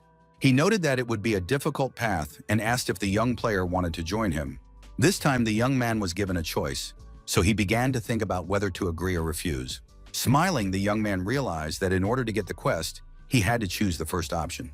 At the same time, the curious boy was interested in what would happen if he gave a negative answer, so he put his finger on it. Shin, who was extremely serious, asked the hero to think again, sincerely saying that he needed him, and this continued constantly.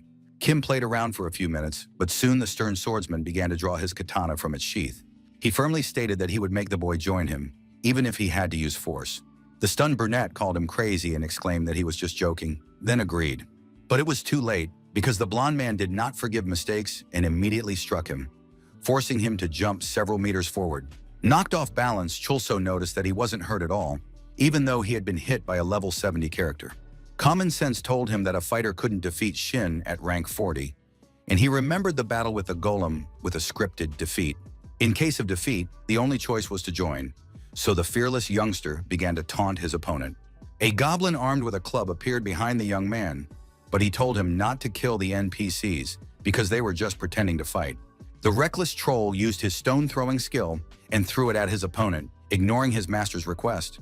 The enraged Chulso shouted that he had asked him not to do that, but the ugly creature did as he pleased, as always.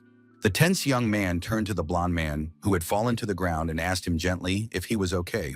There was a hole in the center of the stunned man's chest, and he couldn't believe what had happened. Barely breathing, the warrior emphasized that the young man had become incredibly strong and had delivered an extremely powerful blow. A few seconds later, he began to dissolve into thin air, and the disconcerted brunette called the situation idiotic. The nervous owner ordered the troll to rush to the boar immediately, while he himself remained standing in place and watched the situation unfold. It was a level 34 scorpion, which could often be found in the desert near the ruins. But he was interrupted by the wizard John, and the hero himself realized that there was huge competition here, because he didn't even have time to kill the monster. The embittered fighter had no intention of stopping at some arrogant mage who thought he was a god. The task was now impossible, and there was very little time left before the patch was released, which made the situation even more difficult. Gritting his teeth, an extremely nervous Kim realized that soon the time when he could enjoy the goblin's power would run out. The fair-haired wizard worked tirelessly with his staff, using various techniques and maintaining his focus. At one point, his face was shocked and sweaty, as if something had gone wrong. Someone had managed to get ahead of him and deal a fabulous amount of damage to the scorpion, stealing his moment of glory. The angry wizard asked in a raised voice who dared to eliminate the target right under his nose. The hot-tempered man shouted at the insolent kid to know his place, but he didn't care about his words. In a state of rage, the hero activated combat mode, and the frightened man said in a trembling voice that he was talking to himself. The serious hero, whose level had risen by 3 steps, said to himself that he was wrong. Even though he had been clearing locations for several days, he hadn't earned even 1,000,001, so he had nothing to be proud of. Killing monsters paid very little money, and he needed a multi-billion-dollar prize like after neutralizing Geiger. Kim Chulso's life was supposed to change completely with the appearance of the goblin, but everything remained the same as always. If he got a summonable creature that could kill everyone with one blow, he would only waste his time in a worthless region. The patch that fixes the bugs takes a long time to come out, and in the end, the hero lost everything without having time to do anything worthwhile. The tired young man thought that someone was putting a curse on him, and behind him stood an opponent with a brick in his hands. Seeing the notification about the activation of the RK mode, the guy wondered what the hell this was. Before he could turn around, Kim was struck in the back of the head with a rock, causing him to fall to the ground unconscious. After a while, the brunette woke up and screamed at the top of his lungs, overcome with a sharp and very strong fear. He was sitting near a fountain with a completely calm Sinril, who asked if he was really a babysitter for the kid. The serious young man did not expect to see him again, but the old man said that he had healed him and saved his life, so he deserved respect. The gentleman asked who the young fighter had been fighting with, since he had lost consciousness in such an unusual place. Shocked, Chulso couldn't believe at first that he had really been knocked out, since he couldn't remember anything. But soon he remembered the moment when a message from the system appeared in front of him about the activation of the RK mode. The angry player stamped his foot viciously on the ground, shouting, wondering what scoundrel dared to attack him from behind. The embittered brave man asked the goblin bathing in the fountain to follow him, saying that the guilty person must repay his debt. The imperturbable Cineral asked how he would find him if he didn't even know who had attacked him and whether he had done anything to make enemies. Then the gentleman added that if that wasn't the case, then no one else would attack him without a good reason. He noted that in this game, it was not possible to steal money or items from other users, so there was no benefit to such actions. Thoughtful Kim Chulso suggested that it could be Han Ki-moon, who had long harbored a grudge against him. The old man said that an important figure would certainly not stoop to a simple beating, so he could guarantee that it was not the head of the knights. The wise man advised him to forget about revenge if there were no suspects, but the impulsive brunette couldn't calm down so easily. Unable to contain his rage, he shouted loudly, asking why all kinds of nonsense always happened to him. The old man advised the young man to think about what was happening before his eyes and asked if there was nothing he should be doing right now. The bearded man reminded him that a bug-fixing patch would be released soon, which made the young man very anxious inside. But he managed to pull himself together. Realizing that the troll swimming with the fish would soon come to an end, the fighter decided to put it off until later. He needed money, and the task he had to complete to get it was his top priority, which led him to an important realization. Encouraged, Kim asked if Shin was dead, and the calm Sinril replied that the NPC would be resurrected in its place. An enraged Cholso couldn't understand why he was telling him this only now, and his imperturbable counterpart replied that they had only recently met. Suddenly calming down, the young man called his interlocutor deceitful, and he once again reminded him of his real name. The warrior asked if he could earn 2 billion before the patch was released, and the old man gave a positive answer because his mob had enormous power. The big-eared one could be called stronger than that, but in the dungeons, power alone was not enough, as there were also variables. It was said that clearing the dungeon could take a whole week, and the man did not know how much time the daredevil would spend on it. The annoyed guy clenched his jaw tightly and asked quietly if this was really the end of his journey as a player. Clenching his fist, the tense fighter called it incredibly stupid to miss such a wonderful opportunity. Unable to hold back his tears, the upset young man admitted that ever since the patch release date was announced, he knew it was the end for him. Since he had a bug-summoned creature, he was going to farm with it until the patch was fixed. But the snotty kid couldn't even reach the high-level dungeons, and without a powerful troll, he would be nothing. Suddenly, the cunning Cineral activated battle mode and gave Kim Chol-so a good slap to bring him to his senses. The stunned brunette shouted, asking if the old man was tired of living, since he was allowing himself to get out of hand. The extremely serious man ordered him in a raised voice to pull himself together immediately and turn off his wimp mode. The sage shocked the young man even more by saying that if he gave up now, no one knew what would happen to the Everton Guild. Even at that moment, the faction was trying not to lose in order to prove that they had not won in the hidden dungeon, thanks to the hero. They wanted to make it clear to everyone that they were self-sufficient, so time after time, the magnificent fighters prevailed. The creature that needed constant support was referred to by the members of the organization as an ordinary rival. Suddenly, the stern gentleman declared that it was not the Goblin, but Kim Chol-so himself who was Everton's main opponent. He asked if even after that, the young man, who was thrown off balance, still considered himself a nobody without a summoned monster.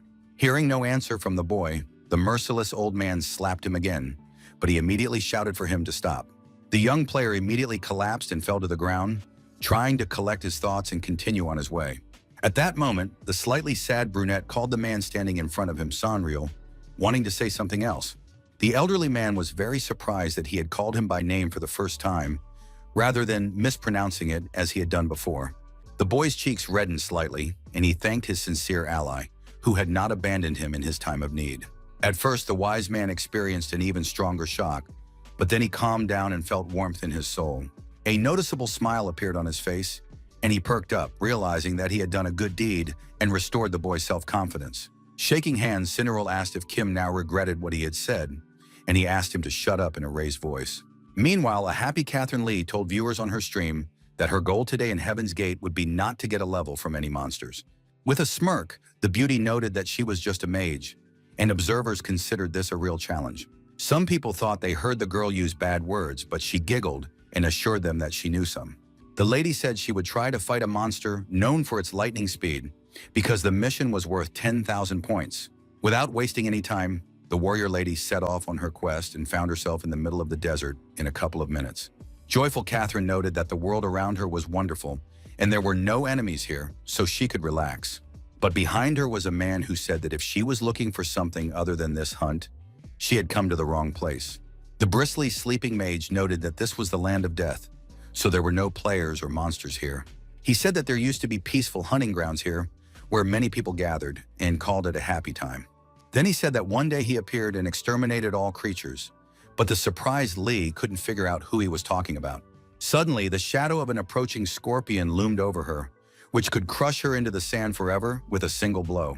The very frightened girl noted that the target was even bigger than she thought, and the stranger continued to tell his story. At that very moment, the giant was attacked and received an amount of damage incompatible with continued life. The mission to defeat the lightning-fast monster was accomplished, and the mage noted that all monsters that are reborn immediately become victims of legend. The blonde man said that if the beautiful woman didn't like something, she could complain to the person in question, who wasn't hiding or running away. The excited lady immediately looked in the direction he was pointing to, understand who he was talking about. On the horizon, the frozen lady saw two black silhouettes, but she couldn't make out their faces from a distance. As it turned out, Kim Chulso was standing on the sand at that moment, deep in thought, and she recognized him, while Sonreal was sneaking up on him with a brick in his hands. The old man showed no mercy and hit the boy on the back of the head with the brick, causing him to collapse unconscious on the ground. The stunned girl couldn't understand why the man had cold-bloodedly attacked the main character from behind. For the first few seconds after the maneuver, the man examined the body lying in the dust. Looking more closely, the tense Catherine noticed that she had seen this man somewhere before. She even became convinced that she had seen the bald old player before, so she decided to delve deeper into her memories. Soon the beauty seemed to see clearly and remembered Sinreal, whom they had met a long time ago. It was he who had sold her and her team information about the hidden dungeon where they later encountered Chulso. At that time, the guys happily accepted the information from the knowledgeable man and anticipated that they would soon become rich. At the same time, the young lady still could not understand why the seemingly kind man was attacking the boy. Even more puzzling to her was how these two ended up in this place, and how the bearded man grabbed the boy and started to run away. Concerned, Lee became even more worried about the young man, but she understood that she could not help him from a distance. The extremely nervous butler contacted her, noticing that the stream had suddenly been interrupted and asking what had happened. The girl said she had a request for him and stated that she needed someone who was ready to conduct surveillance. The determined lady agreed to any price and said she needed someone who could do the job quickly and efficiently. Meanwhile, the calm Cineroll advised his young ally to save up some money, considering it important. The hot-tempered young man replied that he wanted to do that himself, but did not understand how he could earn $2 billion, given that the patch was coming out in 3 days. The serious man straightened his palm, making it clear that he would slap him again for whining. But a couple of seconds later, he was lying on the ground with bumps on his head, and the brave young man noted that he had only allowed the fool to hit him a couple of times. The pained old man said that people should be allowed to finish what they had to say, adding that in a short time, one could earn a maximum of 2 million won. The perpetually dissatisfied kid asked what he could do with such a small amount, adding that it would only be enough to make soup. His counterpart replied that this would be his savings for preparation, because he could only win the lottery if he bought tickets for it. Smiling, Sinreal said that the kid didn't have much time, so now was the time to rely on luck. Soon the boy was standing in the central pavilion of Phoenix City, with a cardboard sign saying that he was ready to clear any dungeon for 1,000 gold coins. But those around him only wondered who this fool was, who thought himself an experienced player. One of the fighters asked the fool not to talk nonsense about being some kind of turbo gamer. The brave man advised him to try going with him to the dungeon at least once and promised to return his money if he couldn't clear it. His confidence made no impression on his interlocutor, who considered him a nobody. The archer asked if the kid could clear the Duke's great library, while the mage Seonvli and the priest Popak giggled behind him. The fearless warrior had no idea what it was, but he grinned and declared that he would be victorious. At first, the trio looked at him with slight confusion, thinking they had misheard him. A couple of seconds later, the guy started crying with laughter, saying that the kid had just watched too many space battles on TV. The experienced fighter noted that Kim, with his level 44, wouldn't even be able to enter the library, and the hero asked him to leave. Wiping his eyes, the stranger said that there was one dungeon he wanted to go to, so he decided to use the services of the brave man. He said that if they couldn't clear it, Chulso would have to return everything, after which the brave man reluctantly agreed to the deal. The archer noted that level 46 was recommended to clear it, which was unrealistically high, but he wanted to level up quickly. In reality, the scoundrel just wanted to watch the hero fight from afar and gain experience from him, and then get his money back after losing. Thus, the cunning scoundrel became stronger, without making any effort whatsoever. The fighter who had unexpectedly offered his services disappeared somewhere, which alarmed the trio waiting for him. But the guy was no fool and decided to simply run off with their money, laughing at them and saying that he didn't believe a single word his interlocutor had said. In his mind, a delighted Kim noted that Sinreal was indeed cunning, because he had given him a very good idea. The enthusiastic young man earned almost 40,000 in 2 days, which was a pretty good result. Suddenly, he received a goblin point from the Goblin Lord, who was delighted with his talent for swindling. The daredevil did not understand why he needed all this, since the troll he had summoned would soon become useless. Not wanting to waste time, the hero simply scrolled through the notification to get rid of it. In front of him stood a silly-looking long-eared creature drool dripping from its mouth as usual, veins protruding from its nose. At first, the young man looked at his pet in confusion because he didn't understand what it wanted from him. The emotionless owner gently pushed him away with his foot, calling him a fool and asking him to move aside. Late at night, an ordinary man left the establishment, sadly saying that today he was very unlucky. Unexpectedly, he bumped into Kim Chulso, who was wearing light armor, which he immediately disliked. The tense stranger said that if someone bumped into someone else, they should apologize. But the main character didn't care and silently continued walking forward, causing the man to be confused. Shatton noted that the fool had completely lost his mind and added that his behavior could not be due to winning at gambling. As it turned out, the sensible Chulso had won several bags of gold coins from him earlier. Soon, the brunette visited an NPC named Beniro, who immediately said that he had never seen him here before. He warned that one attempt costs 100 and offered to show the customer today's goods. The first prize was the legendary gloves of the Lion King, who was an enemy during the Great War between humans and monsters, but was distinguished by his courage and strength. The second prize was a pair of boots with an effect that replaced dashes with short-distance teleportation. Next was a very rare ring of the Guardian God, which gave the owner a body of steel. The delighted young man declared that he was going to spend 34,000 and wanted the last lot more than anything else. The beer-drinking tough guys did not expect to hear such a thing, and one of them said that it would be fun to watch. But at the same time, they found it funny to watch the fool who was going to bet all his savings at once. Kim was wary and couldn't understand why they were picking on him, while the man sitting behind him kept his eyes on him. Taking the bag in his hand, pink-haired Beniro smiled and said that the bet was accepted, after which all that remained was to enjoy the process. Without wasting any time, the man grasped the black card with patterns on the back with 2 fingers. Then he slammed it down on the table, still not revealing what was drawn on the front. But soon the delighted hero began to watch the exciting yellow rays emanating from the ticket. Soon the owner of the establishment laid out all the cards on the table, and the guy had 10 attempts at the lottery. The gambler reached out his hand, hoping to hit the jackpot and go home in a state of ecstasy. Unexpectedly, someone present stopped him, asking him to wait a moment, which was a little strange. An angry Kim exclaimed that it was his money, and the bald man told him to calm down. The stern stranger said that everyone was watching him and expressed hope that he would not spoil everyone's fun by turning all the cards over at once. He also urged the wary brunette to take a close look at Beniro, as if that meant something.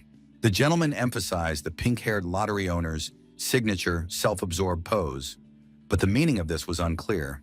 Another visitor said that newcomers were unaware of this, but the owner adopted it to hide his facial expressions. The youngster was asked to notice that Beniro twitches every time a person moves the cards and knows what is drawn on them. The big guy added that this was the second time in his life he had seen a man shake like that, which meant that the kid had won. The stranger emphasized that the card in the boy's hands was promising and everyone knew it, but it was not worth believing the first person who came along. At the moment of maximum tension, the hero clenched his jaw tightly and, with sweat on his brow, reached for the lottery ticket. But it was just a broken and completely useless wooden branch, which was considered shameful. The angry fighter immediately asked what the bully was talking about when he mentioned pulling Beniro, but he looked away and replied that it was all part of the fun. People shouted that this was only the beginning, because he had spent only 1,000 out of 34, so there was no need to worry. Calming down, the guy said to himself that he still had enough money, so he could continue. But all 10 cards turned out to be worthless junk or empty, and this began to annoy the young man. Banging his fist on the table, the angry player handed over another bag of gold and ordered another 10 tickets. The second time was also a complete failure, but he was not going to give up as he was eager to hit the jackpot. Thus, Chulso bought another dozen cards, believing that this time he would make a splash at the establishment. Nothing worked out, and he continued to waste gold coins, becoming a laughingstock for those present. Unable to contain his anger, the brave man grabbed the pink-haired Beniro by the scruff of his neck, and a whole crowd of burly men tried to calm him down. The exhausted hero realized that he only had 10,000 left, so it was risky to continue playing. He hoped that this was a real lottery and not a small scam, but suddenly someone interrupted his thoughts by putting a hand on his shoulder. Shaitan whispered to the young man that it was worth believing in superstitions when he was unlucky, but Kim no longer wanted to listen to him. The brave man pushed the fool away and asked him to leave him alone, but the card was still lying face down on the table. At the same time, the extremely tense player caught himself thinking, what if this really was his unlucky hand? The daredevil decided to break the streak of bad luck and stunned everyone present with an unexpected call from the Goblin. The nervous host sat the big-eared man down at the table and asked him to choose any ticket, hoping that this time everything would work out. But the fool just made a mess, for which he was called a crazy moron who was only capable of waving his arms around. The brunette exclaimed that a strong man should have been chosen, but he jumped to conclusions too quickly. The alert bald man noticed the card that had fallen on the floor, as if sensing something unusual about it. He also noticed that Beniro's expression had changed significantly, and his hands were shaking violently, which was a sign. Kim, covered in sweat, froze in place with his eyes wide open, realizing that everything could change right now. The hero, holding the troll by the neck, wondered if his first coveted jackpot was lying on the floor. People began to notice that the horribly sweaty Beniro even began to whistle nervously, as if nothing had happened. Smiling, one of the strong men emphasized that God was on the side of the young brother, who clearly deserved it. It was only the third time he had seen the owner make such an expression for free, and the quick-tempered Chulso suddenly asked him to shut up. The stern-looking fighter began to look at the card lying on the floor below, hoping that it would bring him something good. According to Sinrol, if the hero knocked out the Lion King's gloves, he could sell them and cover all his debts. The guy knelt down and stared straight at the lottery ticket, creating intrigue among the people around him. Everyone present watched what was happening with tension, without saying a word. The brave man mentally noted that second and third place were worthless, so he only needed the top prize. Keeping a serious expression, the daredevil abruptly lifted the card up, holding it with 2 fingers, still not knowing what was on it. As expected, he was lucky enough to knock out Kana's lion gloves, which shocked everyone in the establishment. The young man himself was initially very surprised and looked at the object, not believing that all this was really true. The expensive artifact had as many as 8 stars and was also called a thing of vanity. The stunned crowd noted that the gloves were even rarer than the actual first-place prize, and that no one had ever seen them before. An angry Kim shouted at them to stop deceiving him, noting that it was just useless junk and not at all what he needed. Folding his arms across his chest, the burly man calmly pointed out that the young man clearly didn't play much Heaven's Gate. It was said that in one game, a purse with no effects was sold for hundreds of thousands of dollars simply because people thought it was cute. The tense young man asked what kind of fool would buy such an item that doesn't even do anything. But people spent a lot of money on personal care and fashion, considering it an integral part of life. Plastic surgery, although very expensive, had become a common purchase for those who wanted to change something about themselves. The very attempts to achieve beauty created man, which is why people were willing to spend millions to upgrade their style. Sweating profusely, Chulso asked if he had really hit the jackpot and wondered how much the object of vanity in his hands cost. The guy nervously asked Beniro to say something, and he noted that the chance to win a special prize was like winning first place. The hero, thrown off balance, thought deeply about what was happening, realizing that everything everyone around him had said was true. The owner of the establishment immediately emphasized that the item he had won could not be exchanged, as it was extremely rare. He had seen people spend millions and still not be able to get it, after which an angry Kim began to turn into a ferocious beast right before their eyes.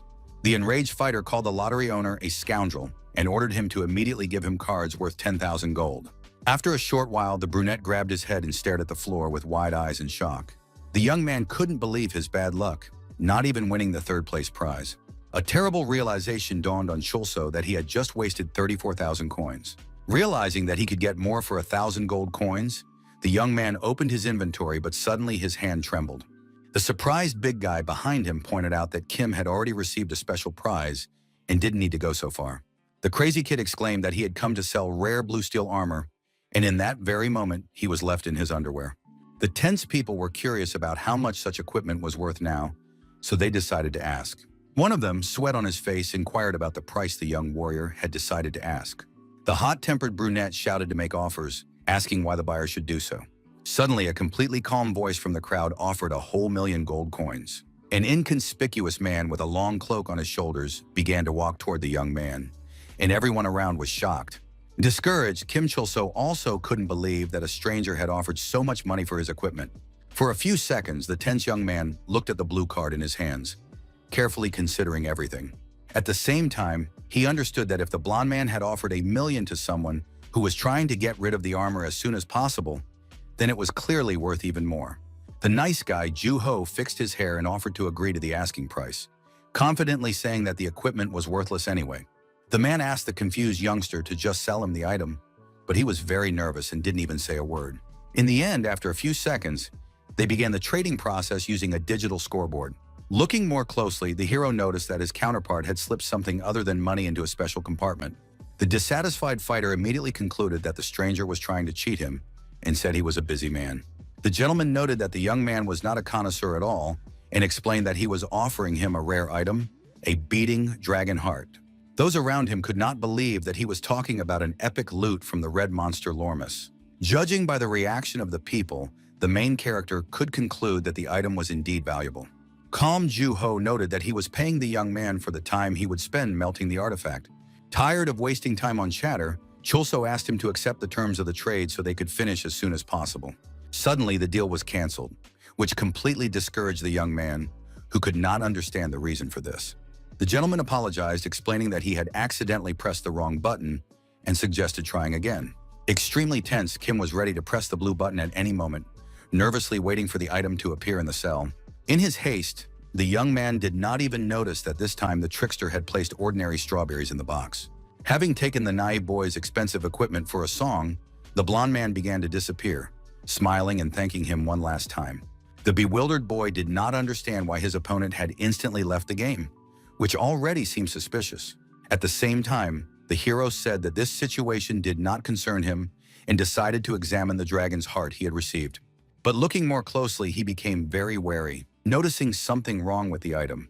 Stunned, Chulso gradually came to realize that the buyer had simply deceived him. The people around him began to laugh loudly at the naive kid, whom the stranger had tricked with ordinary strawberries. It was said that there were many people here who had lost their money, so it was an ideal place for scammers. Everyone began to disperse, saying that the armor did not look like it was worth 1,000,000 gold pieces, and that one should be wary when a youngster made such an offer. The bearded Hulk put his hand on the hero's shoulder and asked how many of those present, including him, had won anything in the lottery in his opinion. He immediately said that no one was lucky enough to hit the jackpot, and they were all stuck here, watching others and waiting for their inevitable loss.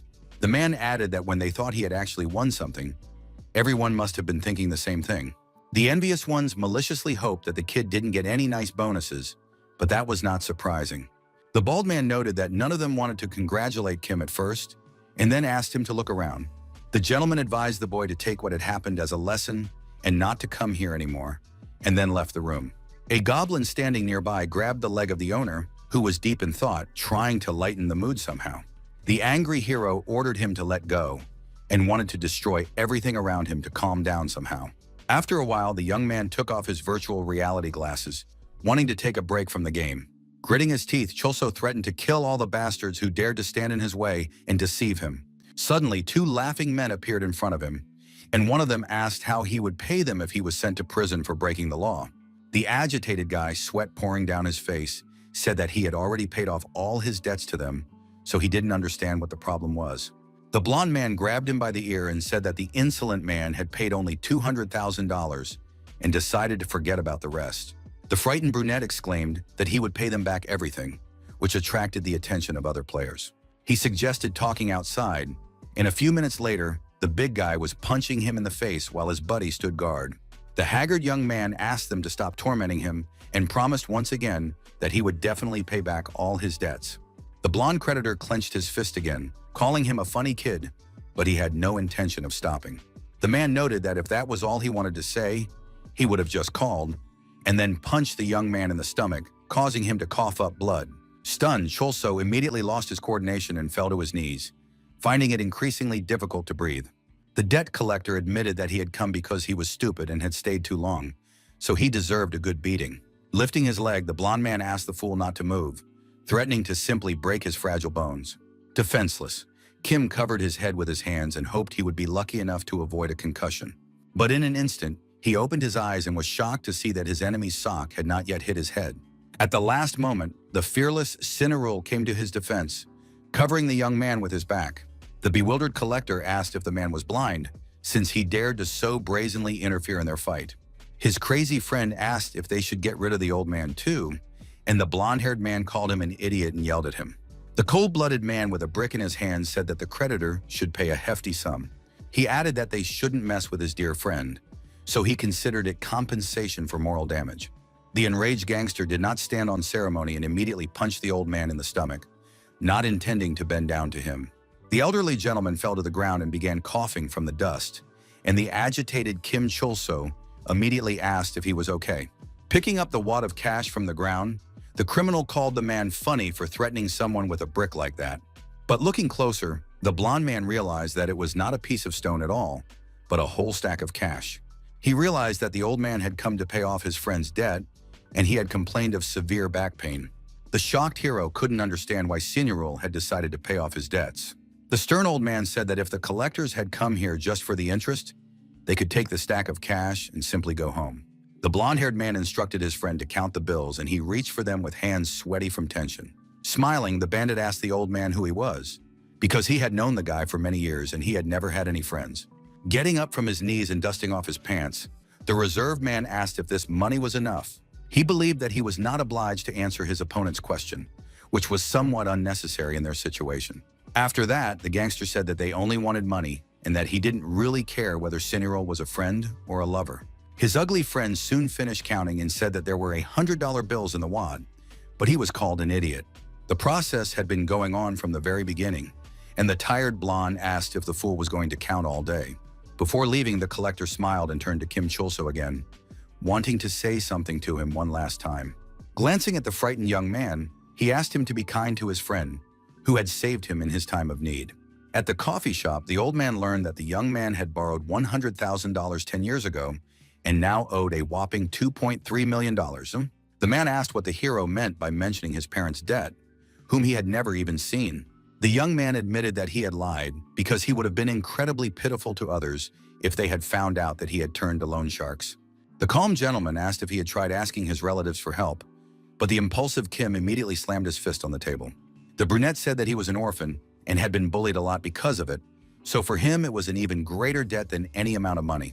His interlocutor asked what he needed $100,000 for and how he was going to spend it, but the answer did not come immediately.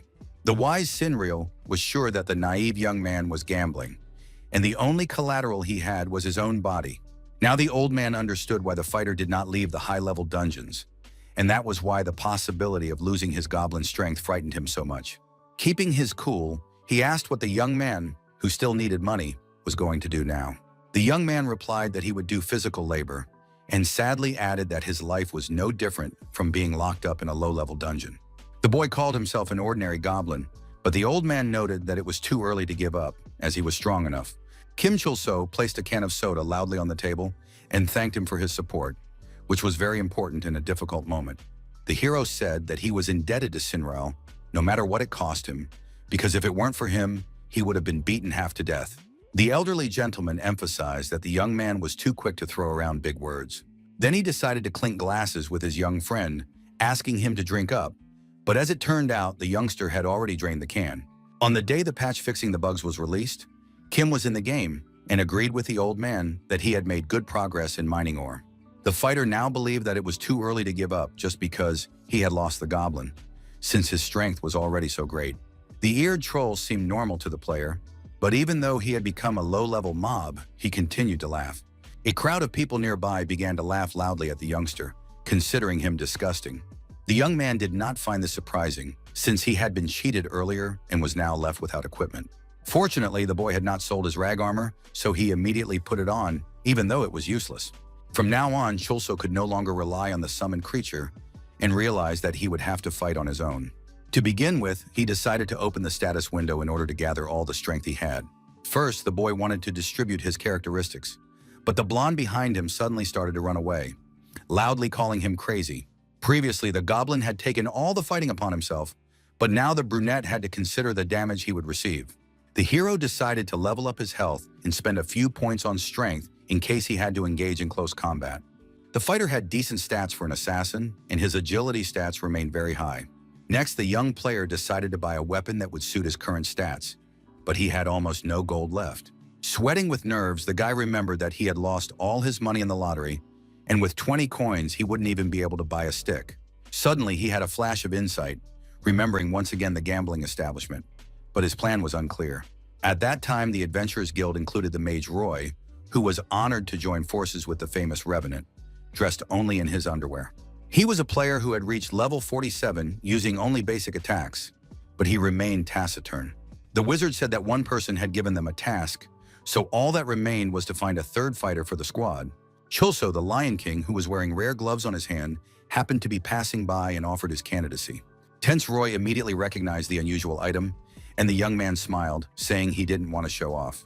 The friendly mage asked the hero to join the group, then introduced him to Revenant, who was the leader of the squad. Soon the small team entered the Red Canyon, where there were beautiful landscapes and very clean air. The smiling ally noted that it was not necessary to be on guard all the time, and he addressed these words to the tense Kim. It was said that the difference in level between them and the monsters here was very high, so they would not attack them. The hero couldn't help but be nervous, because Kana's lion gloves were just a vanity item, and all of its stats were 0. The young man had not attempted to clear dungeons without a goblin since he had been mining ore, and all his equipment had become useless. Polite Roy asked if the young man had originally chosen his specialties to be of some use. The brunette asked if there was no information above his head, and his counterpart replied that only his level was indicated there. This meant that hidden classes were not visible to other people and were literally secret. Then Kim Chulso wondered if the silent revenant had reached the 47th rank without changing his specialization. Scratching the back of his head, the shy young man wanted to say something to his new ally, but circumstances prevented him from finishing his sentence. Very unexpectedly, a sharp spear stuck into the ground a meter away from him, which was already an alarming sign. Frozen in place with fear, the player couldn't understand what was going on, because earlier the mage had said that monsters don't attack first. As it turned out, they had encountered minions who attacked any monsters in their field of vision until further orders. Angry Chulso immediately realized that they were being attacked by his now useless goblin, whom he had summoned and told not to fool around. The wizard standing behind him was curious about what kind of troll this was, and the hero was just about to say a few words about him. The group leader wanted to feed the ghoul, but Kim said that he had changed classes, and all he could give him was the ability to summon one earwig. The guy started saying that the mob used to be strong, but it turned out to be a bug, although he always wondered why the goblin was so powerful. The young man added that a patch had been released today, and all the summoner bugs had been fixed, and his sweet life was over. Chuckling quietly, Roy asked where the young man had heard about the special update for the game. The hero replied that a good friend had told him about it, but he didn't quite understand the point of the question. The polite wizard emphasized that his friend was mistaken, and meanwhile the monsters began attacking with spears. It was said that the list of bugs fixed in today's patch did not mention the Kim Chulso class. A multitude of sharp projectiles hit the troll, eating a sandwich right in the back, but he took no damage. The player, thrown off balance, couldn't believe what he was hearing, and his face was suddenly smeared with dark blood. Soon the warrior reached the old man, who, in fear, began to admit that he had indeed miscalculated and given him incorrect information. The slightly agitated young man said that there was no need to apologize, as if it meant anything to him. The strong troll held Cinreal upside down over the cliff, and the brunette threatened that his end was coming right now. The man sincerely begged for mercy, emphasizing that the goblin was fine now, but the young man still hadn't forgiven him. The hero struck the old man, saying that as soon as he thought about how much time he had lost because of him, he immediately realized that even killing him 100 times would not be enough. For a few more seconds, he continued to torment the elderly gentleman, who was screaming at the top of his lungs, hoping that someone would save him. Still, the young man lifted the old man and threw him onto the surface, and he, as always, began to complain of back pain. With sweat on his face, the tense Cinreal began to look at the young man, no longer knowing what to expect from him. But suddenly, the young man reached out his hand to help him up, as if he wanted to say something. The hero knew perfectly well that the good-natured man did not want to harm him, so he did not hold a grudge against him. Smiling sincerely, Kim Chul-soo decided to turn a blind eye to everything and added that if a friend asks for forgiveness, then you need to make peace. His unexpected statement came as a great shock to the old man, who at first looked at him silently. Realizing that the boy considered him a friend, the old man emphasized that he was just spending time with him. Shaking his hand, he said that he had noticed how Kim was playing the fool, and the boy told the goblin to hang him by his feet again, but it was sarcasm. After a while, the man in the business suit was drinking coffee in one of the city's establishments, enjoying the peace and quiet. At one point, he glanced out the window and saw the main character walking nearby, lost in thought. Like an aristocrat, the gentleman decided that it was time to start implementing their joint plans. The prudent Cinreal decided to use the young player's goblin powers for the gates of heaven. But unexpectedly, the guy was hit by a car traveling at medium speed, which looked very scary from the outside. The old man, blue with fear, almost spilled a cup of hot coffee on himself and didn't even know how to behave. Very soon, the hero was taken to the hospital, where the nervous gentleman endlessly asked the doctor if everything would be all right with the young man. The specialist asked if he was the boy's guardian, and the extremely serious Cinderol immediately gave an affirmative answer. The doctor said that Kim was lucky because he was hit by a car and got away with just a few scratches, and the x-ray of his head showed no problems. It was said that the young man would be able to leave the medical facility as soon as he regained consciousness.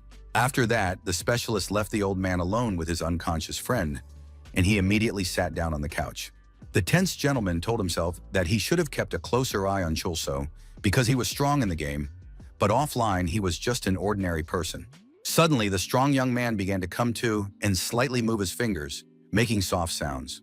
Opening his eyes, the young man, who was experiencing a headache, first asked where he was. His shocked friend couldn't believe that he had woken up so quickly, but it was true.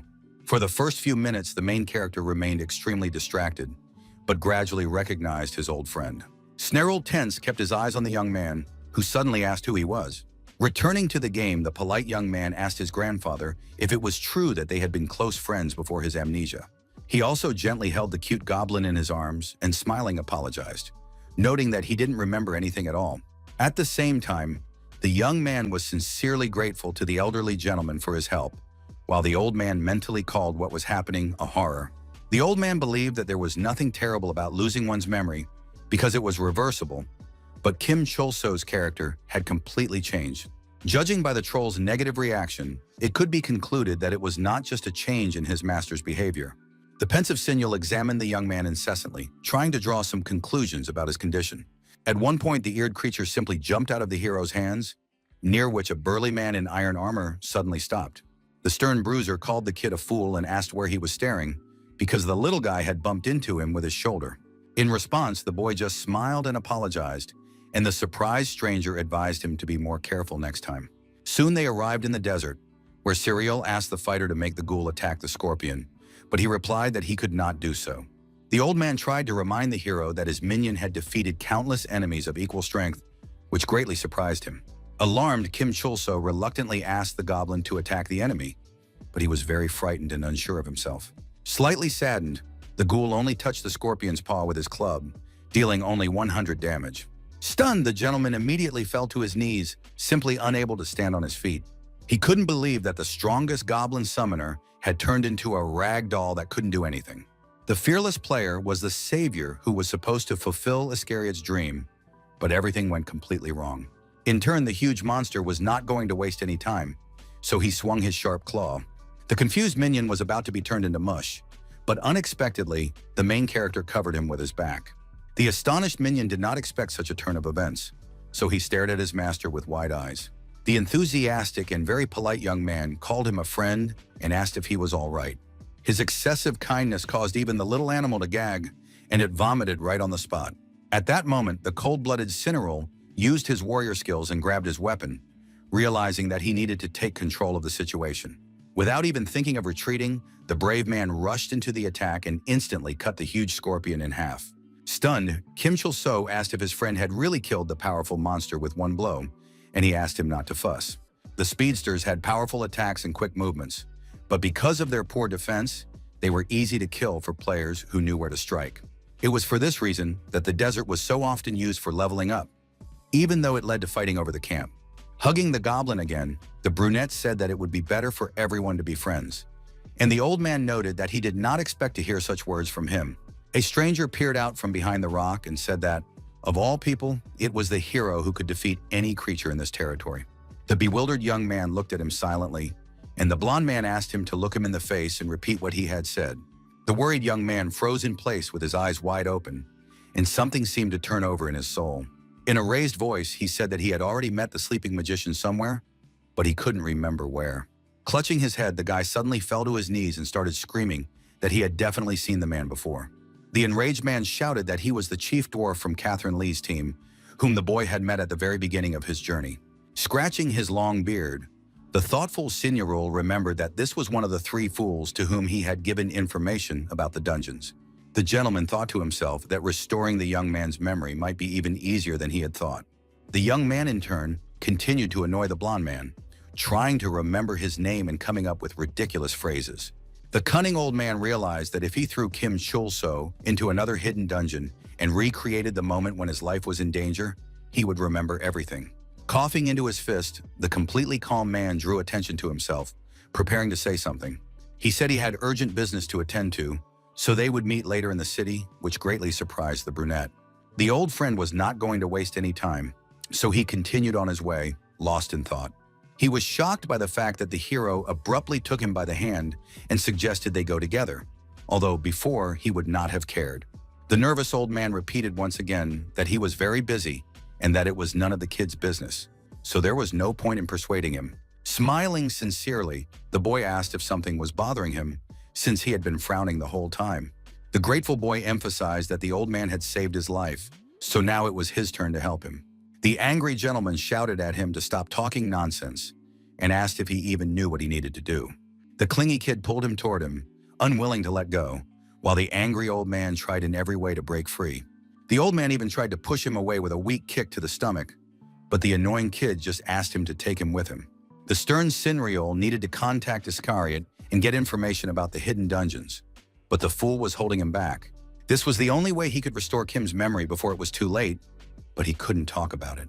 The confused sleeping mage asked them to pay attention to the man next to him, but he said everything was fine. Suddenly, the elderly man became very alert because a man with a familiar voice addressed him.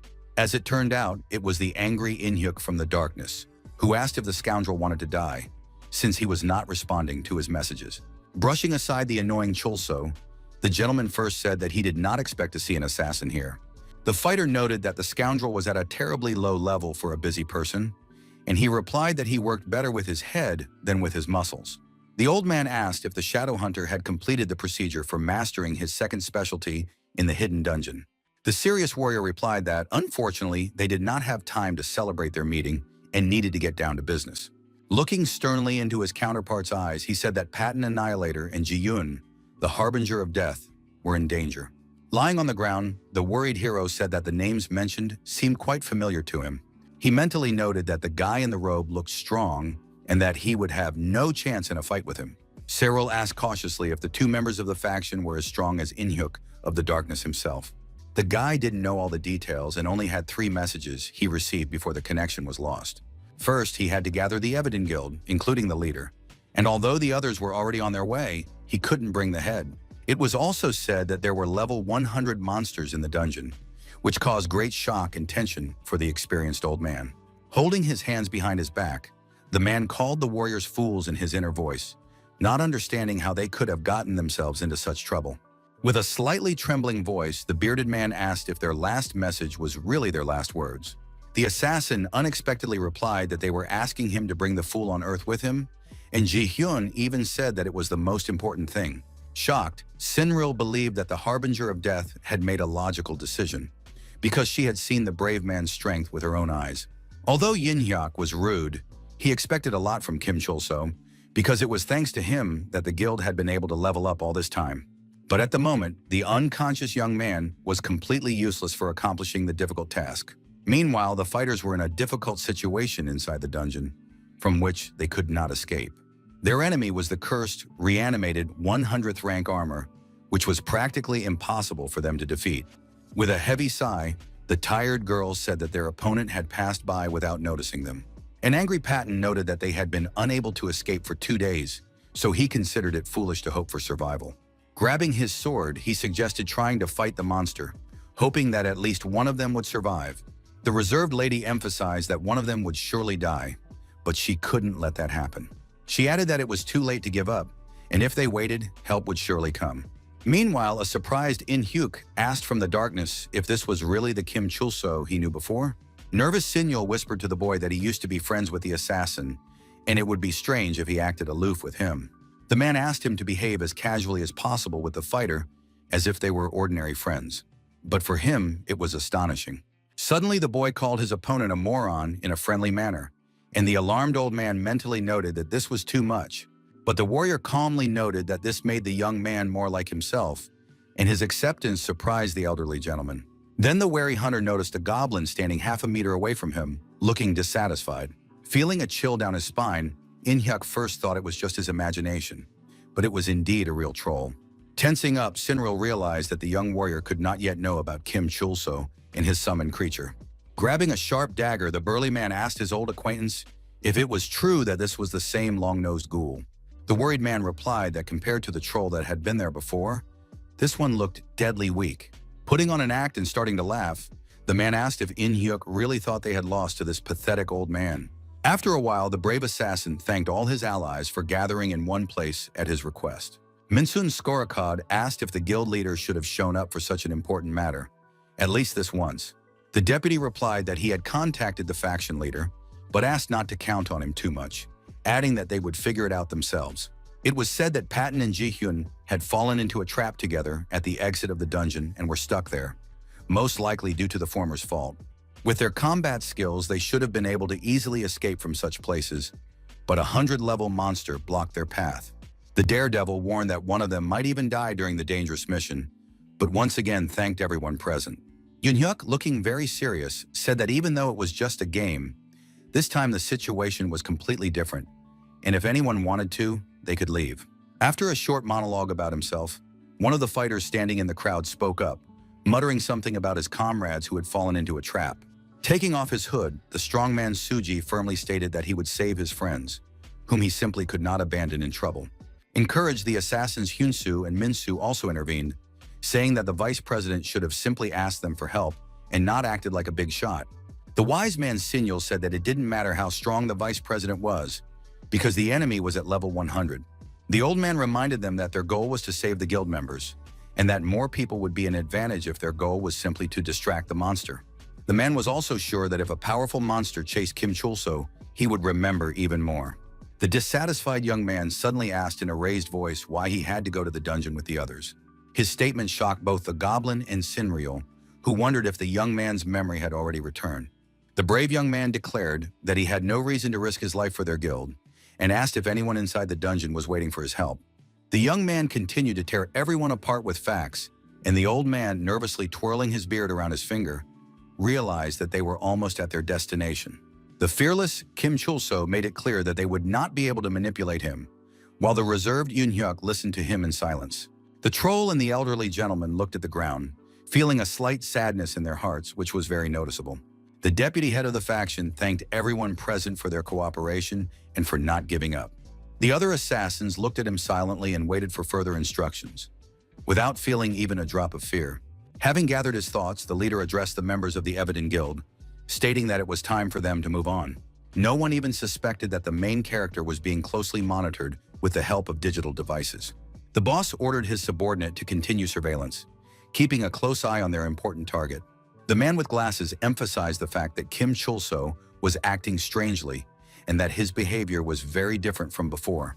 Picking his nose, the cunning gentleman decided that this incident did not need to be reported, as Miss Catherine often dramatized things.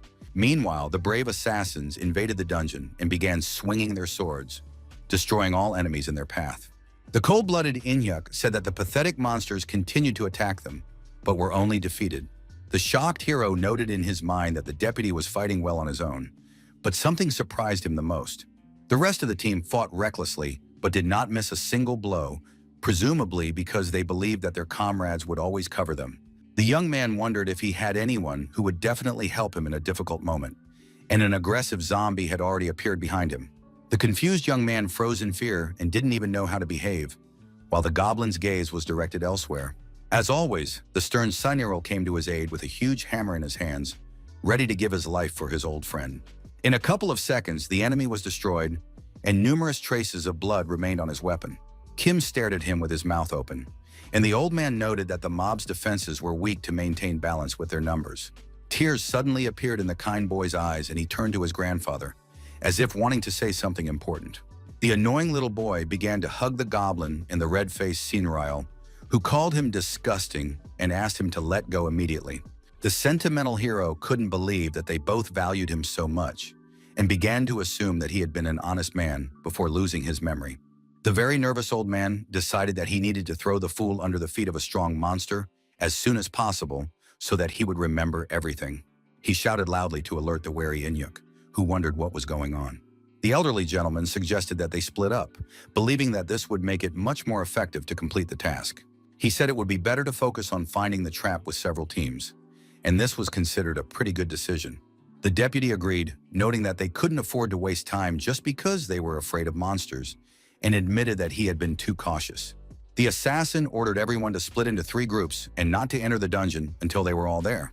The pensive sleeping mage noticed that his allies were doing well, and he didn't even have to try too hard. Busy praising himself, he didn't even notice that a bloodthirsty zombie was approaching. The smug blonde said he could stun everyone with his overwhelming power, and the enemy had already tried to attack him. Before it could even comprehend what was happening, the monster was hit by a bright fiery laser and received an unbearable electric shock. The rays pierced a nearby blue crystal, after which a physical reaction was supposed to begin. The precious stone began to shine, and then the blue light began to shine in the direction where the members of the Everton Guild were located. Alerted, Inhyuk and his comrades began to look around, trying to understand what was happening. A few seconds later, a triangular shape was drawn on the ground with lasers, with the group standing in the very center of it. The stone ground beneath their feet began to crack rapidly and vibrate violently, which was an alarming sign. The wary Sinrael immediately said that this was the very trap that the other 2 fighters had fallen into. Concerned, Kim Chulso held Goblin tightly, remaining silent and not even knowing what to expect. Suddenly, the floor simply collapsed, and the boy began to fall freely along with the troll, screaming at the top of his lungs in fear. Only the sleeping mage, who was walking behind everyone else, remained on the surface. He became very nervous and began to sweat profusely. The deeply alarmed man realized that now he was surely doomed, and his confidence instantly evaporated. Behind him, a girl with long braids suddenly appeared, worried that she was late. She shocked the blonde man by asking if their dear Inhyuk had gotten into terrible trouble in the darkness. Sitting down on the stone floor, the unknown lady began to mutter something about an invincible level 100 monster down below. It was Lammy Trickster, crying hysterically, who was the mysterious leader of the Everton Guild and grieved for her comrades. Earlier, the King of Knights Kimun, the Empress, and the Berserker Crazy Dog had gone to the Count's great library and managed to return alive. However, almost no one knew the grim fact that all their fellow raiders had died in a terrible battle. At that moment, Inhyuk, who had collapsed to the ground, wondered why the trap had been activated in the first place. At one point, the assassin tensed up and his pupils shrank, as if he sensed something was wrong. As it turned out, the brave man was being attacked by a cursed level 100 living suit of armor, which was a powerful monster. The fighter, blue with nerves, wondered if this was the brute they had been warned about earlier. Looking at the situation soberly, Inhyuk realized that they couldn't handle this monster, so he decided to get everyone out immediately. Looking closer, he saw his comrade lying on the ground, surrounded by a pool of blood. To his great sorrow, Min Sung had been unable to resist, and the merciless monster had simply torn him apart, leaving him to bleed to death. The stunned deputy guild leader couldn't believe that his close friend would never be with them again. He tried to get to his feet, but the treacherous enemy was already swinging his sword, not intending to give him that chance. Suddenly, the enraged strongman Suji joined the fight, rushing headlong toward the villain. Showing no fear, the bruiser grabbed his opponent by the arms, trying to knock him to the ground, which surprised Inhyuk from the darkness. Exerting titanic effort, the strongman exclaimed that he was holding back the enemy and asked him to save the others. The young commander had to act as quickly as possible because the experienced fighter had little strength left. But the brave assassin immediately summoned his sharp daggers, instructing his comrade to simply hold the knight. Suddenly, right in the middle of the chase, the nervous Sinarul grabbed him by the arm, his intentions not entirely clear. The young man, thrown off balance, could not understand what the old man was after, but he looked very tense. The boy shouted to be let go, believing he had to save Suji, but the elderly gentleman did not stop. The impulsive man shouted loudly that his comrade could no longer be saved, which sounded harsh but true. In front of him, a disheartened Inhyuk suddenly saw the head of his comrade flying by, who had been killed by the merciless monster. The sage said that the assassin would do nothing to this monster, and in the end, they would all simply be killed. He also added that the experienced Minsu and Hyunsu were killed in the blink of an eye, so the survivors had no choice but to run. The Hulk spread his legs wide and gripped the hilt of his hefty sword tightly, preparing for another attack. The stern Cyril did not expect such a massacre at all, and he himself was going to sneak past quietly and save Ji-hyun and Peyton, but his plans were disrupted.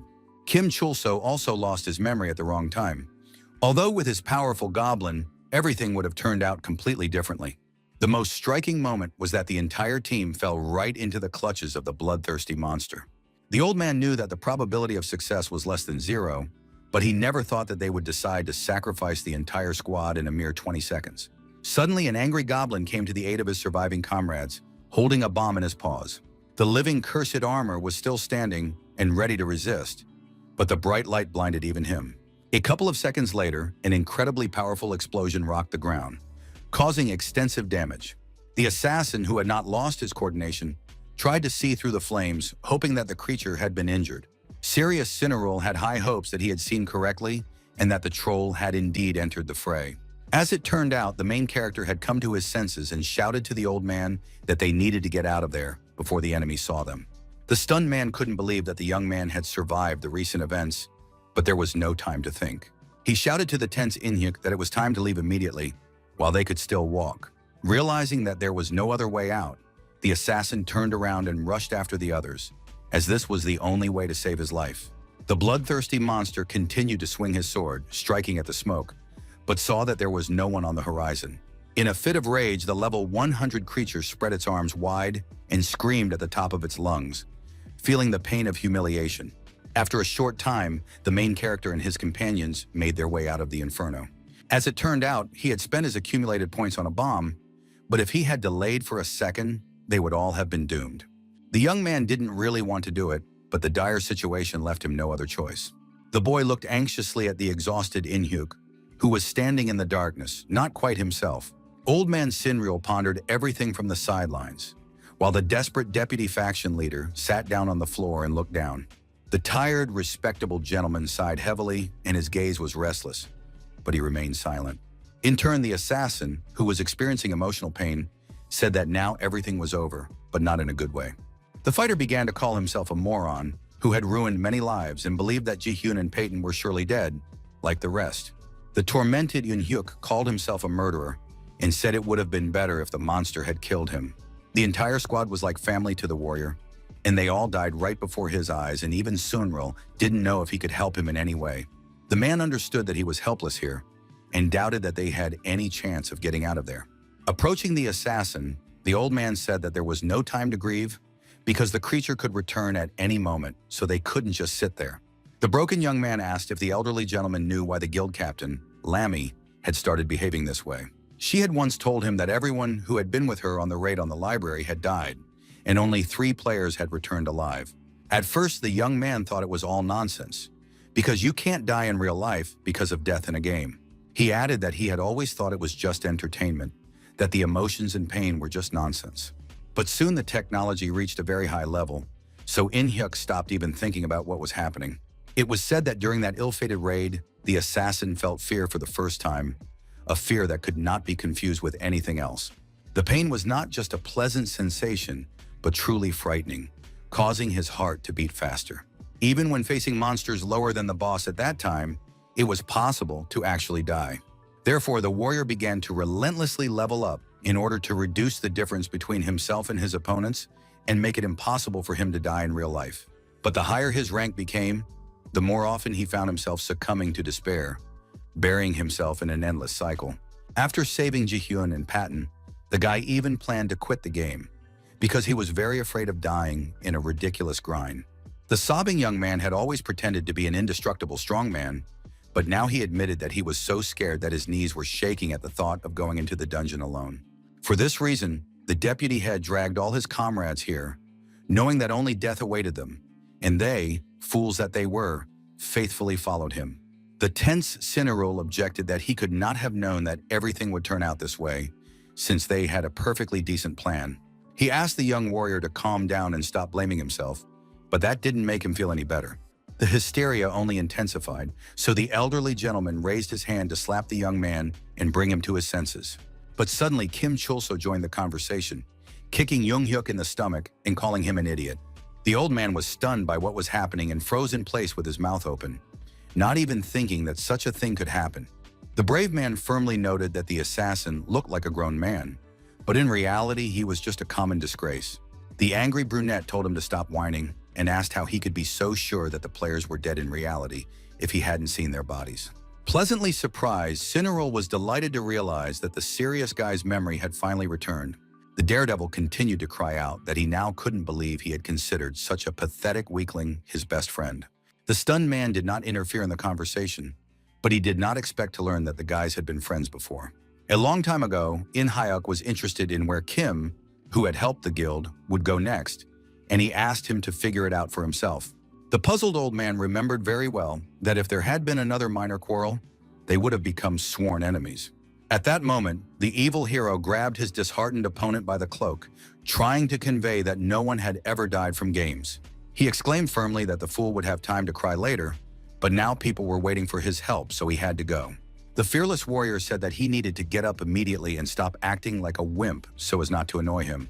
After that, there was a moment of silence, and the brunette stared silently at his ally, who was still sitting on the floor. Thrown off balance, Sinyul just listened and did not interfere, but Inyuk soon addressed him. The fighter asked what the old man had to say about this, and whether he thought they had been lied to about death in real life. The sage knew perfectly well that, unfortunately, this was not fiction, and even now someone had probably died playing Gates of Destiny. But at that moment, he decided to remain neutral, so he replied that he had only heard about it and could not confirm it personally. The gentleman quoted the main character's wise words that it was too early to write off all the team members. After that, the deputy head of the guild calmed down a little and began to recover, no longer sobbing like a girl.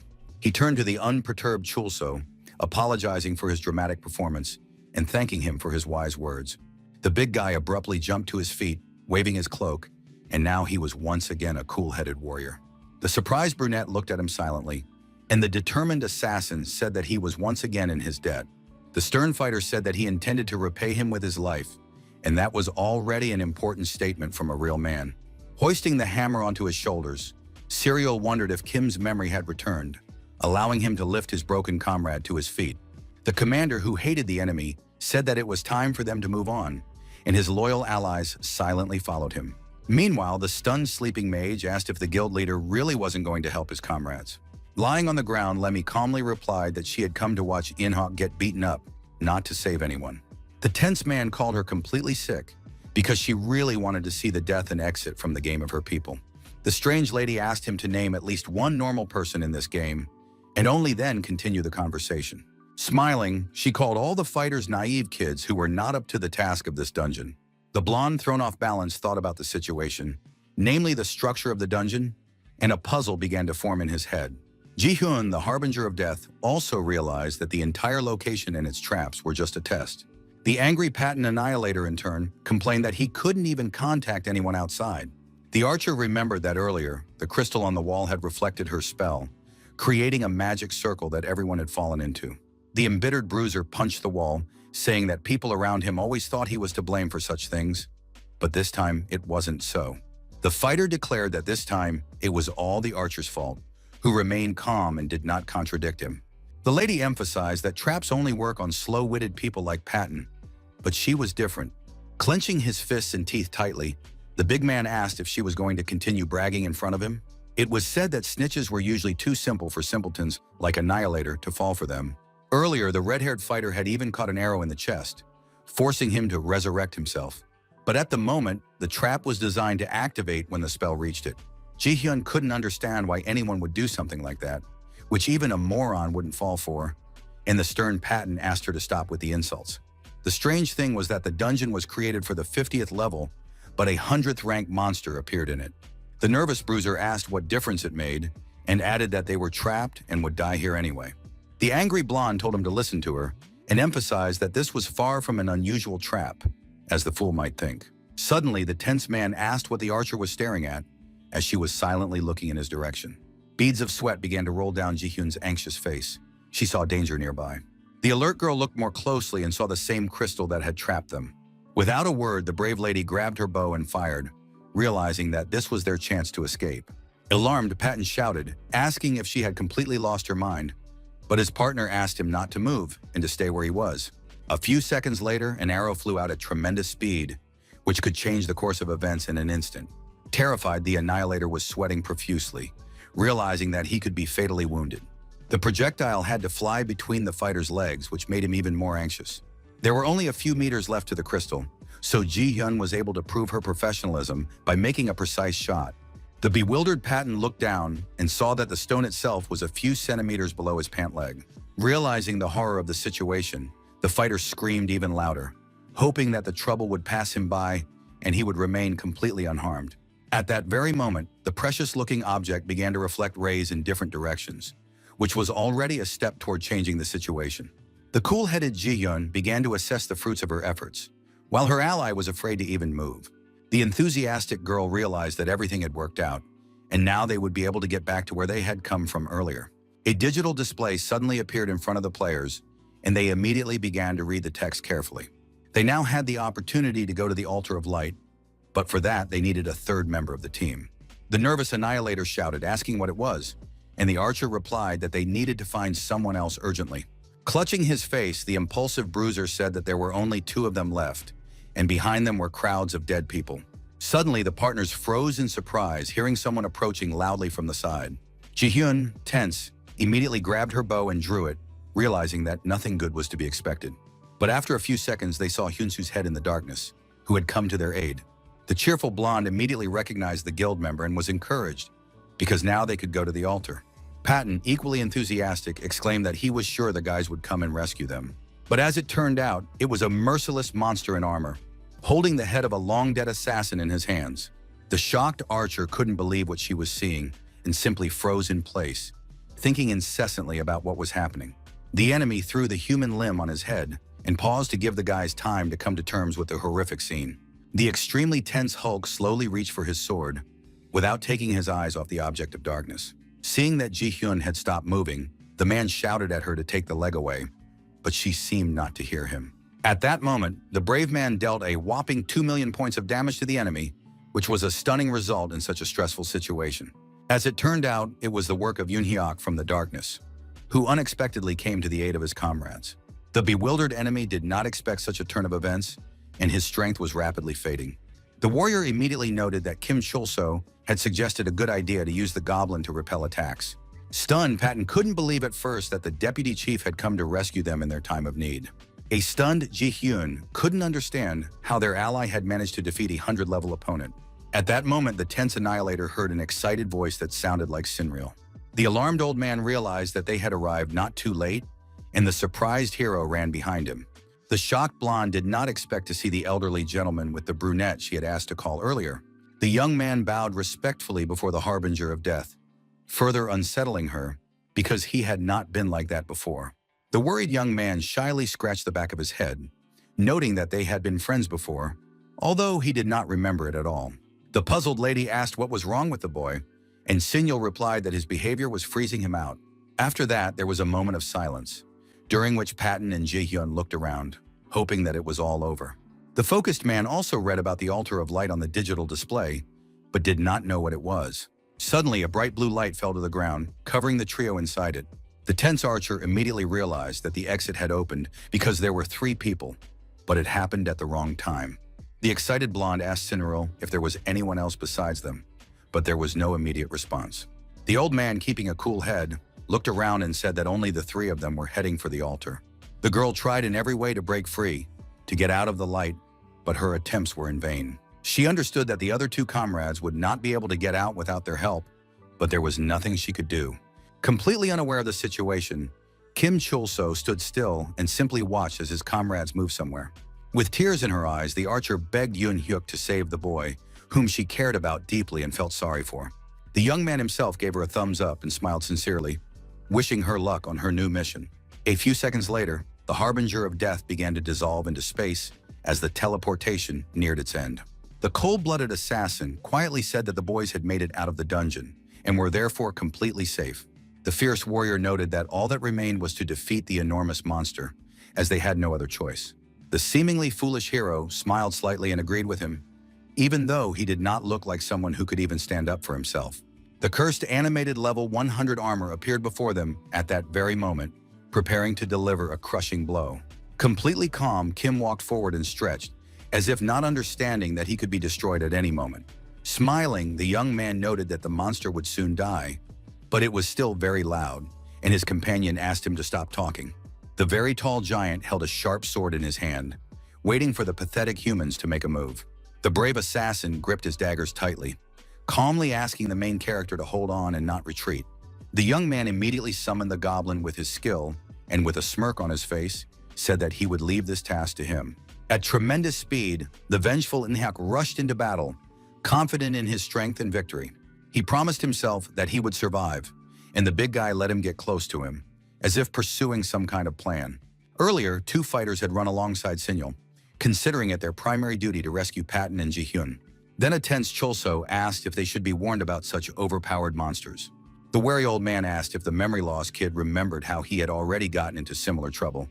The young man replied that everything was a blur, but he was sure he saw a red window, while Eun-hyuk, running ahead, listened to his words. It turned out that earlier, the young player had received something like a stern recommendation to get out of there immediately. The nervous man began to ask if he remembered the level of the monster he had encountered, or at least some details. The pensive guy gave a negative answer, but noted that a similar warning should have been given now as well. The assumption that this monster was not actually a cell rank monster greatly alarmed the silent assassin. The main character emphasized that a level 70 boss should not appear in this dungeon, let alone stronger ones. If the brave man's guesses were correct, then no one was in danger of death in the real world, so there was no reason to fear the enemy. The stern warrior noted that there was logic in the boy's words, but the risk was still enormous, so caution should be exercised. Then the ally greatly surprised Kim Cholso with a sudden question about whether he would go after such a huge monster. Smiling, the brunette replied that he didn't know, and then asked what his own point of view was. With a sly grin, the assassin emphasized that the hero he knew would risk everything for this. At that moment, Eun-hyuk himself rushed out of the darkness to attack the giant, completely unafraid of his iron armor and sword. The cold-blooded bruiser sharply swung his blade behind his back, preparing to cut his opponent down and turn him into mincemeat. The daredevil had to exert titanic effort and constantly clench his teeth, trying not to lose his coordination. The fighter was good with words, but just the sight of the terrible monster sent shivers down his spine. He had to twist and turn like a snake in a frying pan, but in the air because the giant did not stop and constantly attacked him. The enemy's huge shadow covered the young warrior and constantly hindered him, but he continued to resist. The brave man decided to use the shadow guillotine to deliver a powerful blow, which was a truly thoughtful move. At that moment, he rushed forward at tremendous speed and at the right moment struck the creature's neck with his daggers. But he was very angry that the attack did not cause a drop of damage, and his opponent did not even flinch in the process. Still standing on his feet, the knight grabbed his sword again, ready to continue the battle indefinitely. In a state of rage, the giant rushed to attack the pathetic little man who had already annoyed him considerably. Alert, Eun-hyuk heard strange sounds behind him and decided to turn around, but tried to keep a cool head. Suddenly, the troll Kim Cholso flew right into his back, inflicting considerable damage and causing severe pain to the concave fighter. The angry assassin called the kid a stupid photographer who did everything at the wrong time. The main character used his rocket skill, inspired by the spectacular moment with the bomb earlier. The fighter could summon the troll as many times as he wanted, even if he died, although it was unbearably sad. At that moment, the young man even cried because of this, but in his mind he said that his favorite would definitely survive. Soon purple rays of energy began to spread, and the eared creature sat in the center of the magic circle. Grabbing the discouraged goblin by the head, Kim exclaimed that he just needed to show his heroic strength, and he would cover him. In turn, Eun-hyuk landed to the side, saying to himself that it was not him but the main character who was fighting the enemy. He didn't like the fact that he wasn't doing any damage to the giant, who seemed to need to be pelted with a cartload of ghouls. The assassin realized that his hopes were in vain, because the monster was definitely level 100, so he made the cowardly decision to run away. But at that very moment, the guy became deep in thought and began to ask himself if he was afraid that he would die in real life. The young man constantly thought about the fact that his friends could die, and such thoughts would not leave his head. Clenching his fist nervously, Eun-hyuk emphasized that he had no idea if he was doing the right thing in this situation. Still, he cried out that nothing would change by sitting locked up and that he needed to face the problem head-on. At that moment, the extremely tense player rushed headlong forward, and the monster had no intention of letting him go. Alarmed, Kim Cholso shouted at his ally to stop, but he still continued to run away from the enemy. The confused hero stared wide-eyed at the giant who could turn him into mincemeat with a single blow. A few seconds later, the knight got as close to him as possible with his muzzle, causing the boy to sweat even more from fear.